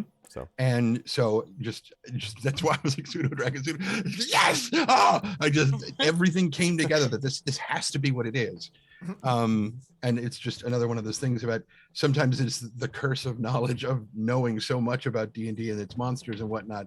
It's rare that, the Mournlands is better because a lot of the stuff is twisted, so it's easier to surprise me like that. But this was something like, this is something normal for D&D monsters and whatnot. So yeah, it was just delightful. Loved it. I was going to say, so that probably, I was going to ask how you felt about the session overall, but I guess the fact that you got this, could meet us, hang out with the pseudo dragon probably helped. And where will the find people see you next and all that? Back here. I don't remember when. And your calendar that you usually provide links to. Yes. So the people is off by a day. I checked it Off by a yesterday, day? and it How said, which dare you? I know. How dare! I looked at it yesterday, which was of course Friday, and it said it was Thursday, and I'm like, no, it isn't. That may be a time zone thing that happens with this calendar sometimes. That's not related to. It was 3 o'clock in the afternoon. There was not that much of a time difference between you and me. No, you're over there. No, but what I think it's doing is it's translating it into. Well, it wouldn't. Yeah, it's translating that. Yeah, it's translating it into Pacific for you, because as I'm looking at it right now, I have on the 14th, for example, I have the Gamebook Illustration stream, which is at noon Eastern. You would probably see that as 3 Pacific for you because of the way the calendar works. Is currently highlighted for you? For as me, what the day 14th. it is? I'm looking right at it. Okay, hang on. Let me move my pen. This is Thursday the 9th, which is exactly what it's shown every time I've looked at it over the past 2 days. This has definitely been the highlight of my tell you, session. Let me tell you, this is why the I'm an best part artificer. of the so I can campaign. fix this shit. That's telling you, weird. I don't know what Dealing with Trendane's. No, I don't know. I pickiness don't know over what the to say calendar. about that. That's weird. I don't because It's okay. I don't So don't know when I'll be back Who here. needs time anyway? It's a soup. I remember who said that. I'm sure one of us said the time is a soup. Feels like it was one of us that said it. Anyway, Time is the soup in which we swim. yeah, exactly. Yes, they're rotating currents in it. Anyway, no, where and when people will see me, almost certainly right back here for either more of this or the other thing that we do, Adventures in Middle Earth, which is going to be awesome. As long as Brad is there for it. that's right. And should be, because it'll be a week from not this Tuesday, but the Tuesday after. So should be the case. But it'll be good. Yeah. Sure. Aside from that, one other thing to remember, I mentioned it at the top of the show. I'm going to mention it again now. If you are like me, a furry, I know some of you are. Fox, because I hadn't said hi to Live Suing, so that's my opportunity to say Fox, to say hello. And you like D&D and you're a furry, or even if you're not a furry and you just like anthropomorphic animals, check out the Kickstarter for Delvers of the Beast World. I will put the link in the chat right now so that you can check it out. Looks like it's really, really fun. They basically removed the racial bone. Just watch the video for the Kickstarter. It looks funny because like the race bonuses for a lot of races are kind of broken, and so they've split them to racial and homeland bonuses and stuff, so you get a really neat intermixture of whatnot. It's very cool. Wow, funded in 10 minutes, 256,000 pledged of 30,000 gold, Nice. 2288 backers. I have this 19 days to go, 18 days to go. This is the kind of thing that I'm hoping, when a certain Gray Shade Kickstarter launches, it would be lovely if just happened, Hey, there was a certain library that did pretty well too. Yes, Trails and Tomes did indeed do very well. And in fact, I believe, actually, let me confirm this just quickly. While he does that, I will just say, while I am not a furry, I will say, Trendane, through you, I have discovered some absolutely incredible artwork from the furry community. All right. I'm glad. Yeah, that's what I thought. that is something that's been fascinating, as well as some very interesting VR people. Oh, Cooper Tom. Oh my God, I love him so much. Yeah, his content is fantastic. No, I was going to say that so far we have 2 people that have written the first 2 portions that originally wrote. I mean, I modify a lot of it, but the initial, portions of the adventure were written by James Introcaso and Will Doyle, both of whom contributed to my Tales and Tomes source book. So both of the, this is like, it's all this like Adventurers League. Everybody knows each other. For those of you who are Esper Genesis fans, Rich Lescouflair, the designer, is also an adventurer, a DM's Guild adept who knows these people. So anyway, so it's a small world and everyone knows each other, but this is they did a good job of this adventure. So very cool stuff. Definitely go check out that Kickstarter because it does look really cool, and I'm glad that they did that well. They are very good shape. I want to thank the amazing crew of Infinity and Beyond for being awesome, and I cannot wait for us to continue our session. I will see some of you at the Vocalists. I will see some of you at Adventures of Middle-earth, and others of you in other contexts at different things. But otherwise, everyone travel safe to everything. Chat, can we get some love for the amazing Infinity and Beyond crew of Trendane Sparks, Marie Bilodeau, John Helfers, Jennifer Brozek, and Darkside Rob. Great to see all of you. Great work tonight, team, and I'll see you folks soon. Hi, everybody. Toodles. Bye for now. Choose. All right. And that is going to do it for tonight. Although, don't go anywhere yet. That's going to do it for tonight. I mean, I know Trent said he's like, Eberron is not as much what he likes as I love Eberron so much. So much. There's so much cool stuff, I think, that I like about not just the setting, but again, it's the feel. Some of these places have a feel that I really dig, and I think there's just something about it. I really love the feel of this, and the kind of, I don't know, not just the emotional components, but the sense of it. It really feels to me somewhere like I'm playing, like it sort of reminds me of, like, I don't know, Deadwood a little bit, like combined with, I don't know, D&D Western type of stuff. I don't know. I really, really like Eberron, and I've really been enjoying playing through this campaign and getting a chance to see all of the way that these players are reacting to it. And there's a lot more where that came from. As more of this stuff gets found, more sort of like keystones to the campaign are going to be brought in. Obviously, we'll develop more stuff that we'll get through in terms of like backstory and stuff like that. But just really, really cool stuff that I'm going to like, that I really enjoy, and I'm excited for more of that as we go through. So I can't wait for more. It's going to be great, and you won't want to miss any of it. You also will not want to miss some of the other campaigns that we're doing on here. Esper Genesis, which is going to be taking place next Friday, not the Friday that just passed, but coming up here on the 17th. You will definitely want to be here for that. There is a special surprise coming your way, and only one of you in this chat know exactly what that surprise is. I have seen that person speaking in chat. They know what the surprise is, but nobody else knows. So you will definitely want to make things available for you here.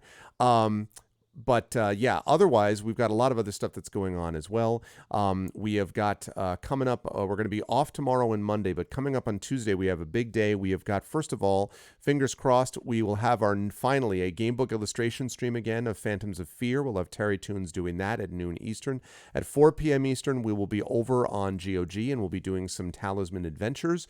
That is going to be a good time with the GOG crew of Tasty Chai, Pyron Jade, Darksaber 2K, and Peripheral Mike. And then at 9 p.m. Eastern, we will have the Vocalists with Zach, Dot, Russ, and Rob returning to do some more Apollo Justice Ace Attorneys. That's going to be happening on Tuesday. Wednesday, we've got Community D&D for you as we come back with Dragon of Icespire Peak with the Shadow crew of Shadowed Mage and, of course, Trifity Mats and Rock God and Echo Alpha X5 and Hoodie. That'll be happening on Wednesday evening. It's also the day before my birthday. Thursday's my birthday, and Friday, the 17th, we will be back here, as I say, with Esper Genesis. And then on Saturday, we will have the Patreon-fueled Chat Chosen Game of the Month, which, speaking of that, if you haven't already done so, please make sure that you get in your vote for this. We're going to close down this vote by Tuesday's session, and that is going to look like this. It is between Ni no Kuni, Heroes of Might and Magic 3, and The Forgotten City. And right now, Ni no Kuni and The Forgotten City are tied at 4 votes each, with Hom 3 right behind at 3 votes. So definitely get in your votes there. There's a lot of good stuff. What's up, Fisklex? There's a lot of good stuff here. All of these games would be fine with me. I love Heroes of Might and Magic. I have heard a lot of great things about The Forgotten City, and I'm really interested in checking that out. And Ni no Kuni is one that a lot of people have talked about that they love. I know Mrs. Dunsel has been big on this, and I'm happy to try out any of these. These are all fine. So, but definitely get in your votes for that, because that will be happening again next Saturday. The only other thing I need to mention very quickly about the schedule is that at the end of the month, there will be this weekend. First of all, we've got Gen Con coming up this weekend. Again, I will not be attending that. But 2 weeks later, we will have Origins, and that is, of course, 1st, 2nd, 3rd. As of right now, I am still planning on going to that. That is still my plan. But there is the outside chance that I may not do that. It depends partially on the way Delta proceeds over the next week. I mean, I'm hoping to know certainly by the end of the week and have made a final decision. I'm really 50-50. On the one hand, I'm fully vaccinated. I wear masks, all that kind of stuff. And so there are precautions and all that other kind of stuff. And so there's that. I also do think that Delta is beginning to crest a little bit and move down the other side. On the other hand, it's in Ohio. Columbus is a sensible city, but Ohio is kind of shaky about stuff like this. And also, I have, as you all know, Mini Arv, who is 5 years old and cannot be vaccinated yet because there's not one that's available for him. So I have to kind of balance all those things out in my head. I'm still. I don't know. I may be leaning still towards going a little bit more than not, but it's not confirmed yet, and a lot is going to depend on what happens over the next few days. So I bring all that up to say that if for some reason I didn't go, then my schedule would not be substantially altered for that weekend, other than the fact that I would be doing panels, because I would certainly be doing it virtually, like John, is going to be at home and stuff like that. If I do go, though, it is going to substantially alter my schedule for that weekend, and that means that I would probably do a live stream, at least one live stream, probably from the con, but I don't know if I would do two, and I'm not 100% sure what the sort of parameters of that would look like. So that's all a little bit up in the air. Once we get past that, I'm pretty much clear, smooth sailing October, the rest of October, all of November, leading into December. I am going to be attending almost certainly, unless something goes way off the rails, I'm definitely going to be attending DisCon. I have already I was accepted to programming at Worldcon in DC, and I will definitely be going there. They're going to have a vaccine mandate. They're going to have a mask mandate. And I am just, I am excited to go to it and be a part of it. I put in for a bunch of the program panels. We'll see how many of them that I get onto, but I am going somewhere in some capacity. So that's going to be fun. And I think it may also serve as kind of a meetup for some of the Arvanauts. I know that Triffid is going to be there. I know that there's going to be some other folks that are going to be there that I might know from the Arvanaut community. If any of you are in the Washington, D.C. area in the States, if you're in Baltimore or, something like that, my good friend Mike Underwood lives in Baltimore. I may be able to, hang with him. That would be cool. But anyway, if any of you were in that area, I would love to meet any or all of you. Again, assuming that everyone here is vaccinated and masked, and I'm willing to be vaccinated and masked. If we're outside, if we're like outside, I'm also not ridiculous about it. If you're outside and you're like 10 feet from me, I'm not actually concerned. But if we're right up on top of each other, close and personal, then, then we need to keep doing the mask thing. And I cannot wait, by the way, until we're done with masks. I do not like masks. I'm not going to start suddenly being like, oh, masks are awesome, but they're necessary. I have a mask which works pretty well, but it's no fun to teach in it. I'd rather not have to do that. But I do have to do it for the safety of myself and others. But I cannot wait until we're done with masking and we can go back to seeing each other's full faces like this. It is very weird to me to be teaching students this semester and seeing basically like, this is all I see, right? Like just their eyes up. That is very weird to me. But again, it is what we have to do, and it's not going to be a permanent thing. I'm looking forward to coming back to some sense of normalcy at point. That's the thing. I don't know, Rudinell. That's the problem, right? Is that I can't do that. Like there's no way timing wise. As it is, I'm going to have to miss one of my classes, and there's no way that I can come back from that, miss another 10 days on top of it. Like there's no way to quarantine or with my family. I can't just be like out of service for 10 days. So I agree with you. Like that would make it like incredibly, of course, when I get home, I'll do one of the rapid tests. And again, I am fully vaccinated and masked and all that stuff. So it's like, under the circumstances, taking proper precautions. Also, I'm not flying there. I'm driving there in my own car with one person. Aaron Rosenberg would be going with me. Aaron is obviously fully vaccinated. So like, that's fine, right? Like, and I will have my own hotel room. I have a solo room because I'm the co-coordinator of the Argent's library. So I'm my solo room. I don't have other people I'm staying with. So like, under the circumstances, it's as safe as you could theoretically do. But still, so I have to consider about it that way. Meanwhile, in Saskatchewan, I know. I heard shout out. I was talking to someone else. I think Fleos is up in Alberta. I want to say, but he was saying that it was kind of a mess there too.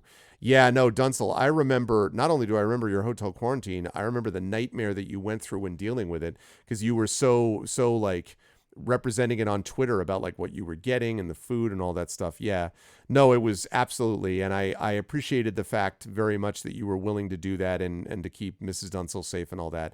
And that must have just, it sucked for both of you. Like it just sucked. I'm, so I'm glad that you came through it okay, but obviously it was less than good, less than ideal for anyone. And I think I even retweeted something where I basically was like, I think I added New York Gov or something, and I'm like, what the hell's going on? Like, where's what's wrong with you people? So anyway, that was just, and I'm glad that you are now better and recovered and all that kind of good stuff. So. Yeah, they do. I feel like a lot of the city workers do the best they can. I think you might even have described it that way. But some of the people up top, it depends. My wife used to work for the city of New York, doing sort of social development programs, and she did a very good job. And yes, I'm biased because she's my wife, but also she does a very good job at this kind of thing. So, but it's so big and there's so much money involved and there's like so many things to consider. It's not very agile, I think would be the way to describe it. It does not, it doesn't adjust quickly to circumstances. So, be that as it may. On the other hand, I'd certainly a lot rather be in New York and Connecticut than be in Alabama or Mississippi or, South Dakota right now. At least there's some vaguely, it's a lot more competent government than that, I guess. So, but anyway, so I don't know about the end of September going into October is my point. But I can tell you that regardless of that, we will be here on this channel most of the time, and you can join us for a lot of cool stuff here. We will have, of course, all the various tabletop games, video games, and stuff like that. I have just released my new Patreon video newsletter for the month of September, so you can check that out too. So we got a lot of good stuff that's coming up here. If you like what you saw and heard, please make sure to follow the channel. Please check out our YouTube channel with !ArvTube, Discord with our !ArvCord, Twitter with !ArvTweets, website arvanelleron.com. And yeah, that story is one, I do not know anyone personally who's gone through that, Shadowed, but I've heard many, many people who have expressed things in that way. It's just wrong and criminal. It's just that is what it is. We are a society. We are not a group of individual islands. If anything proves, if you've ever wondered to yourself, why is libertarianism an intellectually and morally bankrupt philosophy? This is what you get, because these are a bunch of libertarians who are like, I get to do whatever I want. Their version of freedom is whatever I want. And that's not actually what freedom means in a society. So anyway, but I don't want to go off on that rant. arvanelleron.com, as I said, and is where you can find that out. Financially, !Arv shop for my merchandise area. !Arv Treon is my Patreon sitting right there. 22 patrons, $203 per month. Spaceballs is part of Star Wars canon. Yeah, fair enough. I see your Schwartz is as large as mine. So 22 patrons, $203 per month. And again, that really is what makes it possible to do this cool stuff with the lighting, that cool stuff with the lighting, this awesome new boom arm that I have, like this cool stuff that I'm able to put right back into the mix, is coming from all of your support. So thank you. I might be in Columbus in 2 weeks. Oh my goodness, Josiah with the raid. Oh man. Thank you for the raid, Josiah. I'm going to send you people somewhere else because I'm just coming to a close right now. I'm just wrapping up, actually.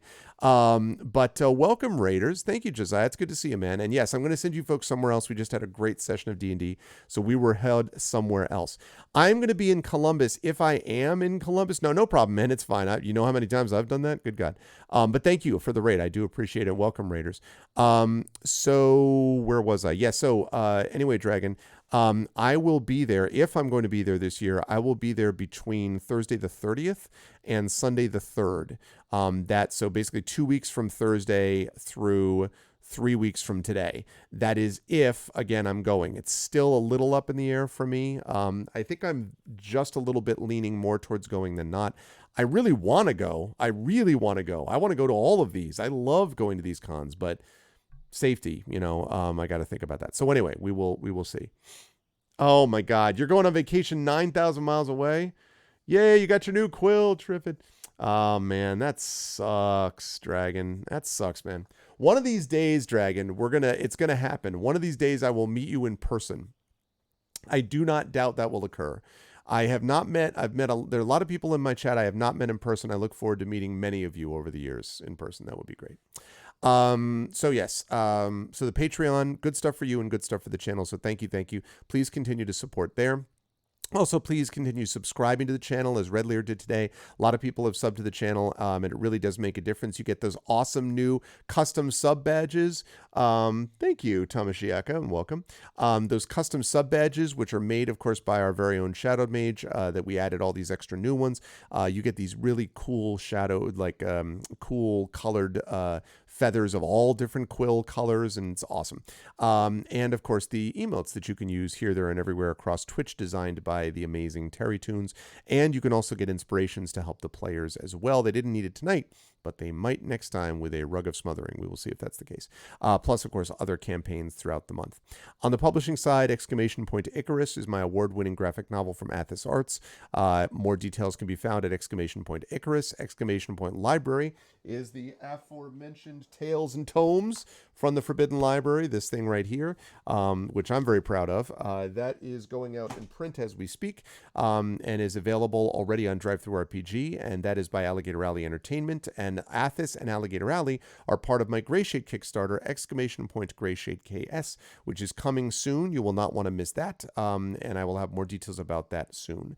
Last but certainly not least, of course, we have got, as always, Exclamation Point BLM, Black Lives Matter, very important to affirm and assert the significance and importance of Black lives, and Exclamation Point Help Now, which is the World Health Organization page on suicide prevention. Very important to reach out to others when they need help and to reach out to others when you need help as well.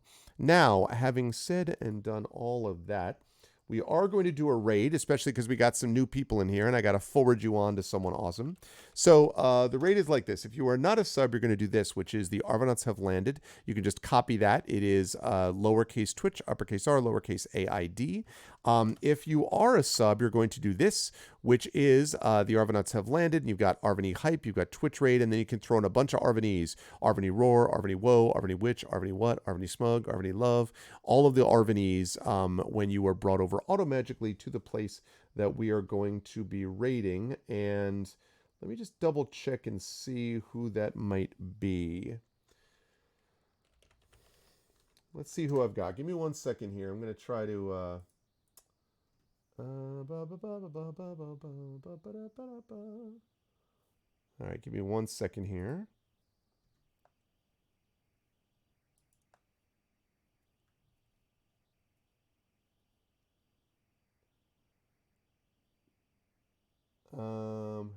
Hang on.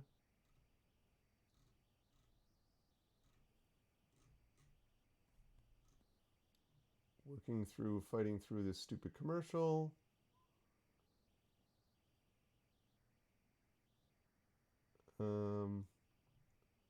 Yes, wait. Okay, wait for it. All right, let's see.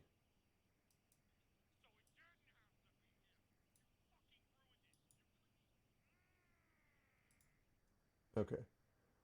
Let's see. How about... Oh, thank you, Shadowed Mage, for gifting the sub to Tamashiaka. 41 gift subs. Now Shadowed Mage just wants to show off his the new quills that he made. No, thank you, Shadow. That's awesome. I appreciate that. Oh, wait. I was about to raid something, except it was all in Spanish language. And I'm like, that's probably not a good idea. Oh, I see who to raid. Oh, interesting. Why am I not? I don't know why I'm not following this person, because I clearly was following them. And anyway, I don't understand why that happened. Anyway, now I know. So I know exactly who we're going to raid. So yes, please stick around, and then we will raid these folks as soon as we are done with a little video that you're going to see. I want to thank all my amazing people that made this an awesome stream tonight. Thank you to my wonderful mods, best in the business. Thank you to Rudenel, Dragonspear, Rock God, Shadow Mage, Triffity Mats. Thank you so much to my wonderful Patreon supporters and to the subscribers. Thank you to Rudenel, Dragonspear, Rock God, Shadow Mage, Triffity Mats, Darkside Rob, Echo Alpha, Commander Dunsel. Thank you to Divinorium. Thank you to Josiah, especially thanks to Josiah for the raid as well. Thank you to Light Latent Passion, to Live Suing, to Mrs. Dunsel, to Redlear, to Tamashi Asako. Welcome again to the Arvanauts. And thank you to Timaeus and to, of course, Trenday, and I'll talk more about Trend in a minute.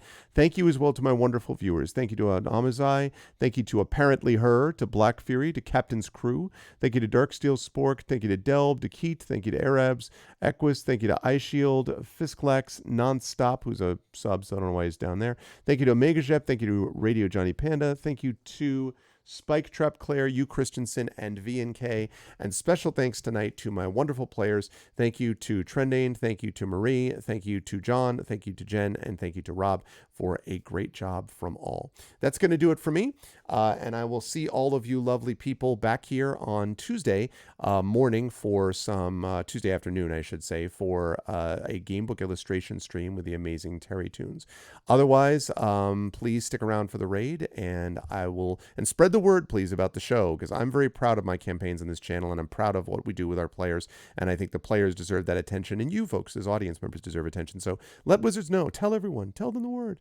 But that's going to do it for me. Much love to all. I'll see you folks soon. Stick around for the raid, and have a good evening. Be good to each other. Bye for now.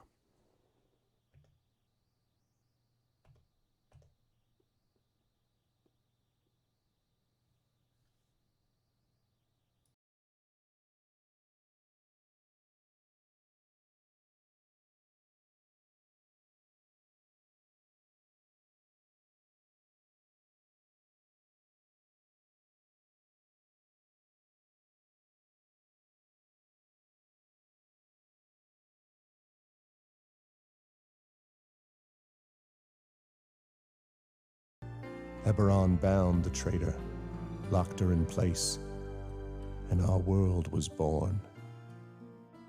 The overlords rose and fell. Giants built mighty kingdoms, then fell to the Arganessan dragons. Dakan's Goblin Empire ruled the continent of Corvair until it, too, burned into the ashes of history.